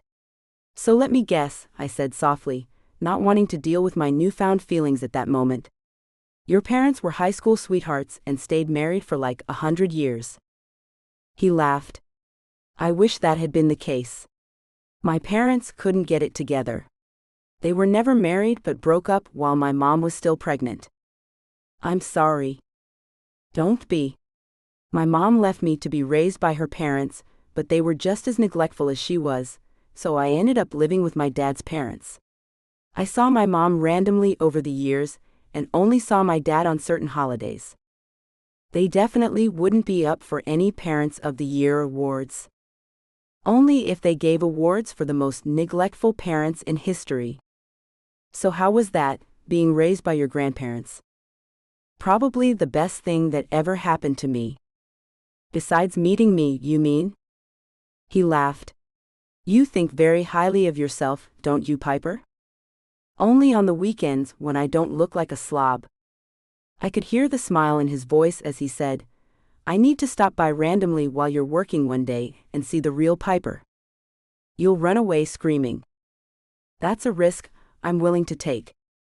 Even though I could barely see his face in the darkness, I could still hear the smile in his voice. But back to your grandparents. Oh yeah, they were great. Very hands-off and provided no guidance, but they loved me unconditionally. He laughed and stroked my hair as he reminisced on his childhood. They were really permissive. I had ice cream for dinner quite often. They were both university professors who worked until their 80s. I had babysitters from the neighborhood who practically raised me since my grandparents were gone so often. Wow. Yeah, they were workaholics but loving, compassionate people. So you model your relationships after them? What? No way. Those two argued all the time. I think that's why they stayed at work so much, to get away from each other. That must have been tough. Not at all, but it's probably the reason I started studying psychology. I didn't understand why my grandparents stayed with each other when they disagreed over everything. I mean, they would be contrary just because. If Granny said the sky was blue, Granddad would contradict her and say it was green. I laughed. He laughed too and tucked me even closer, resting his chin on my hair. I guess in retrospect, they are the reason I got a PhD. I didn't understand their motivations at all. I didn't understand why they stayed together for so long, but my parents couldn't even make their relationship work for 10 seconds. So in school, I studied relationships. Hold on, so you have a PhD. So you're Dr. Rylan? Did you teach? Were you a professor? I was, but then I opened a private practice and gave up academia. And now you're a consultant. And how's that going? Do you like it? Better than I could have expected. I like it a lot. Plenty of people have relationship problems. You'll never run out of clients. I tried not to think about if I fell into that category or not. Did I have relationship problems? I had dated guys who had no interest in committing. I'd chosen loser after loser. Yeah, I had relationship problems. But I definitely wasn't going to tell Ty that.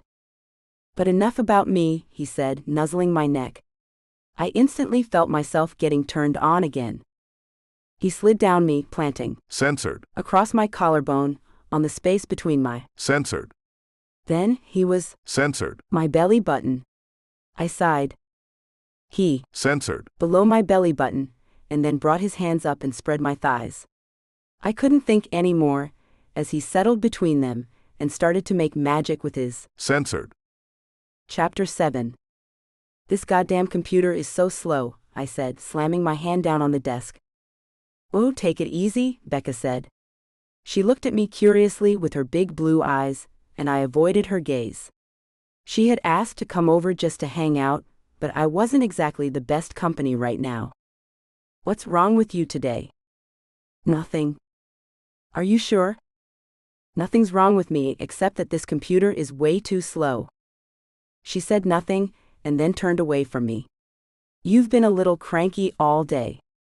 I'm not cranky. Not at all. Each word was punctuated by me hitting the keyboard as I practically growled at Becca. I was cranky. Yep. But I didn't want to tell Becca why.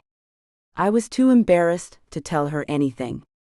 I felt like crap, and I didn't want to tell any of my friends the reason I was so. Censored. Was because of a man. I hadn't heard from Ty all week. After the night I showed up at his condo, he had pretty much disappeared from my life. I hadn't received a text, a phone call, just silence. Painful silence. And so I hadn't reached out to him either. I had too much pride to grovel. The first day I had been fine. By the second day, I had been staring at my phone, willing it to vibrate or ring. But nothing. He had manipulated me. Teased me into sleeping with him. He didn't take intimacy lightly, he had said. What a joke. He was exactly who I thought he had been, a playboy, a womanizer. And he had gotten me exactly where he wanted. He had known what he was doing when he had left me wanting him that night on my front porch. He had known that his decision to not sleep with me that night had whet my appetite for him. And then he had had his way with me as soon as the opportunity arose. I had made things so easy for him. I felt like a fool. I was so stupid. I had made another bad choice. I wanted to cry, but I wasn't going to. I would be strong and just move on. After all, wasn't that what I always did? My love life was like a broken record stuck on repeat. I was tired of feeling this way, but I didn't know what to do about it. I'm fine, just sleepy. If you say so. So, are you seeing someone this week? Another hot date? I shrugged. Maybe. Don't know. I knew Becca was just trying to make conversation, but I didn't feel like talking. I was too busy feeling sorry for myself. Just call him. Call who? Whoever you're so gaga over. I'm not gaga over anyone. Then why do you keep staring at your phone, willing it to ring? I refused to acknowledge what she'd said. I'm fine. I think I'll just head out for a walk. I stood up and glanced at my phone. I was determined to leave my phone there, but I couldn't help myself. I grabbed it and stuck it in my pocket. I ignored Becca's pointed look. What? Nothing. But I heard a laugh as soon as I walked out the door. Great. Now she was laughing at me. My phone rang and my heart skipped a beat. I rushed to retrieve it from my pocket and put it up to my ear. Hi, I said breathlessly without looking at the caller ID. Hi Piper, this is Sylvia. I tried to hide my disappointment as I said, Hi Sylvia. Everything okay? That was the most unenthusiastic greeting I've gotten in a long time. I hope you're not still angry about your date with Jeff. Again, I apologize that you were somehow paired with him. I'm not sure how that happened. Our system is flawless. Apparently not. She had called me the day after my date with Jeff to apologize. Apparently, he had been a big baby and had complained about my disappearance to the agency. Sylvia had been totally on my side. She was a sweetheart. I just didn't feel like talking to her now. There was one person I wanted to talk to, and that person clearly didn't want to talk to me. So, as you know, Jean Bernard really wants to see you again. It's just that he's been out of the country working. I grunted in reply. I hadn't thought of Jean Bernard in a while, but maybe he could help distract me from this whole Thai disaster. Jean Bernard had texted me recently, and I had responded, but I couldn't remember what he had texted me about since my mind had been occupied by Thai. Thai. What a waste of my time and energy. I realized then that Sylvia was waiting for me to use words instead of grunts. I sighed. Yes, I know he'd like to see me again. Would you be open to another date with him? Yeah. I have nothing better to do, I grumbled. Okay then, Sylvia said, clearly taken aback by my response, but not wanting to press her luck further. You know, you can choose to try a different match if you like. Really? I thought I had met my quota already. How many guys had I dated? There was Jean Bernard, Jeff, and Thai. But Thai wasn't associated with the agency. No, not at all.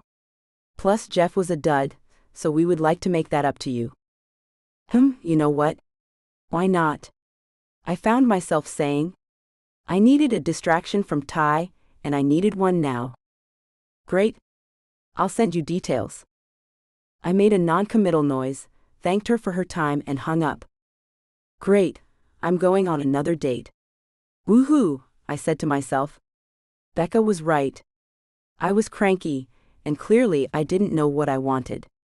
Actually, I did know what, or rather who I wanted.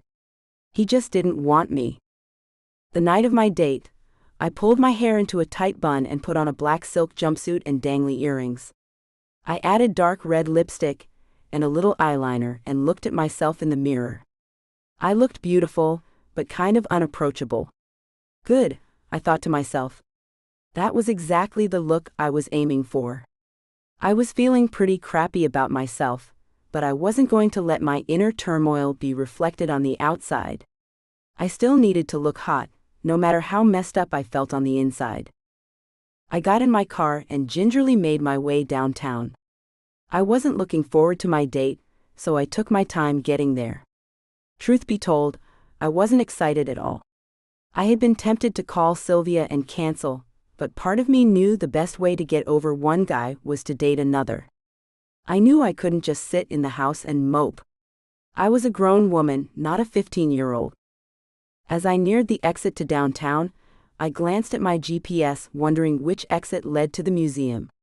That's where my date had decided he wanted to meet. At least my date was classy, I thought to myself, trying to have a better attitude about the situation. Ty still hadn't called. I was determined to just not think about him, but I did whenever I let my guard down. I had thrown myself into work, and had even started looking into maybe bringing on another partner to do the sales and marketing side of the business. But no matter how much I tried to focus on other things, I just couldn't get Ty out of my head. It infuriated me. But I was determined to have a good time, Ty be damned. Feeling fancy, I tossed my keys to the valet in front of the museum and hoped that I wouldn't regret that decision later when I had to pay the bill. Sylvia had explained to me that the museum was having a special exhibit so many high rollers would be attending. That definitely explained why the museum had hired a valet service. And to my surprise, as I walked in, there was an orchestra playing in the lobby, and men in tuxedos were serving glasses of champagne. I was supposed to meet my date in the modern art section of the museum, but I had never visited the museum before, so I didn't know where I was going as I wandered directionless from room to room, unimpressed. I wasn't a huge fan of art. I knew that made me seem uncultured, but I would rather hang out at the science museum and stare at dinosaur bones than look at paintings of nude women with funny-looking babies. Not that I was about to tell my date that. The event was going really well, if you considered how big the crowd was. For the most part, everyone was happily chatting with each other while admiring the art around us.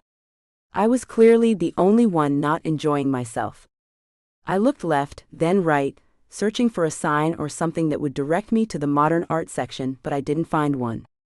Shrugging to myself, I just continued to walk around, figuring that I couldn't miss a section of the museum that was bound to have a bunch of canvases with paint splattered randomly on them.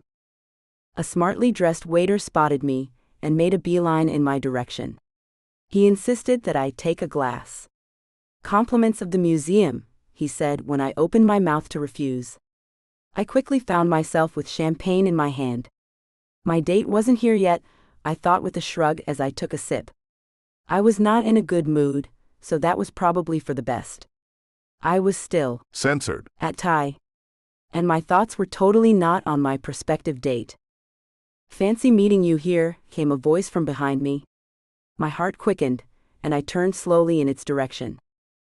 Thai stood there wearing a suit that made him look powerful and seductive. I couldn't believe he was so good looking, and that I had slept with him. I had really hit the jackpot, and then I remembered that he hadn't bothered to call me since the evening we'd spent together. But I didn't want him to know that his silence had really hurt my feelings. I didn't want him to know that he had the power to hurt me at all. I tried to keep my voice neutral as I said, "Good evening, Tyrus. How are you?" "Tyrus? That's a little formal." I said nothing more, so he continued on with a strangely teasing tone. "So are you here waiting for your date or something?" How did he know I was seeing other people? I guess it was the most reasonable guess. I felt vindicated. At least he wouldn't think I was stuck on him. I decided to play it cool. "That's none of your business." "Ouch. You're awfully testy this evening." He reached for my hand and I pulled away. So much for playing it cool. That wasn't going to happen.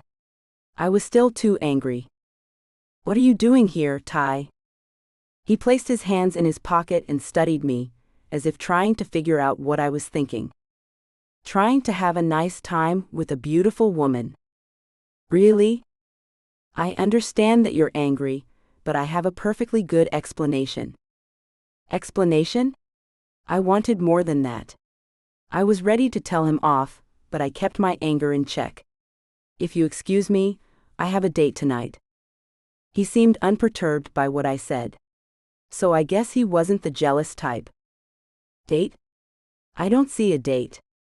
I bit my lip in frustration. Where was my date? "He'll be here soon. Enjoy your evening." "Piper," he started, but I turned to walk away and was relieved when he didn't follow me. I had a date to get to, although it was beginning to look like I had been stood up. Sylvia hadn't had a chance to send me a photo of my date, and I didn't even know his name. She had just told me that he would find me and identify himself as being part of the agency. I rounded a corner and stopped dead in my tracks. Jean Bernard sat less than 5 feet away from me, talking to someone. I knew at any moment he was going to turn around and see me standing there. I counted down 1, 2, 3. He glanced in my direction and did a double take. He smiled at me, looking surprised yet delighted to see me. He excused himself then and made his way toward me. I slowly met him halfway. To my surprise, he didn't keep his distance. Instead, he reached out and censored my cheek. What a pleasant surprise. "If I had known you were into art, I would have invited you to be my date." I smiled tightly. It was nice to see him, but I was expecting my date at any minute and Ty was here. Things were not going to plan. I didn't want them all to know that I was seeing other people. I was sure Jean Bernard knew, but this was still super awkward. Over his shoulder, I could see Ty approaching. Why was I running around and hiding the fact I was dating other people when clearly what had happened between me and Ty had just been a one-night stand? It had meant nothing to him, so it was time that I followed suit. I hooked my arm around Jean Bernard's and said, "How about you give me a tour?" He smiled down at me. "How about I introduce you to one of the artists?" "That would be great." I didn't bother to search for my date. Clearly, my date wasn't going to show up. Jean Bernard was here. And I was determined to have a good evening. An hour later, I sat next to Jean Bernard as he joked with his friends. His friends were clearly the elite of the city. I had met a high-powered doctor who collected rare artifacts and angered his neighbors by keeping the artifacts on display in his front lawn for people to take pictures of. I had met an actress who had been super popular in the early 2000s and was now a major benefactor in the arts. And I had met a child prodigy who was renowned the world over for his expertise in microbiology. They were all very nice and genuinely friendly people, but I wanted to get out of there. I wasn't having a good time. I had spent the better part of my night ignoring Ty. He always seemed to be lurking around, but he hadn't approached me again. When he would come close, I would excuse myself and disappear into the ladies' room until I thought for sure he was gone. And when I wasn't hiding, I was glued to Jean Bernard's side. I felt like a groupie, but I was doing my best just to get through the night and keep my emotions under control. Jean Bernard was making it easy for me though. He really was a great conversationalist. He was sexy, rich, everything a woman could want. But the truth was, I barely paid any attention to him. I was only sticking to him like glue in order to avoid talking to Ty. I was using him, and I felt terrible about that. What was wrong with me? Why couldn't I just be an adult and behave like one? Why was I hiding? "What do you think, Piper?" asked the child prodigy, pulling me away from my thoughts. I said, realizing that all the others were looking at me. Oh. What were we talking about? I thought about bluffing, but I figured I might as well spare myself the humiliation and admit that I hadn't been listening. "I'm sorry, can you repeat what you said?" "I've had a long day, so my attention span is suffering because of it." He smiled at me kindly and said, "That's okay. I was asking if you think this building is an improvement over the other one. It's beautiful and all, but a lot less intimate than the original design." I didn't want to admit that I had never visited an art museum in my life, so I said, "This design is beautiful, but I think the space could have been used more creatively to foster a sense of intimacy." He and the others nodded in agreement, and I sighed under my breath. Great. I had dodged that bullet. And sitting there next to Jean Bernard and all his friends made me feel like an imposter. This just wasn't me. Even if I hadn't spent the evening dodging Ty, I wouldn't have had a good time no matter how hard I tried. Jean Bernard's life was probably full of evenings like this. Evenings where I would feel like the odd man or odd woman out because our interests were so different. We were too different. I liked Jean Bernard, but I didn't think my feelings for him would grow beyond that. It was time to tell Sylvia that things between me and Jean Bernard were not going to work out. I felt terrible. Jean Bernard was a nice guy, just apparently not the right one for me.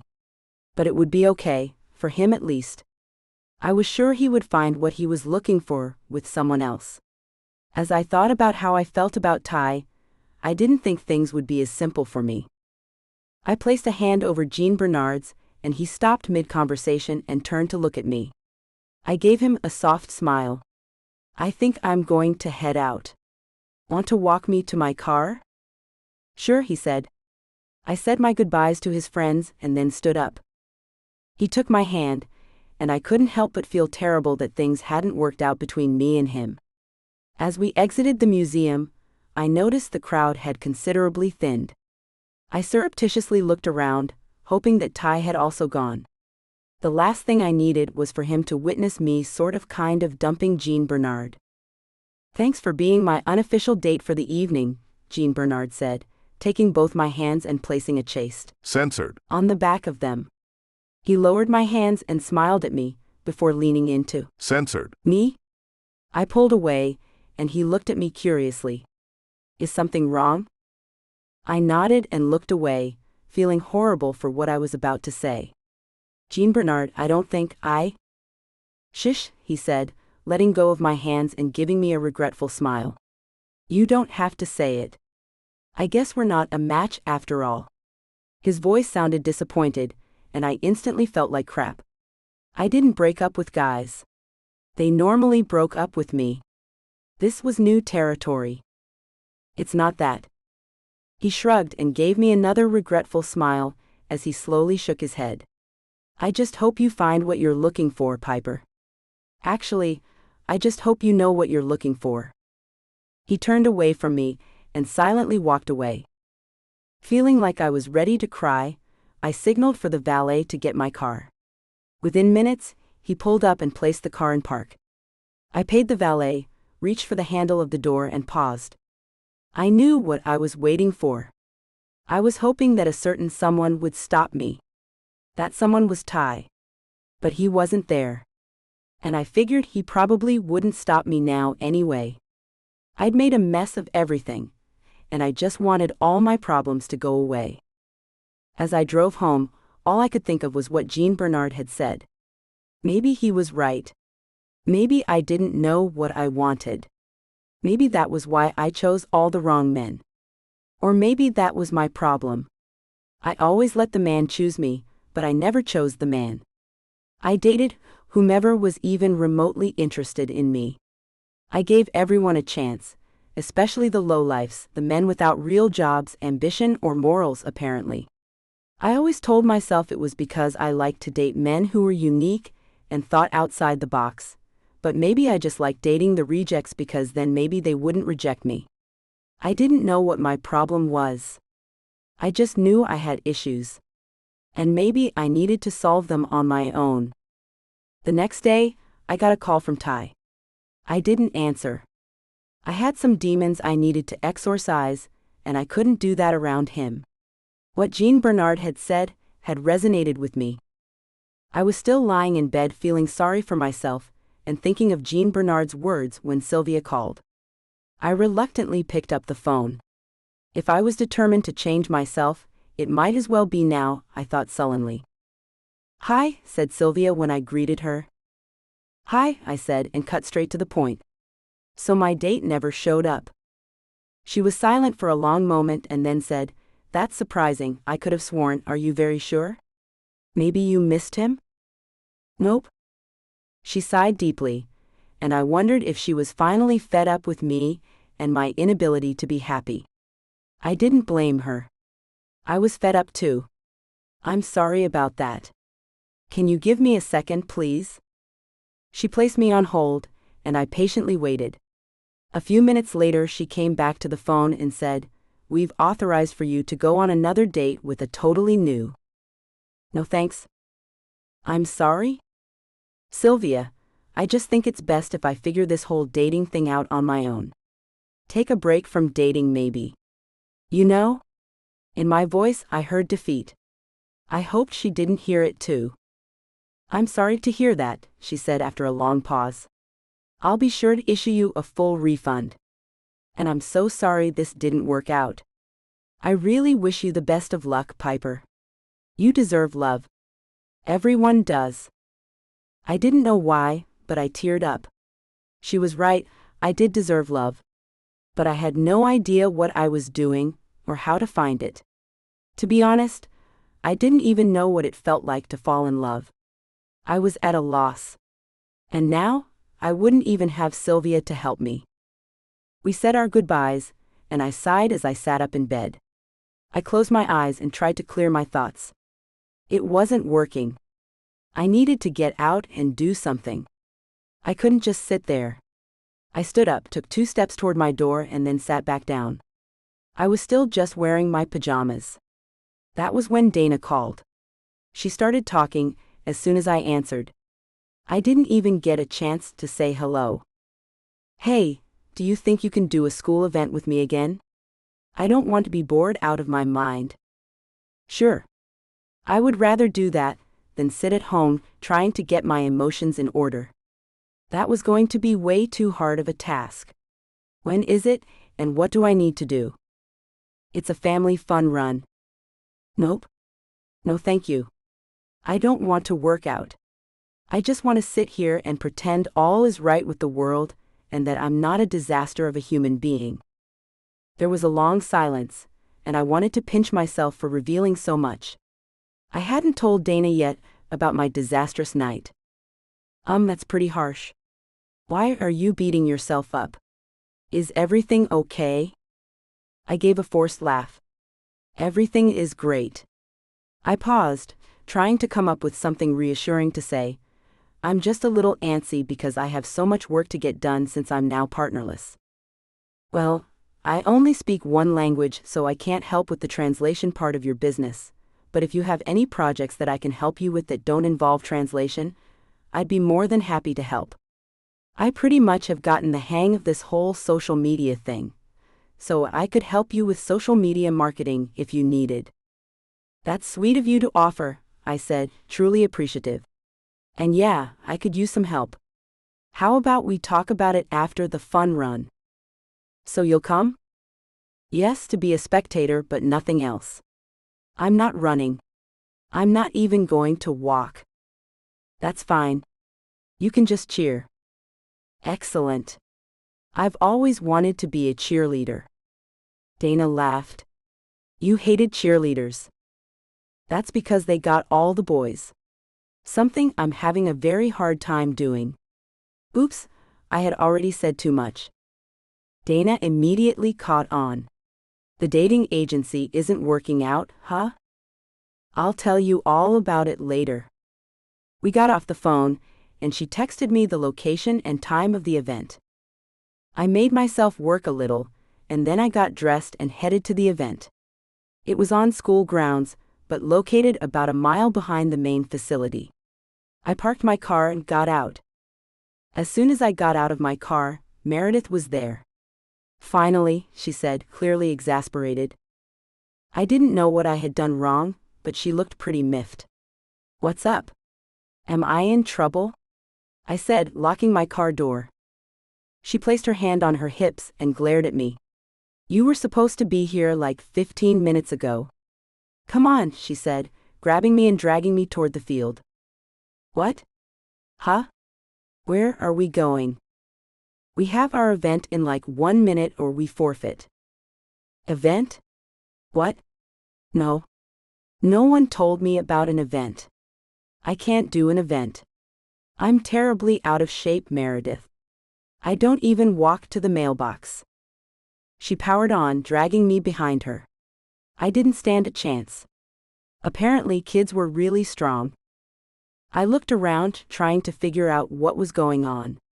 There was a crowd of at least 50 adults, and at least 100 kids running around back and forth. It seemed to be ordered chaos. Everyone was clearly having a great time, and some families even had on matching t-shirts. When we passed the refreshment table, I impulsively reached for a cup of some sort of mysterious sports drink and downed it like a tired marathon runner. I figured it couldn't hurt. When we cleared the refreshment table, I noticed about 50 feet in front of us were a group of adults paired up with kids, standing idly on the field next to a starting line. Spectators stood on the side, chatting excitedly. I found Dana and Carter there. Hey, you finally made it. You better hurry up or you'll forfeit, Carter said, as if I knew what was going on. Forfeit? What is everyone talking about? Dana shot me a guilty look. Sorry, once Meredith realized you were coming, she insisted on doing this event with you. Mom and Carter are kind of slow, she said matter-of-factly. I'm slower. But she was done listening, and just continued to drag me to the starting line. Good luck, Dana and Carter called out. I ignored the mockery clear in their tones. They knew I hadn't been much of an athlete since like freshman year of college. And even then, I hadn't exactly been a fierce competitor. I tried to get in a competitive mood by bouncing up and down and stretching. I continued my feeble attempt to look athletic by swinging my arms back and forth as if I was getting warmed up. I was just happy that I had worn yoga pants and a t-shirt with sneakers. I had originally debated wearing flip-flops with very short shorts. Glancing toward the spectators again, I wondered where the twins were, and then I saw them. They were hitting each other with paper cups at the refreshment table. I held back a smile. Meredith started stretching, so I awkwardly copied her. As I pretended to know what I was doing, I casted a glance at the other parents at the starting line. They were all shapes and sizes, and I felt terrible to admit this, but I secretly was happy that I wasn't the only participant who looked awkward and kind of out of shape. So what are we doing? Wheelbarrow racing. Oh. I hadn't done that since I was like 8. Sue, how does that work? Am I holding your legs or are you holding mine? She shook her head and gave me a look of disbelief. You seriously want me to answer that question?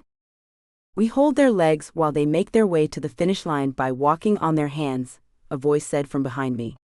God, could this day get any worse? Where had he come from? I ignored him. What the hell was Ty doing there? The announcer's voice blasted through the air before I had the chance to say anything. That was sort of a relief. Okay, parents, friends, and students. We're ready to start. We got into position, and I tried to ignore Ty, who was clearly Danny's partner. On your mark, get set, go. We got off to a difficult start, and I almost tripped over Meredith, but I was determined to beat Ty. I didn't care about everyone else around us. I just wanted to do better than Ty. We raced clumsily to the finish line, and I glanced behind me, smiling widely when I realized he was far behind us. And then just like that, we crossed the finish line. We had lost, miserably, but at least we had beat Ty and Danny. Meredith and I high-fived, and I couldn't help but laugh. I was feeling amazingly better. Congratulations, Ty said as Meredith and Danny excitedly talked to each other. So how've you been? I ignored him and walked away. He followed me. Listen, can we just talk? I don't have anything to say to you. Really? An apology would be nice. I turned to him quickly and poked him in the censored. You want me to apologize to you? Well, you ignored me and left me dateless. What are you talking about? What did you expect me to do? Run to you with open arms? I expected you to at least acknowledge me and not spend your entire evening with someone else. Acknowledge you? I scoffed.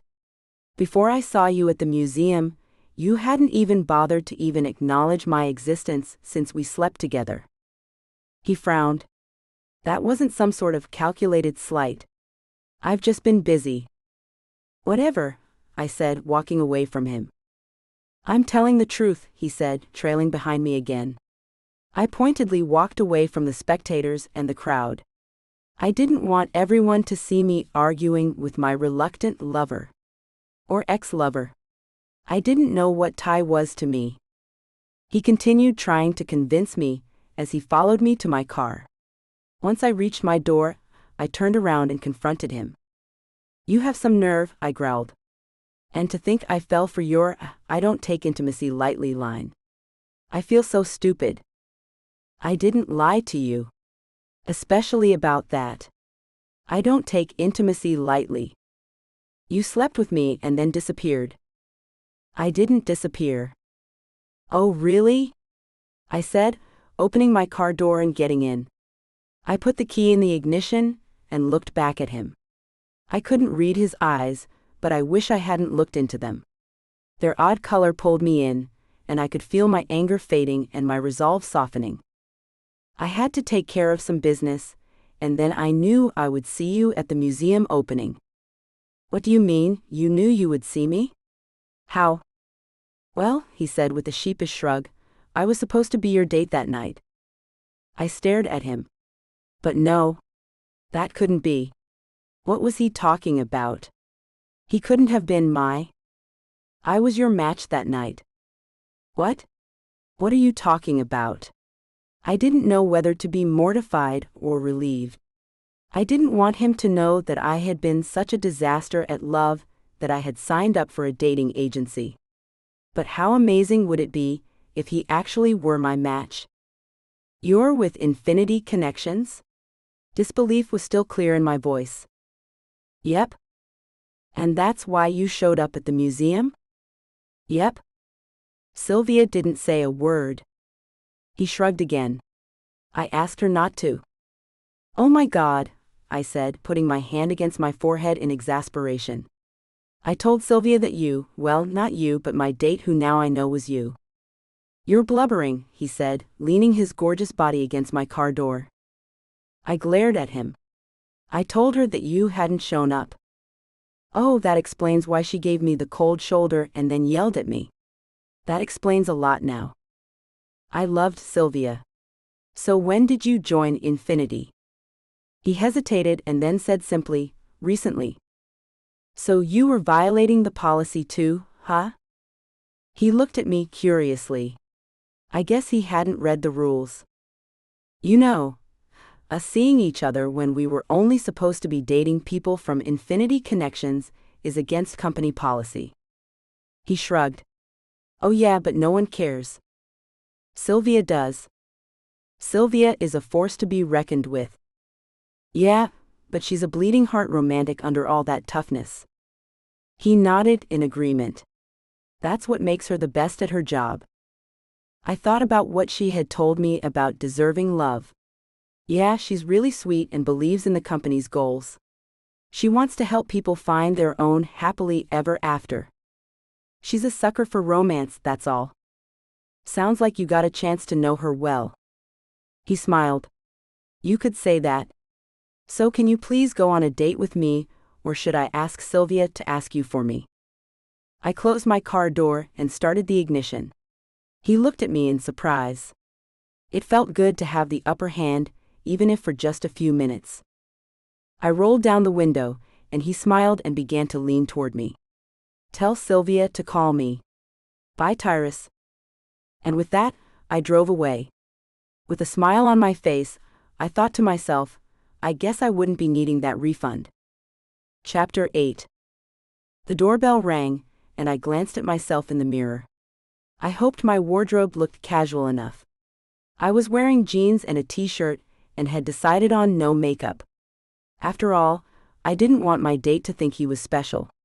The doorbell rang again, and I slowly made my way to my front door. I opened it and said, "You're late." I had to find parking, he said, checking me out before surprising me by bringing me into his arms. Hey, I said in false protest. It felt good to be in his arms again. I could smell the hint of his aftershave, and the feel of him so close just felt right. I wanted to wrap my arms around him and settle my head against his. Censored. But I wasn't going to make it that easy for him. So instead, I slapped at his hand and stepped out of his embrace. He looked disappointed. I can't even get a hug? You're still in the doghouse, buddy, I said as I stepped back into the house and he followed me. I closed the door behind us and then turned around and marched past him toward my kitchen. Come on, get to work, I said, pushing bowls and utensils towards him. He looked confused. I thought you were making dinner. Then you misheard. Like I told Sylvia, you're making dinner and I'm watching. He rolled up his sleeves. Seems fair. I smiled. Of course it does. I sat down on the couch and started watching TV as I listened to him digging through the refrigerator. Are you seriously not even going to help? Nope, I called back contently. How about at least pull a chair around and keep me company? No thanks. I don't think it's a real date unless you keep my company. Then I guess this isn't a real date. So what am I? Your personal chef who you just happen to have. Censored. With? I knew he was just trying to change the tone of the evening, but I wasn't going to let him. Consider that a one-time anomaly. So which position was your favorite? I could feel my skin growing warm at the reminder of the things we did that night. But I tried to push those thoughts away. Boy, was that hard. I refused to answer that question. I would say from behind because you have a great ass, but watching you orgasm. Seeing your face, now that was? He didn't get another word out since I picked that moment to pick up a throw pillow and toss it at him. And luckily, my aim was true. "Hey," he said, pushing the pillow off the island where it had ended up after it collided with his face. "No pillow fights unless we're in bed." I changed the channel and looked at him then. He had a stupid smile on his face, and I couldn't help but laugh. "It's nice to have fantasies." "Ha," he laughed dryly. "So what are you saying?" he asked as he continued chopping vegetables. "You're saying us together in bed again is just a fantasy that won't come true?" "I don't believe that for a second. And neither do you. Whether I believe it or not, that's not going to happen tonight." He gave me a sad look, and I held back a laugh. The puppy dog eyes aren't going to convince me otherwise. He shrugged and started cooking. It was worth a try. I settled back in front of the TV and deliberately ignored Ty while he cooked. Yeah, this date had been my idea, but I had been determined to keep some distance, not just physically, but emotionally. I didn't completely trust Ty yet. I didn't trust that he wouldn't do another disappearing act and just blame it on work. Even though he was actively trying to find someone, since he had joined the agency and all, that didn't mean he was ready or open to a relationship. And that was what I wanted. A real relationship. I wasn't settling for anything less. 10 minutes later, he sat down on my couch next to me and stared at the television. "What are we watching?" he said, trying to snake an arm behind me. I pinched him and he yelped, "Ouch! Keep your hands to yourself. I just wanted to hold you." "Not an option." "How about your hand? Can I at least hold your hand?" "No." "Why not?" "It's busy holding the remote." "You're so mean. That tidbit of information wasn't in your eval." I frowned. "You've seen my evaluation? How had that happened?" I thought only Sylvia had access to the client's evaluations.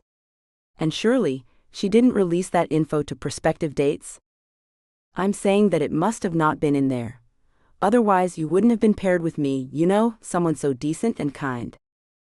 I narrowed my eyes at him. Decent and kind? How about conceited and secretive? He seemed to think about my description of him and said, "Maybe you're right." Then he stood up abruptly. "Dinner's ready." "That fast?" He gave me a beautiful smile. "What can I say? I'm gifted at many things, as you know." He gave me a suggestive look, and I rolled my eyes. "You're ridiculous," I said as he pulled out a dining room chair for me to sit down. As I sat down, he scooted my chair in and censored my cheek. "I am ridiculous, but you love it." He turned away and finished getting dinner prepared, and I just took that moment to stare at him. My whole body was aware of him. It was like whenever he was around, every cell of my body tensed. He looked good tonight, wearing just a casual pair of shorts and a plain white tee. That plain white tee didn't disguise the fact that he had great shoulders. I remembered what it felt like that night to wrap my arms around those shoulders. And at that moment, he turned around and sent me a knowing smile. I promptly looked elsewhere. He appeared beside me and started placing plates on the table. "I saw you checking me out," he said casually. "I wasn't checking you out." "Then what would you call it?" I was staring, spacing out in boredom, and you happened to be in my line of vision. "Ouch, are you saying that I'm boring?" "If the shoe fits." He gave a bark of laughter and squeezed my shoulder.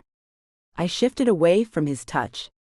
God, even a casual touch from him lit me on fire. "Oh, I'm sorry, are we still doing that no touching thing?" "Yep." "That's a shame. There's so much of you I would like to touch." "Or," censored he said, looking at my lips. I nervously licked them, and he followed the motion with his eyes. "Stop tempting me." He turned away, and I fought back a smile. I was glad my no-touching rule was hard for him too. He finished setting the table without another word, and then he sat down across from me. "So this is the masterpiece I created, based on the paltry offerings in your refrigerator." And he was right, it was a masterpiece. And to think that he had made all of this with some leftover herbs, half a box of pasta and a few tomatoes. This is wow, yeah, a masterpiece. I hope it tastes as good as it looks, I teased. I helped myself to a plate of it and dug in. This is delicious. My compliments to the chef. Thank you. Maybe this can be your fallback career. You know, when you retire? I don't plan on retiring. I looked at him in surprise. You plan to work the rest of your life? He shrugged. My grandparents did. I figure why not? Not me? My partner just retired. He lives somewhere in France now, and he's loving his new life. No obligations, no work. Just freedom. Ty took a bite and seemed to be in deep thought as he chewed. I don't know if I could live like that. I need structure. I need to be productive. I shook my head. I'm the opposite. I hate structure, and I feel like being productive is overrated. Maybe you can teach me your ways, Sensei. You're mocking me, that's all right. You'll come around to my way of thinking when you're 80, wrinkled, and still trying to figure out some new version of QuickBooks. He laughed. I'll just ask you to figure it out for me. What makes you think I'll still be around you when you're 80? Because I'm irresistible. Try again. Because I plan to spend the next weeks, months, years of my life trying to convince you that the only person you want to be with is me? I swallowed hard. That wasn't what I had been expecting to hear. I cleared my throat and said nonchalantly, that type of convincing would take centuries. Ouch, you're so harsh. Just realistic. He put down his fork and sat back in his chair. He studied me and said, all I need is a month. A month to do what? I said, taking another bite. To convince you that the person you want to be with is me. I scoffed. Good luck? I don't need luck. I've gotten this far without it. So far the furthest you've gotten is my dining room. And my kitchen, and my bedroom. He let his words linger between us, and he held my eyes. I was the first to look away, feeling censored, not only physically, but emotionally under his knowing gaze.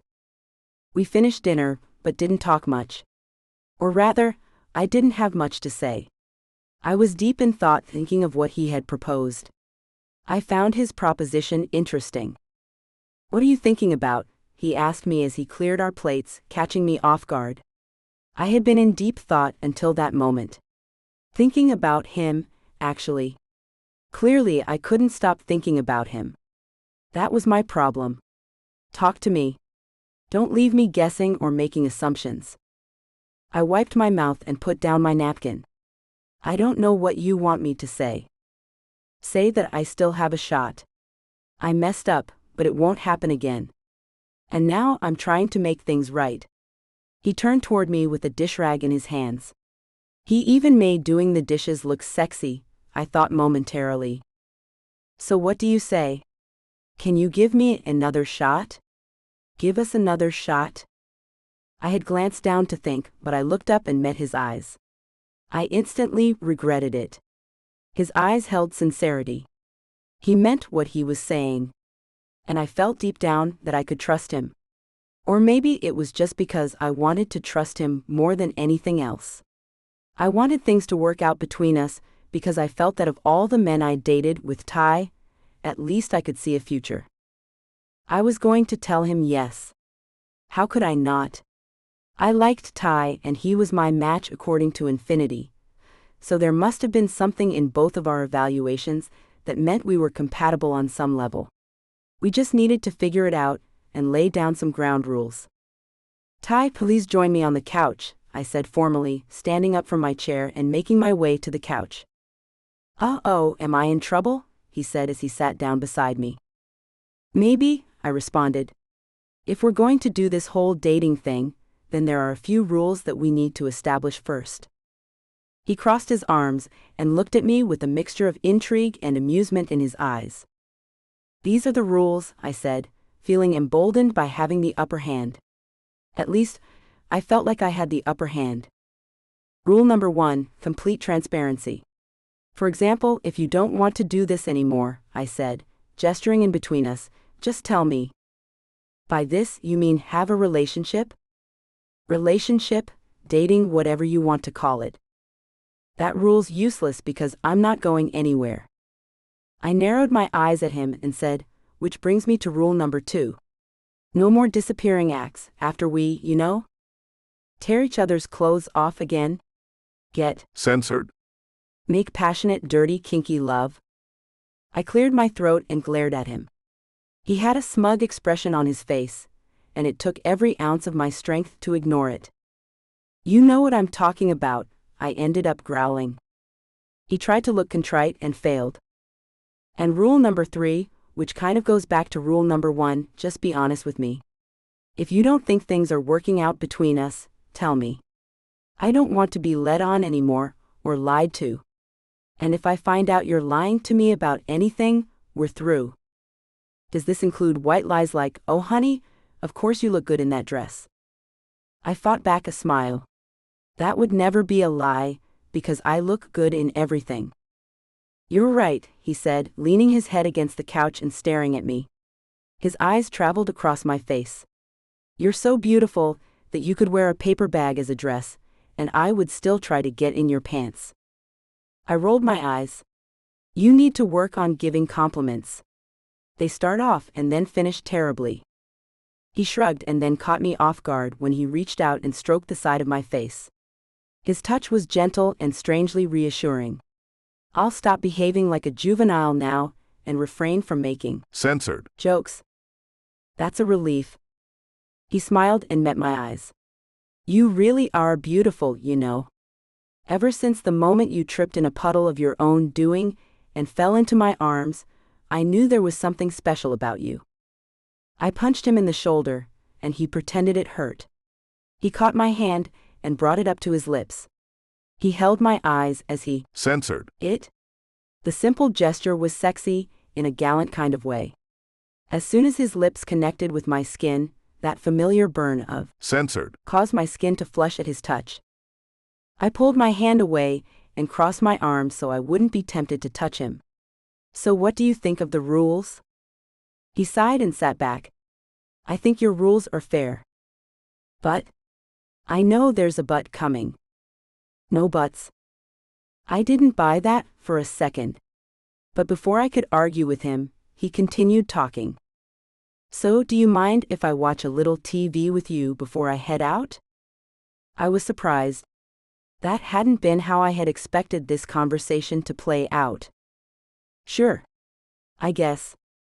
He settled back on the couch, kicked his shoes off, and tossed his feet up on the coffee table.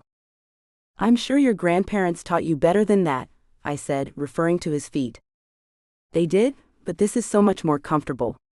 He sneakily wrapped an arm around me and pulled me toward him so my head rested on his censored. And this is even more comfortable. He censored my forehead and turned his attention to the game show on the screen.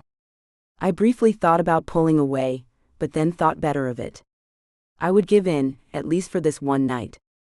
I snuggled against his censored, feeling for a second as if that's where I belonged. I didn't dare let myself think about it further. I was falling for Ty. Or maybe I had already fallen for him, I wasn't sure. But I was determined to just enjoy the moment. I inhaled deeply, enjoying the smell of him, and then I wrapped my arms around his middle. He censored my forehead again, and then pulled me closer. I looked up at him, trying to ignore the feel of his hard censored beneath my cheek. He was so close. It would be so easy to just reach up and censored him. He glanced down at me at that moment, and I expected him to give me a knowing smile or to tease me, but he didn't. Instead, he tilted my chin up and censored me. The censored wasn't passionate, it was soft, gentle, and when he pulled away I wanted more. Much more. But Ty just wrapped me in his arms and turned his attention back to the TV. I sighed against his censored, and he rubbed a hand through my hair and down my back. His hand traced my spine up, down, and then back again. His touch was hypnotic, and I could feel myself growing sleepy. I yawned, and thought to myself that I would close my eyes at least for a little while. When I stirred again, I found Ty asleep next to me. I didn't know what time it was. I gently extracted myself from his embrace and stared at him. He looked kind of innocent while sleeping, even though I knew the truth. He was anything but innocent, yet our evening had been. I was having contradicting feelings about that. As if he could feel me staring, his eyes slowly opened. "Hey," he said. "Hi," I said back. He gave me a slow, sleepy smile and said, "How long was I asleep?" I shrugged. "Not sure. I fell asleep too." He raised one brow questioningly. "Really? Are you sure you didn't take advantage of me while I was sleeping?" I faked innocence. "I would never do that." He looked disappointed. "That's too bad." This scene has been censored to provide a safe and enjoyable reading experience for everyone. "Not yet. I made a promise to you, and I intend to keep it." "I'm pretty sure I didn't make you promise to be celibate." "I'm not talking about your rules, I'm talking about my own." He moved to sit up, and I climbed off of him and settled back on the chair and stared at him. "Care to share those rules with me?" He began to put his shoes on, and then when he was done, he turned to me and said, "No." I shot him a glance of disbelief, and he chuckled, bent down and Censored me firmly on the mouth. "I'm heading out, thanks for having me over. Come lock the door behind me." Sheepishly, I followed him to the door, trying not to think of how much I wanted him. I couldn't believe he was just going to leave me like this. He laughed when he saw my face as he prepared to leave. "Stop pouting," he said, taking my chin in his hand and tilting my face up to his. "I'm not pouting," I said, still pouting. "You are. But it's cute." He censored me again, and this time he deepened the censored and I greedily met his. censored. Abruptly he pulled back, took a deep breath and said, "Have a good night, Piper." And just like that, he was gone. I closed the door after his car departed and locked it. Ty had practiced great reserve. I wondered what exactly were his rules. I just hoped they didn't include celibacy, because I wanted Ty so bad I needed a hot shower to take the edge off. So with that, I cut off the TV and made my way to the bathroom, thoughts of Ty in my mind. "You're doing it all wrong," he said, coming up to stand behind me. "You're supposed to swing from your hips. You're putting too much arm into it. And you're twisting too much. Everyone's a critic. I'm just trying to help. You're just checking out my..." Censored "Yes," he admitted with a smile, "I'm doing that too." I laughed. We were playing golf at the local course near Ty's community. It had been Ty's idea. I secretly thought he just wanted to see me in a little skirt. I took a swing at the ball, and it went flying through the air and landed about 10 feet away. That would have been impressive if I hadn't been aiming for the hole that was literally like a foot away from me. "Great shot," Ty said, holding back a laugh. I shook my golf club at him. "You haven't made one shot yet." "Like at all?" "That's because I don't want to embarrass you. I'm starting to think you don't even know how to play." He shrugged. I might have exaggerated my golf playing prowess a little bit. "A little bit?" I shot him a look. "Okay. Maybe a lot. I've only played mini golf. I just wanted to drive the little cart around." "No wonder all your tips were so horrible. Wiggle your hips, Piper. Lean into the shot, Piper." "Hey, that was a good tip. I'm sure all the pros use it. And I'm sure that you don't know what you're talking about." He slung an arm around my shoulder. "Oh, ye of little faith." I smiled and wrapped an arm around his waist. It felt good to be around him. I was learning so much about him. I didn't know he had such a boyish, playful side, for instance. He always teased me, and it was fun to not take myself so seriously. I realized that I had always been the serious person in my previous relationships. It was nice to participate in the ribbing too. I was actually pretty funny, which was a side of me that normally only my friends saw.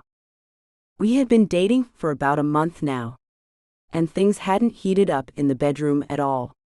Yeah, we had our moments when things came close, but for the most part Ty planned most of our dates, and they normally took place in public outings, as if he didn't trust himself to be alone with me.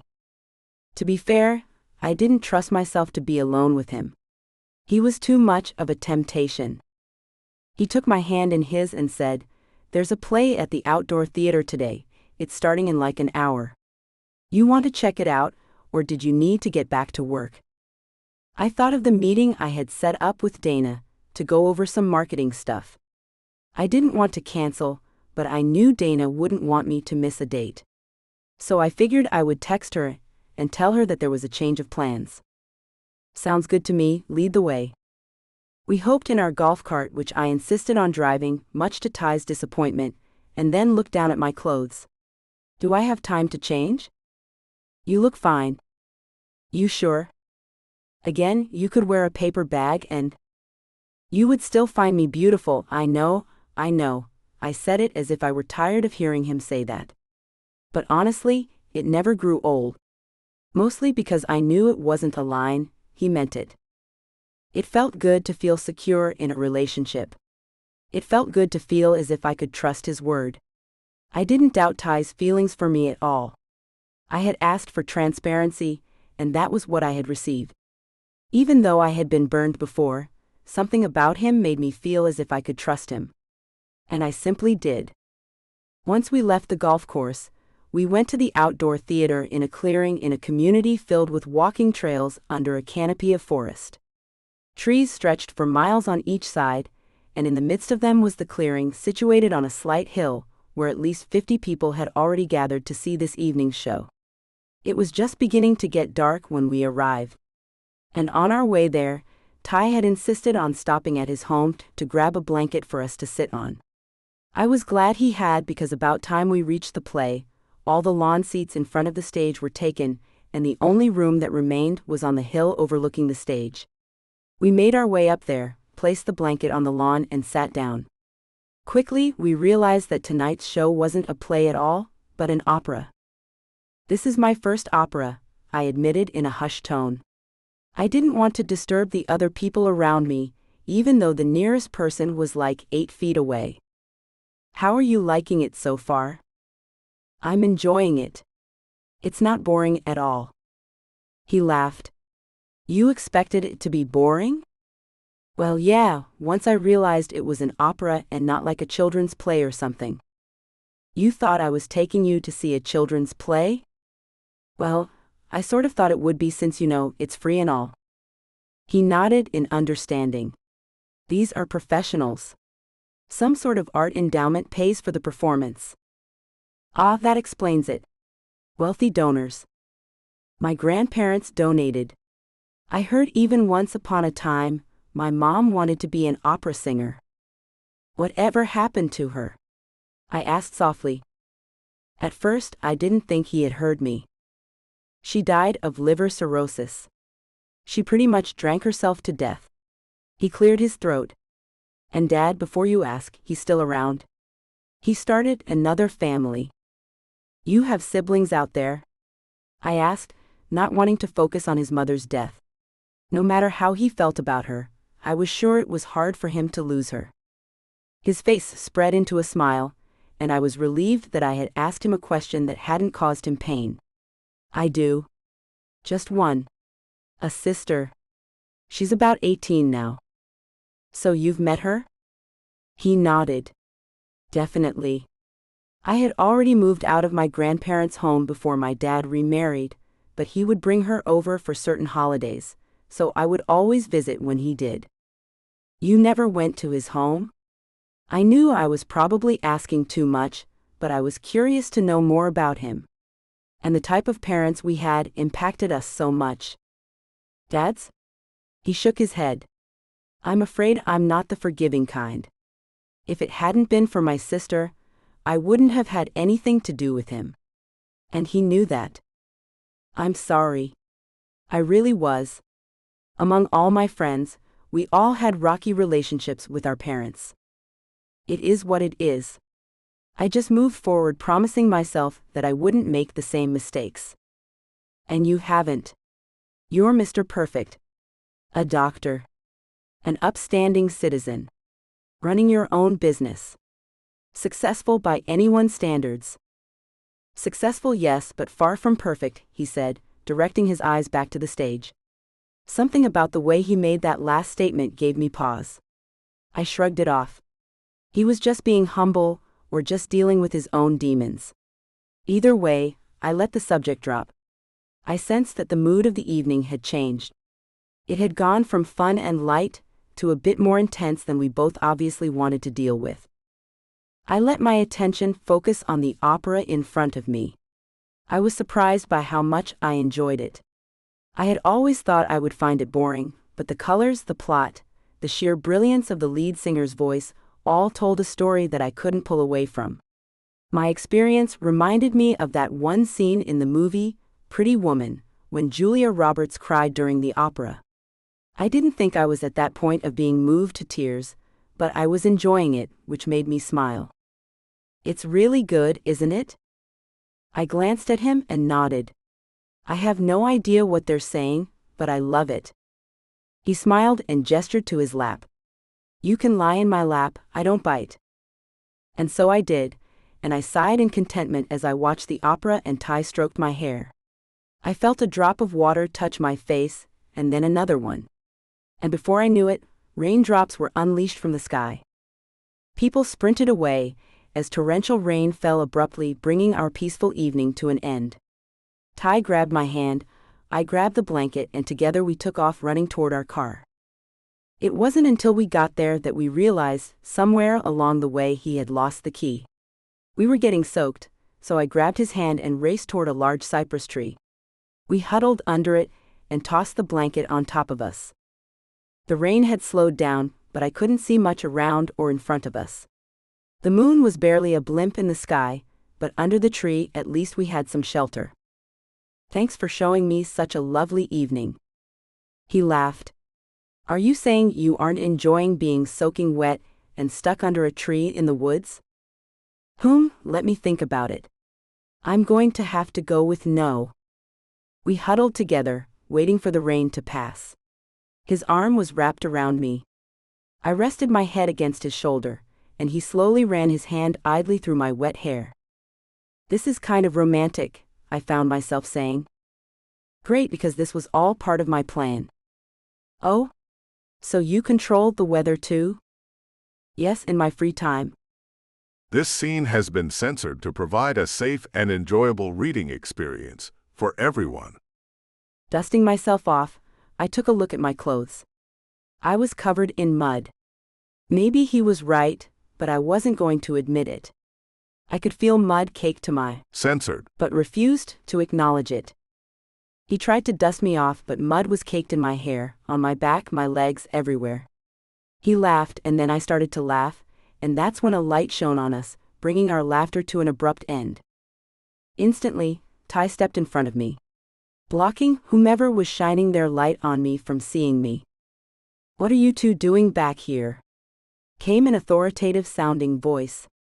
If I had to guess, I would assume it was a cop or security. The show was rained out, so all of you have to go. We were just looking for my keys, officer. We lost them in the rain. You lost your keys back here while it was raining? How exactly? He clearly didn't believe us, but I didn't blame him. Find your keys and then head home. I'll be in the parking lot if you need me. With that, the cop turned around and left.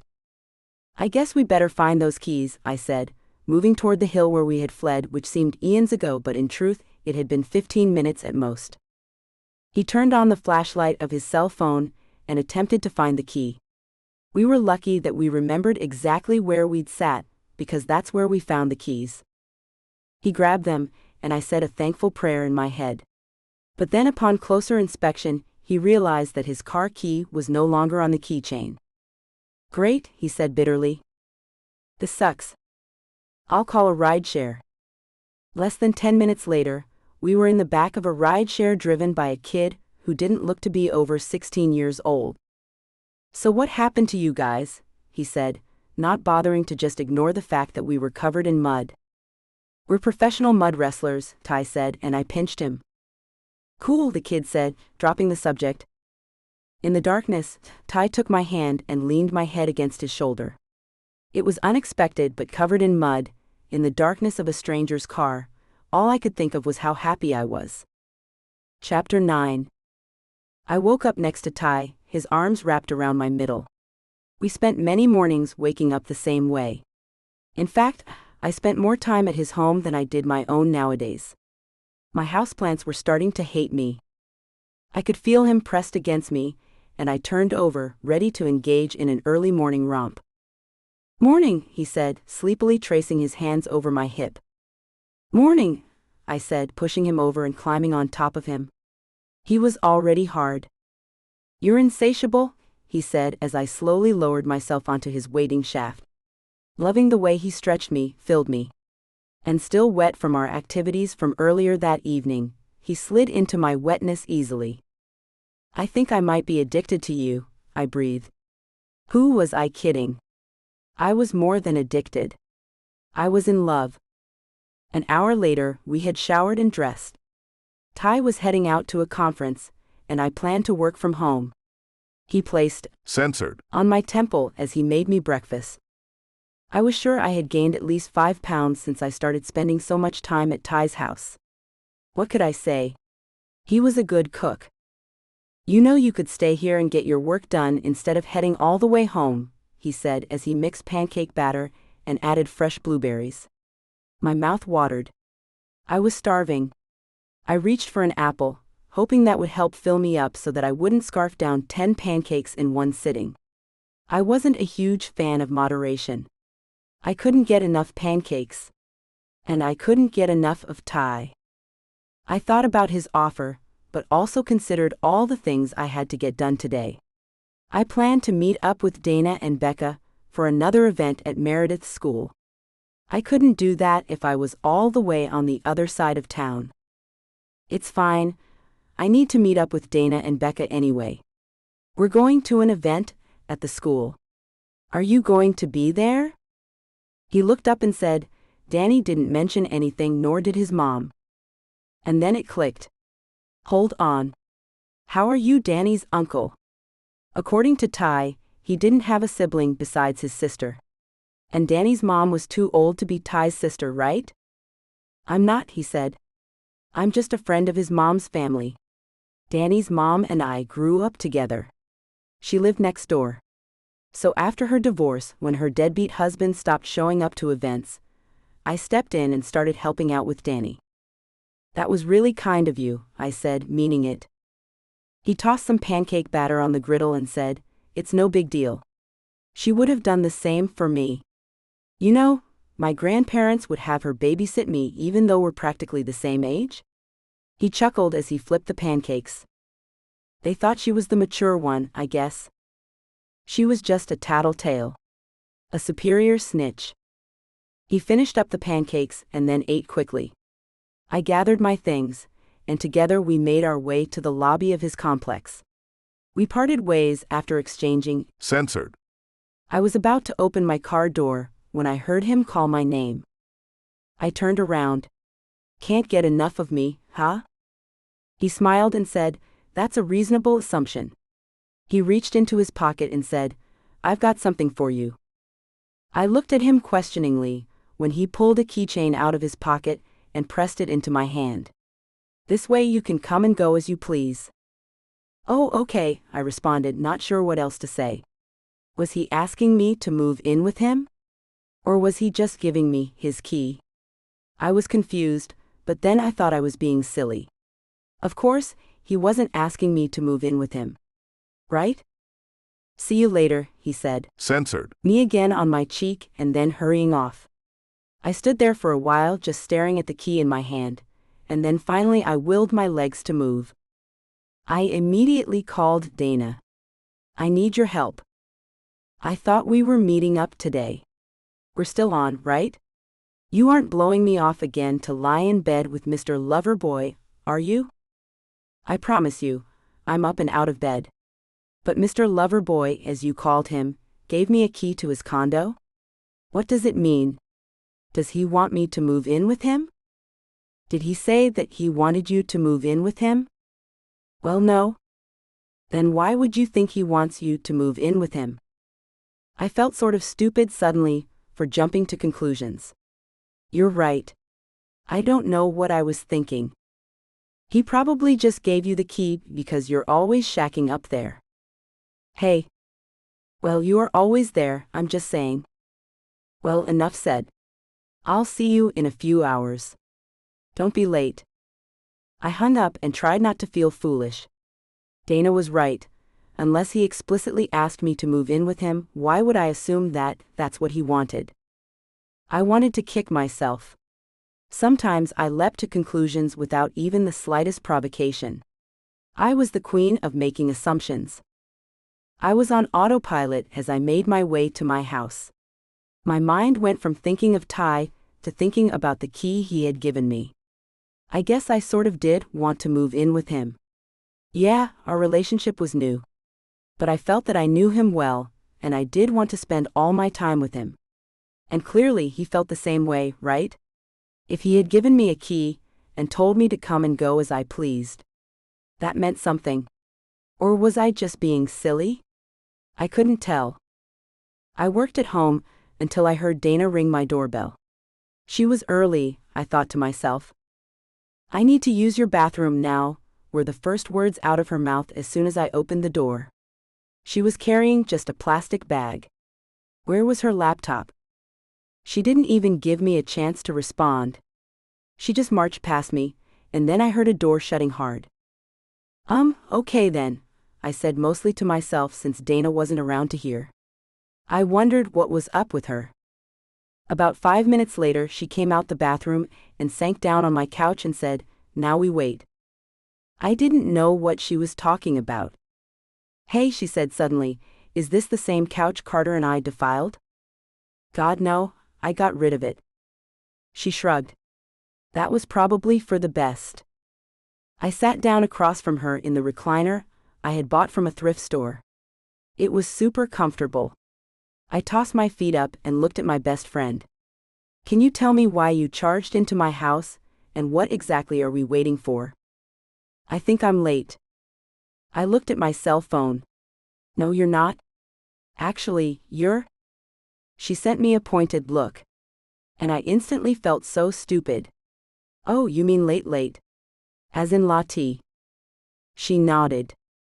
Oh my God, what are you going to do with 4 kids? Shut up, Piper. You can barely keep up with the 3 you have now. You tell me that on a constant basis. And what if you're having twins or even triplets this time around? A throw pillow collided with my face and Dana growled, "Shut up, Piper." How can I shut up? This is great news. Really? I haven't slept in like a decade. Sleep is overrated. You sleep in every day. Yeah, I love being childless. She shot me a glare, and I held back a giggle. And then she abruptly turned away from me, and my grin fell. Her shoulders began to shake. Dana was crying. Instantly, I got up and sat down on the couch next to her. I embraced her, and she just rested her head against my shoulder and cried. I didn't say a word. I just let her cry it all out. I didn't bother with platitudes or try to tell her everything would be all right. I knew my friend better than that, and she wouldn't appreciate or tolerate being placated. When she was done, she wiped the tears from her cheeks and wiped her nose on her sleeve. I pretended not to notice. I'm sorry, she said. You don't have to apologize. She sniffled again. I'm just feeling a little overwhelmed. I know if I am pregnant that I'll love this one as much as Meredith and the twins, but oh God, the thought of Censored. Again. Or weaning or potty training just makes me so tired. Just hire a nanny this time. She instantly perked up. That's a great idea. Why didn't I think of that when the twins were born? I shrugged. Glad I could be of help. Now do you want me to come with you? She shook her head and stood up. She pushed her shoulders back and puffed out her Censored. as if she were going into battle. I can do this. I am a strong, fearless woman, completely capable of handling any task given to me, including having and raising another baby. Or babies.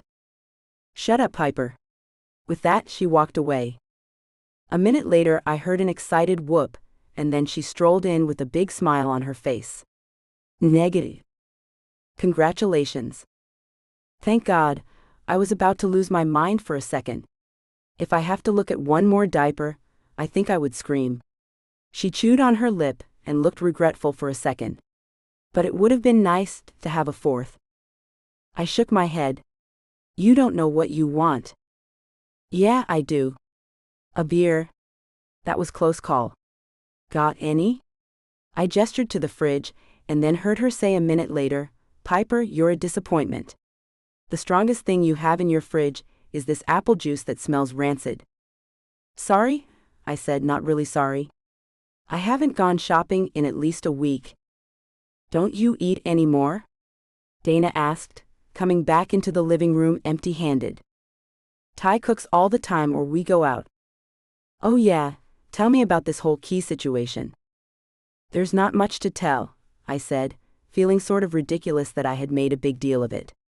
It's just a matter of convenience. You two sure are getting close. I shrugged. I guess. So do you think he's the one? I don't really believe in that. Oh please, of course you do. You're a die-hard romantic. I am not. Yes you are. Am not? Oh gosh, now we sound like the kids. I got up, not wanting to tell Dana how I really felt. My track record wasn't great, and I wanted to be totally sure about Ty before I went around singing his praises to everyone who would listen. Not that I didn't do that already. You know it's okay to fall in love, Piper. She looked concerned. I laughed it off. In love? I'm not in love, I just really like him. That's okay too. I don't want you to feel as if you're going to be judged for falling in love again. Well, it does feel that way. I mean, not by you, but I'm my biggest critic, Dana. I can't be trusted to make any decisions of the heart, because I always mess up. No matter how hard I try to get things right, I fail over and over. I compulsively fail. Maybe in some ways, I'm a failure. No, you're not. You run a very successful business. You built this house almost from the studs up, and you're a great aunt. Nothing about who you are says failure. Well, everything about my track record in love says I'm a failure. You're being too hard on yourself. Everyone makes mistakes of the heart. It's called being human. It's called being stupid. You really need to stop beating yourself up over your past romances. They're in the past. Let them stay there. I sighed. Everything you're saying is absolutely right and logical, but I still feel defeated and unsure about myself when it comes to this kind of stuff. Like, what if my family is just cursed to spend eternity in bad relationship after bad relationship? Yikes, then I hate to see who Meredith starts dating. I knew she was being facetious, and that exasperated me. I'm not joking, Dana. Sometimes I feel as if I'm just destined to keep making the same mistake. I don't want to trust the wrong man again, and in the long run end up getting hurt, or worse yet, end up hurting someone else I don't even know. That was a fluke, Piper. It's not as if every man you've dated was harboring some dark secret. That I know of. Stop. You can't let a few bad apples spoil everything for you. Be positive and optimistic. Isn't that what you're always telling me? Maybe that's bad advice. Who are you and what have you done with Piper? She said, and I couldn't help but laugh. I would like to think that I've finally grown up. Well, don't do that. Unless you want to turn into me. I mean, have you seen my crow's feet yet? She asked, pointing at the barely noticeable wrinkles at the edge of her eyes. You're beautiful and perfect. You don't have crow's feet. You're so sweet, that's why you're my best friend. You're way better of a person than I'll ever be. You're a good person too. She laughed harshly. Only on the weekends when I get to sleep in. She stood up and said, I need to run and get my laptop out of the car so that we can get started on work and then meet Becca back at the school. Be back in a sec. While she was gone, I thought of what she said. I had frequently downplayed how I felt about Ty when talking to my friends. I really did feel as if at any moment the proverbial other shoe would drop, and then I would be back at square one, loveless, alone, and feeling sorry for myself. And it wasn't that I didn't trust Ty. I just didn't really trust myself. Soon enough, Dana came back in, and I focused the next few hours to listening to her marketing plans for my business. Dana was clearly good at her job, and I felt lucky to have her help. I told her as much. She had just shrugged and said, It's the least I could do after all you've done for me and Meredith over the years. We wrapped up what we were doing and headed to the school. On the way there, she asked me if I had any dinner plans for the night. I figured that I would give Ty a day off of cooking, and told Dana that I would be glad to accompany her and her family to dinner. We're having spaghetti. Be warned. Only one kid knows how to use utensils properly, so if some spaghetti goes flying across the table and lands in your lap, don't take it personally. Duly noted. I won't. After the school event, I looked at my phone and realized that I hadn't reached out to Ty all day. I had a text from him, though. What would you like for dinner tonight? Having dinner with Dana. Oh, he said, followed by a frowning emoji. I laughed. I'm giving you a break, I texted back. I like cooking for you, he replied. You're sweet. I smiled and put my phone down, and then another text popped up. You have my key. Swing by when you're done with dinner. I miss you already. Feeling warm and fuzzy inside, I texted back, I miss you too. The day went by faster than I expected, and the next thing I knew, I was helping Carter and Meredith put away the dishes whilst Dana got the twins ready for bed. Dinner had been yummy. Nothing fancy like Ty made, but homey and filling. So how's your love life? Carter asked when Meredith was out of earshot. Dana said you're dating some guy and you're in love? I blushed. I'm not in love, I'm just trying to see where this all goes. Yeah, there's nothing wrong with being cautious. Thank you. Now explain that to your wife. He shook his head. No thanks? I don't want her to bite my head off. You know how she gets when she swears she's right. Are we talking about Mom? Meredith asked, popping back into the kitchen. If so, you're so right, Carter. Mom hates to be wrong. She's like allergic to it or something. We all started laughing, and abruptly stopped when we heard someone clearing their throat. I'm glad you guys are having a good laugh at my expense. Carter quickly walked over and embraced Dana, putting his chin on the top of her head as he gave us all a secret smile. No one's laughing at you, sweetheart, I assure you. Yeah, Mom, Meredith said with a straight face, we're just laughing with you. Funny, I didn't hear myself laughing. Imagine that, I said, smothering a giggle. So what are we talking about? She asked from her husband's embrace. I envied them. They loved each other always and just always knew it.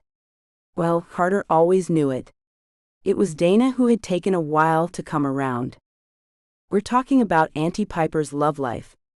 Apparently, Infinity Connections is working out. I nodded. Did you know that Danny's uncle isn't really his uncle? Huh, she said, clearly not knowing what I was talking about. Danny's uncle Ty, the guy I'm dating. Oh, you hit it off with Ty. That's even better. He thinks you're hot, and he's the president of Infinity Connections. My good mood came crashing down. There was no way. I must have misheard her. Hold on, Meredith. What did you just say? She looked at me curiously. Which part?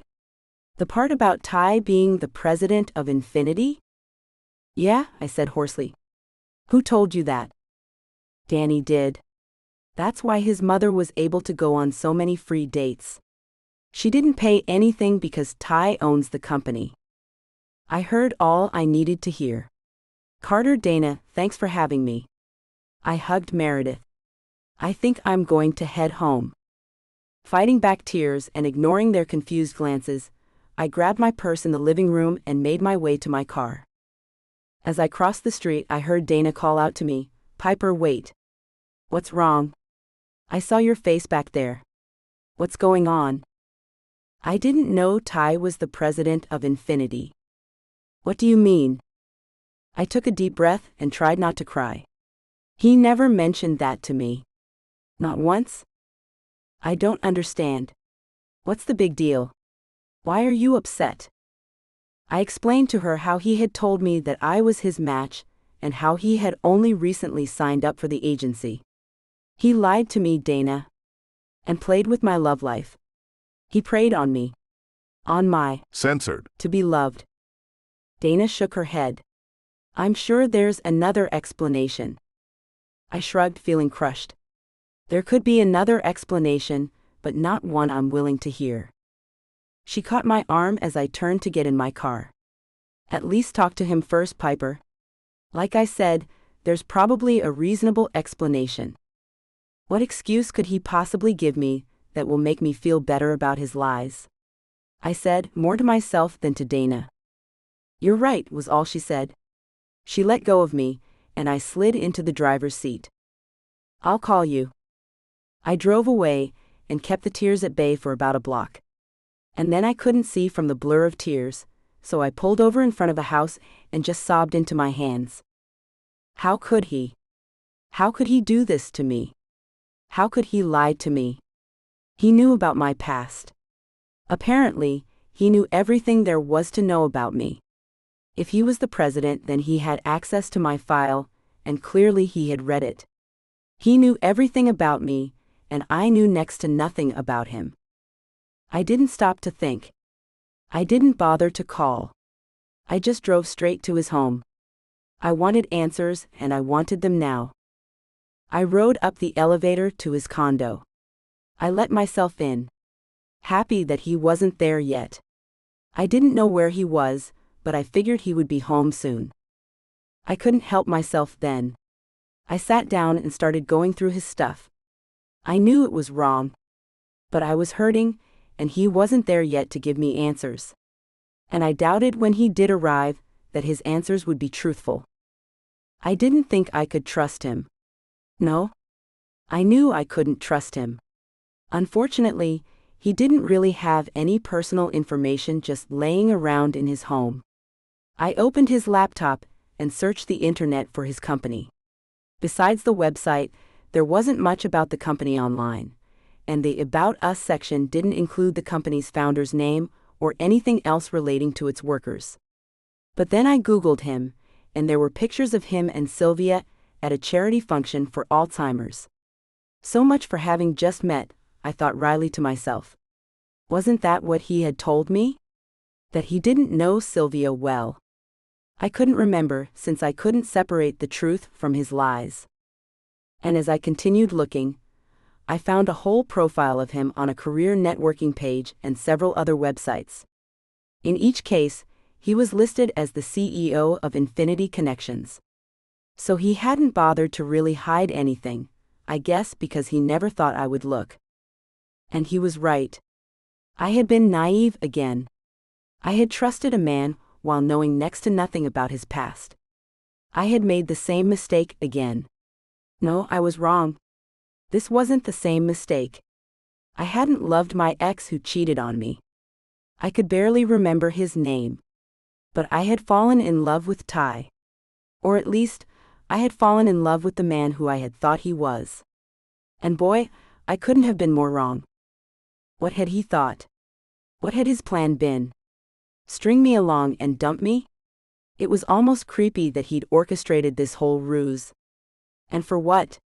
What had he wanted from me? Besides to deceive me and humiliate me? In frustration, I wiped at the tears that were falling down my cheeks. I didn't have the luxury of being sad. I needed to stay focused. I needed to stay mad. I heard the door opening and tried to regain my composure. He came in and smiled upon seeing me. "I see you used your key." I nodded, unable to speak. He didn't notice as he undid his tie. He was still wearing his work clothes. How was the conference? I forced myself to ask. Your voice sounds funny. Are you okay?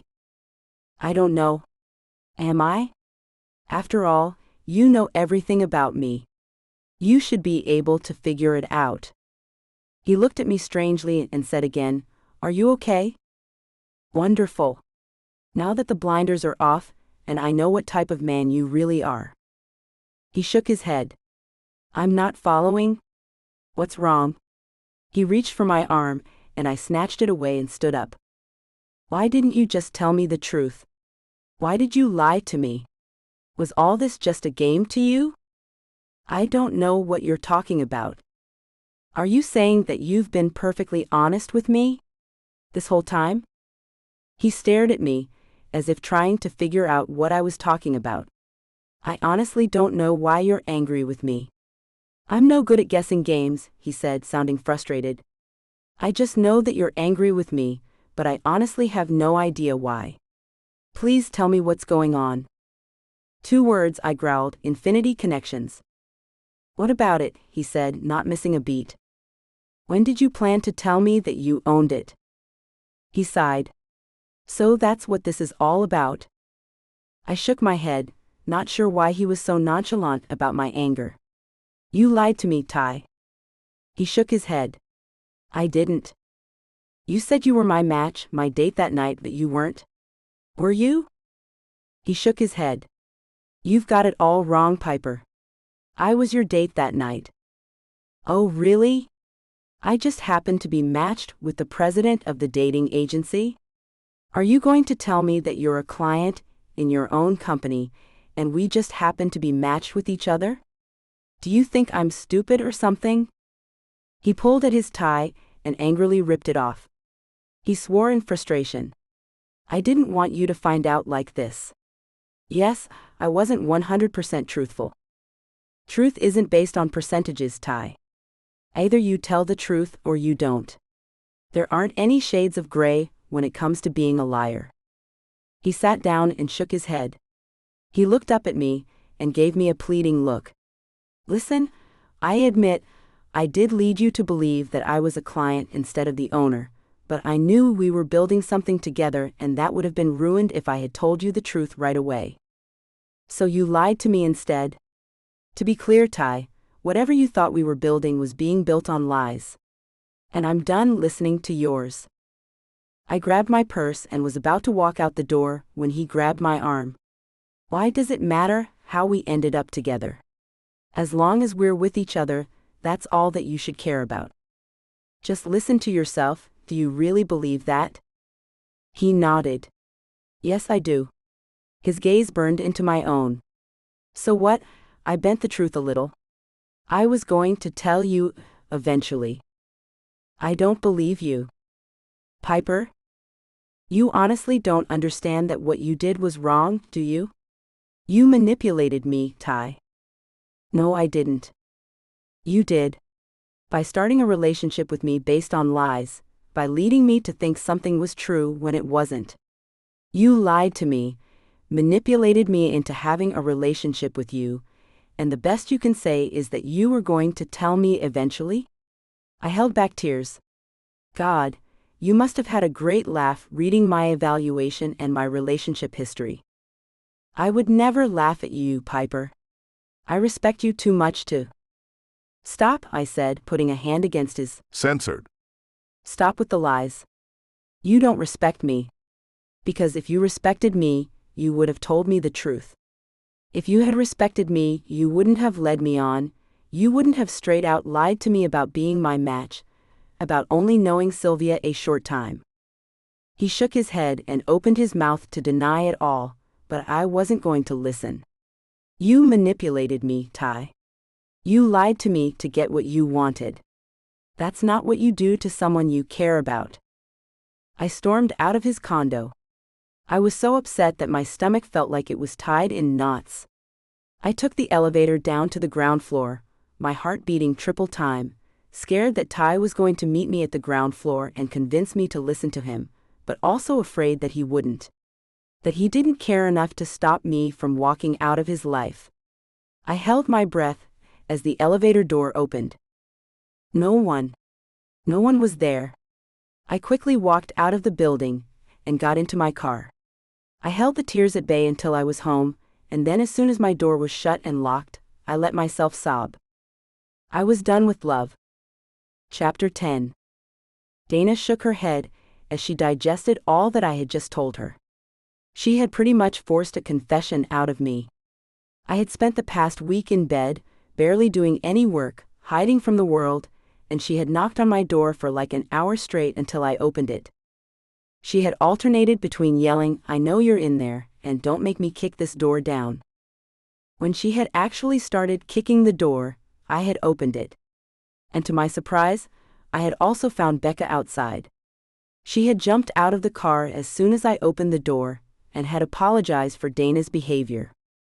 "I told her not to kick the door," she'd said, giving me an apologetic look. Now Becca was in my kitchen, making herself a sandwich, while I told them my sad tale. "At least you didn't marry him," Becca said, sitting down before taking a big bite. "Yeah, she has a point."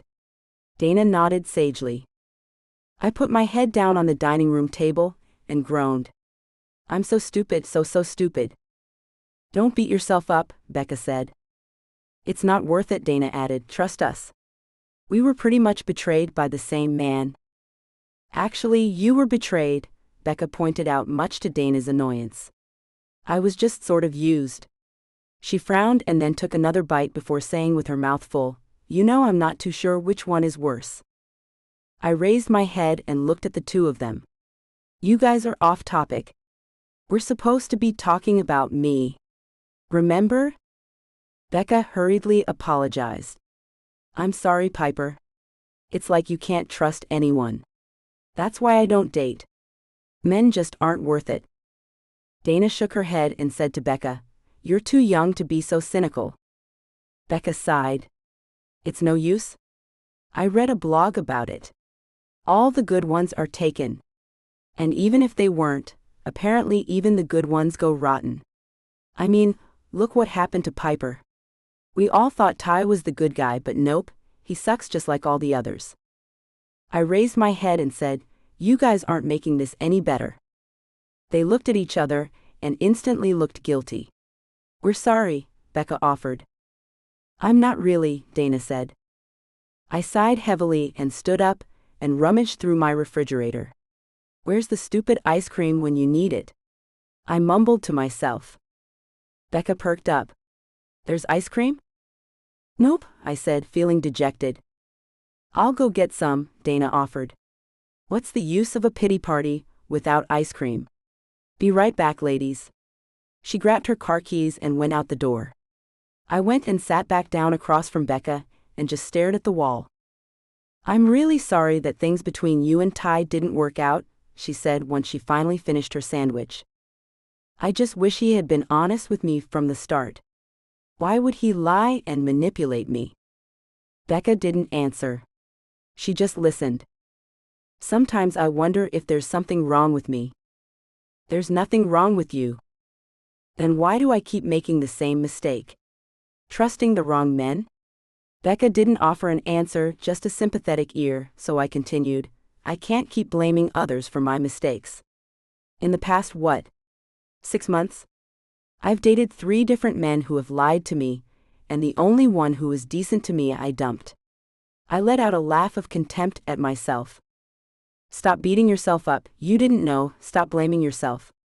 We all make mistakes." I shook my head. "I don't just make mistakes. I make the same mistakes over and over. I'm as bad as my brother." Becca shook her head. "I was married to him, remember? There's no comparison. He's not a good person, Piper. But you are. He hurts people while you just want to be loved. Don't compare yourself to him. You're nothing like him." I got up and went to the window and looked out. My parents were rotten at love. Maybe that's why my brother and I are so dysfunctional. Your brother is dysfunctional because that's who he's chosen to be. No one's predestined to be a joker. She had a point, but I wasn't ready to let myself off the hook yet. I knew Becca was kind of right, but I still blamed myself. Sylvia had said I deserved love, but now I wasn't so sure. Hours after Becca and Dana had gone home, I heard a knock at my door. "I don't want any more ice cream," I yelled, assuming it was them again. I had to practically kick them out earlier, since they hadn't wanted to leave me sad and alone. The knock sounded again, and I reluctantly got up to answer it. Probably just solicitors, I thought to myself. Someone probably wanted to sell me a new security system or cookies or something. I looked out the peephole and saw Ty standing there. My heartbeat picked up. What was he doing here? I could ignore him, or I could yell at him through the door. It was a hard decision, but I went with the path of least resistance. I crouched down low and crawled away from my door, so he wouldn't see my shadow from outside the window. Like an idiot, I crawled from my door to my living room, trying not to make any noise. I wasn't sure what I was thinking. After all, he knew I was there. My car was parked out front. And hadn't I just yelled at him before I realized who was there? I sat down in front of my couch and just hoped he would give up and go away. "I'm not going away," he yelled loud enough for me to hear. Oh. Well, so much for wishful thinking. "You can open the door, or I can make a scene. It's your choice." "You wouldn't," I yelled from my position on the floor. I scrambled to get up as he continued to knock obnoxiously on my door while calling my name over and over. I didn't want anyone to call the cops. My wa would be so mad. They took pride in the cops not showing up in our neighborhood. First I had Dana hollering at my door, and now Ty. I was sure my neighbors were not happy with me. I abruptly opened the door and yelled at him, "Go away, I have nothing to say to you. And if you keep banging on my door, I'll call the cops." "Call them. I don't care." I could tell from the fiery expression on his face that he meant it. "Then, I guess you're going to be escorted away in a police car." I picked up my phone, ready to call the non-emergency number, but I didn't know it and there was no way I was going to call 911. I might be a little flighty and prone to bad judgment, but even I wouldn't waste police resources on getting my ex to get off my doorstep. Apparently, he didn't know that. "I understand if you want to call the cops on me.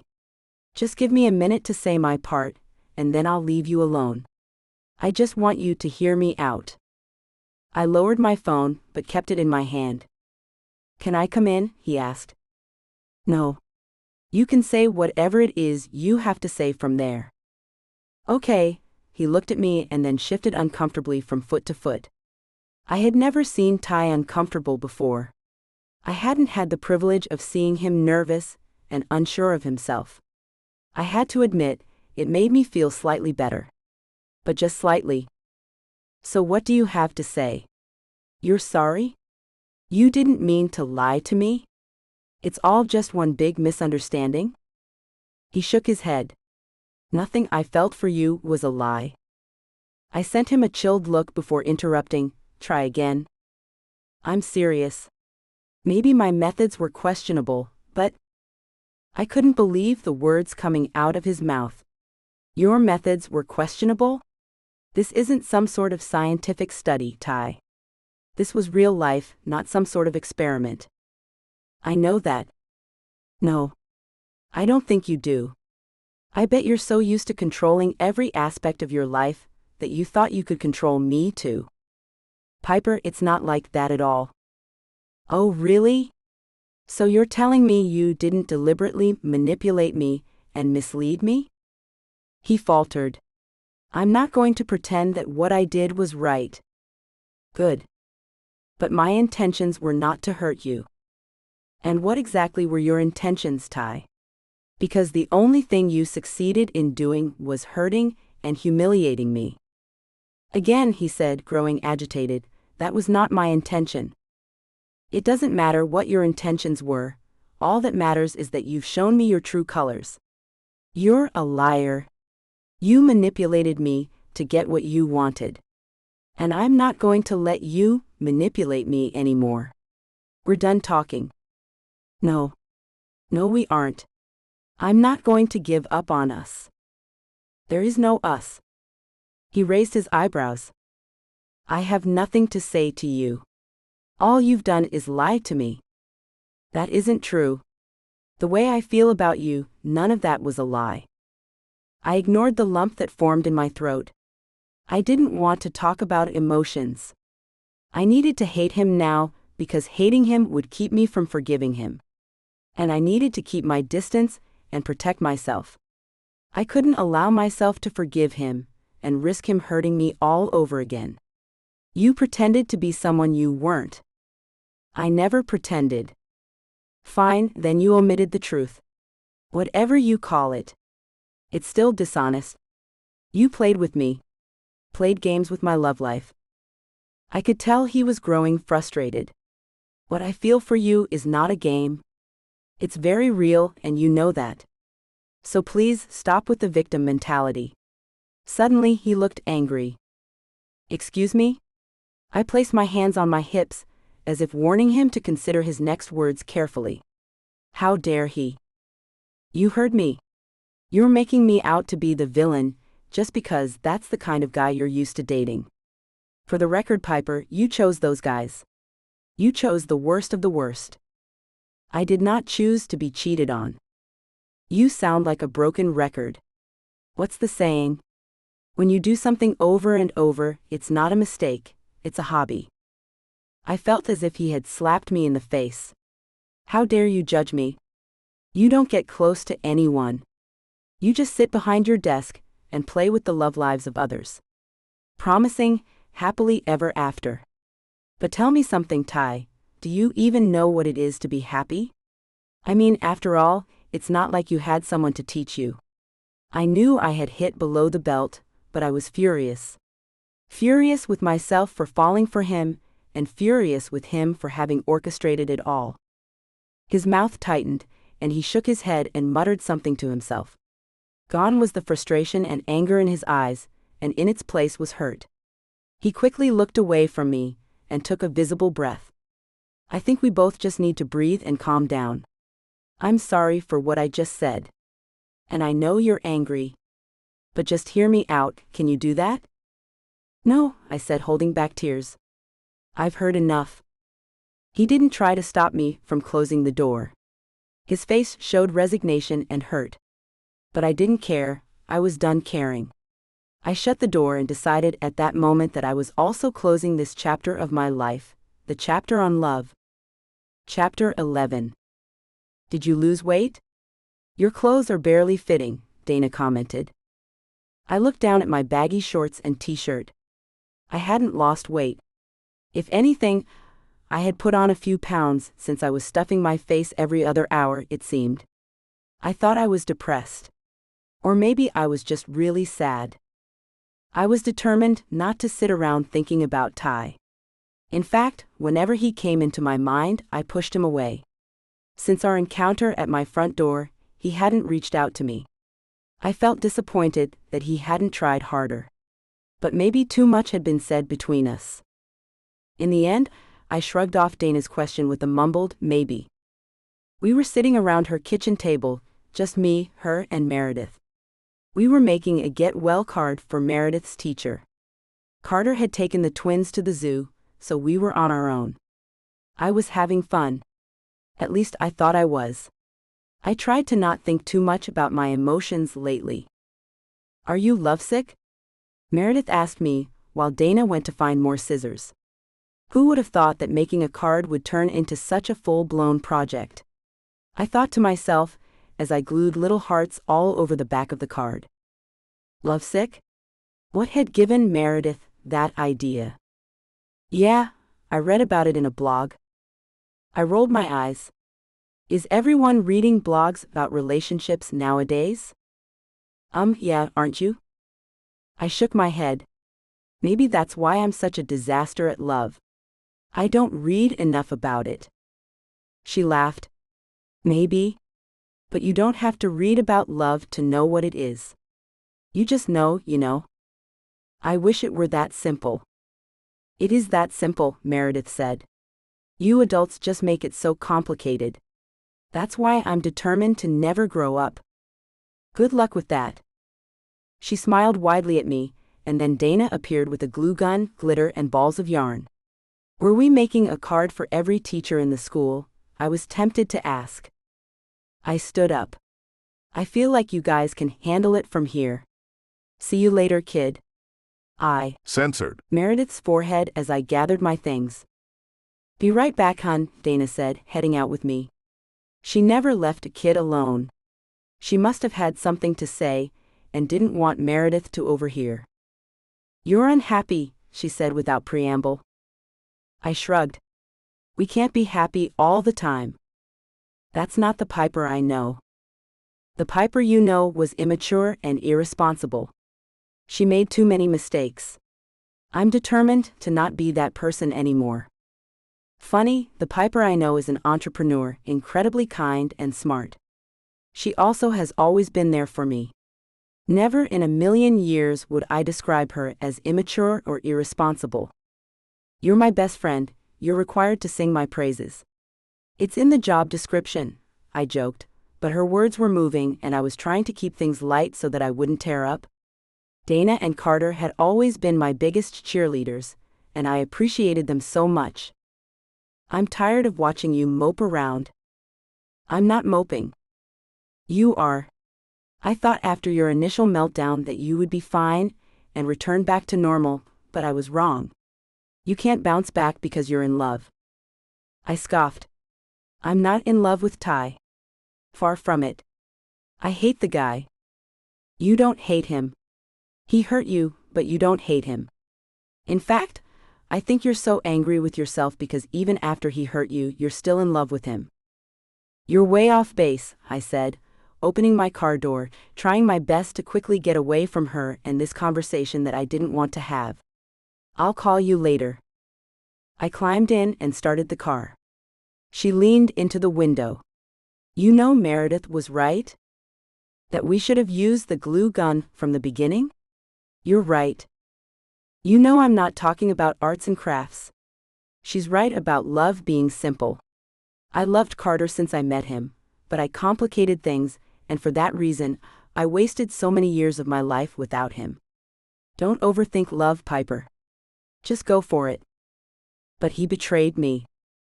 There's always two sides to every story. Talk to him and find out his. I made a non-committal sound and drove away. On my drive home, all I could think of was what Dana had said. And then it had me thinking back to the fight I had with Ty and what he had said. We had been really nasty toward each other. We had both said things that were pretty unforgivable. How could we possibly move past that? And did I even want to? Did he want to? I didn't know. But I knew as I texted him that I was done being the victim, as he so aptly called me. I wanted to take control over my love life. And this would be the first step. I had let so many different obstacles stop me from falling in love, like really in love. I chose the worst not just because they wouldn't reject me, but also because with them I could hold back part of me. I hadn't held back with Ty. And truth be told, no matter what happened, I wouldn't be that scared person I had once been. I wouldn't be afraid to love. I wouldn't overcomplicate things. I would just let myself be loved. That was scary. Besides my friends, I felt that everyone else who loved me in my life had done so under certain conditions. I wanted to see more than anything if Ty could forgive me and love me unconditionally. I wouldn't accept anything else. To my surprise, Ty texted me back immediately. I can meet you tonight, he said. 8. That's fine, I texted back. That evening, I waited with bated breath for Ty to show up. I had changed clothes at least 5 times. I didn't want to look eager, but I also didn't want to look sloppy. I had specialized in sloppy over the past few weeks, and it was not a good look. I put on a plain white cotton dress, a pair of sandals, and earrings in the shape of stars. I brushed my hair back into a ponytail and just waited for him. At 8 o'clock sharp, a knock sounded at my door. I had arranged for him to come over to my place so that we could talk in private, but now I was nervous at the thought of being around him. When I opened the door, that nervousness spiked. I was censored. tired, so I just gestured for him to come in. He was dressed as if he had just attended a meeting. He was wearing a suit and carrying a crossbody bag that seemed to be some sort of briefcase. You're a little overdressed, aren't you? He looked down at his clothes as he came in and smiled ruefully. I came straight from the airport. Where were you when I texted you? A conference in Atlanta. Oh, I said, surprised. So you haven't had a chance to go home yet and change? I figured this was more important, he said, looking at me as if trying to remember every detail, every feature. I was uneasy under his gaze. I felt raw and emotional now that he was standing here in front of me. But I also felt a weird emotion, one I could only describe as relief.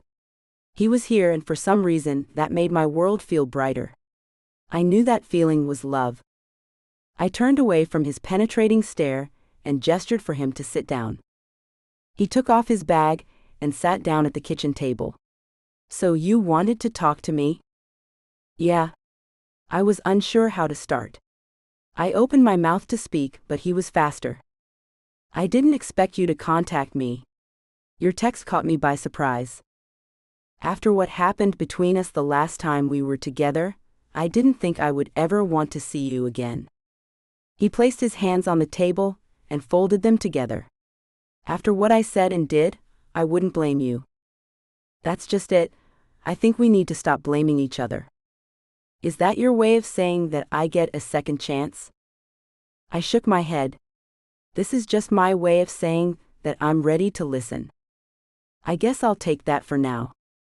You'll have to, because that's all I'm offering. Wow, I sounded tough. Where had this confident version of myself been hiding? I guess I'll start at the beginning. Please do. First of all, I never read your evaluation. Sylvia handles all that. I never violated your privacy. He looked up at me, waiting for me to say something, but I wanted to hear more first. He continued, when I met you at the school, I had no idea you were a client. When did you find out? Danny told me sometime before we went on our first date. Did you set up that disastrous date I went on with that Jeff guy? Guilty as charged. When I found out that you were part of the agency, I did go into your account and change your match. I sort of hoped you would just give up on the agency then, so that way it wouldn't be unethical for me to date you instead. Sylvia was censored. She knew? He quickly backtracked. She wasn't an accessory or anything. After she realized what I'd done, she was the one who threatened to tell you everything. That's why I showed up that night at the museum, to tell you the truth. Instead, you said you were with the agency and that you were my date. Which was all true. A partial truth. He nodded. You're right. I wasn't completely truthful because I didn't think you would react well, and I was right. Yeah, sue me, because I'm not a fan of being lied to. So when did you plan to tell me the truth? He shrugged. Truthfully, I didn't have a plan. I was supposed to tell you that night at the museum exactly who I was. That was the only plan I had, and when that fell through. You mean when you deliberately failed to tell me who you were? You're right about everything. I should have been forthcoming. I should have told you the truth. I don't know why I didn't. It's just everything was going so well, and I didn't want you to misconstrue my intentions. And what were your intentions? To have you fall in love with me. Love can't be orchestrated. He sighed and sat back. Trust me. I know that now. If I could do it all again. But you can't, so there's no reason to even go there. He nodded again. You're right. So where do we go from here? I shrugged. I guess I could kick you out and say goodbye. His face hardened, and he moved to stand up. I reached out then and placed a hand over his. Hold on, you didn't let me finish. What were you going to say? I was going to say I could kick you out of my house and out of my life, or I could forgive you and see where this goes. He entwined his fingers with my own and studied our hands linked together. I was stupid. And arrogant. You were right, I had no right to play God with your love life. I should have told you I owned infinity connections. I should have been honest with you from the start. But I wasn't, and I know that's no way to start a relationship. I'm willing to put all my cards on the table. Be an open book.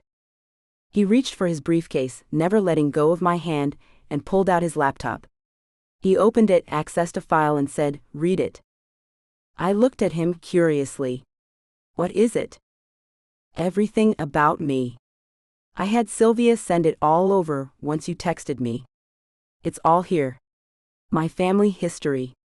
My evaluation, which Sylvia insisted I do, since she wanted me to understand exactly what we were requiring our clients to do.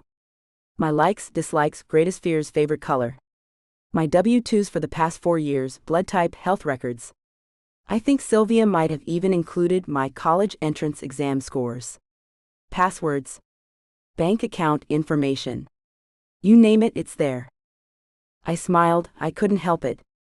I was amused. I just want you to know that I'm not hiding anything from you. Nothing. Anymore. I'm an open book from now on. I'm done hiding, and that includes hiding how I feel. Just give me a chance. I might not deserve it, but I know if you give me the opportunity, I would like to share everything with you, Piper. He took my other hand in his and said, "Look at me." I stared into his eyes and saw love there. I teared up and wanted to look away, but I couldn't. His gaze held my own, as if he never planned to let me go. With a steady voice he said, "Everything that I am and everything that I have is yours. You're my world." I looked from the man in front of me to the laptop, and then back. You said your W-2s and bank information are in there? Yeah. So that means also your social security number? Yep. How's your credit? He looked confused. Excellent. Even my credit scores are included in there. You can take a look at them if you want. So pretty much I have everything I need to steal your identity? Pretty much. Cool. Leave the laptop, and I'll call you in the morning when I'm done. He balked, and I couldn't hold back a laugh. I'm joking. He gave a sigh of relief. For a minute there, I thought you were planning on buying a condo under my name. Are you really that well off? Yes. Wow, dating is really a billion-dollar industry, isn't it? He pulled me toward him, and I let him gather me in his arms. I sighed in contentment. This was exactly where I wanted to be. So do you forgive me? He asked, pulling away from me just enough to see my face. I shrugged and pretended to be unsure. I don't know, it's going to cost you. I'm willing to pay the price. You sound too confident. I'll do anything for you. Just say you forgive me. I might forgive you, in a lifetime or two. And what am I expected to do, until then? Love me. He smiled and his eyes connected with mine. Consider it done. Thank you for reading my book. If you like this story, I think you'll enjoy my book. Download Rough Start now. About Summer Cooper. Thank you so much for reading. Without you, it wouldn't be possible for me to be a full-time author. I hope you enjoy reading my books as much as I do writing them. Besides, obviously, reading and writing, I also love cuddling my dogs, shouting at Alexa being upside down, aka yoga, and driving my family cray-cray. Follow me on Facebook, Instagram, Goodreads, BookBub. Get in touch at hello@summercooper.com. www.summercooper.com. Closing credits. This has been Somebody to Love. Written by Summer Cooper. Auto-narrated using Google technology. Copyright 2024 by Lovie Books Limited. Production copyright 2024 by Lovie Books Limited.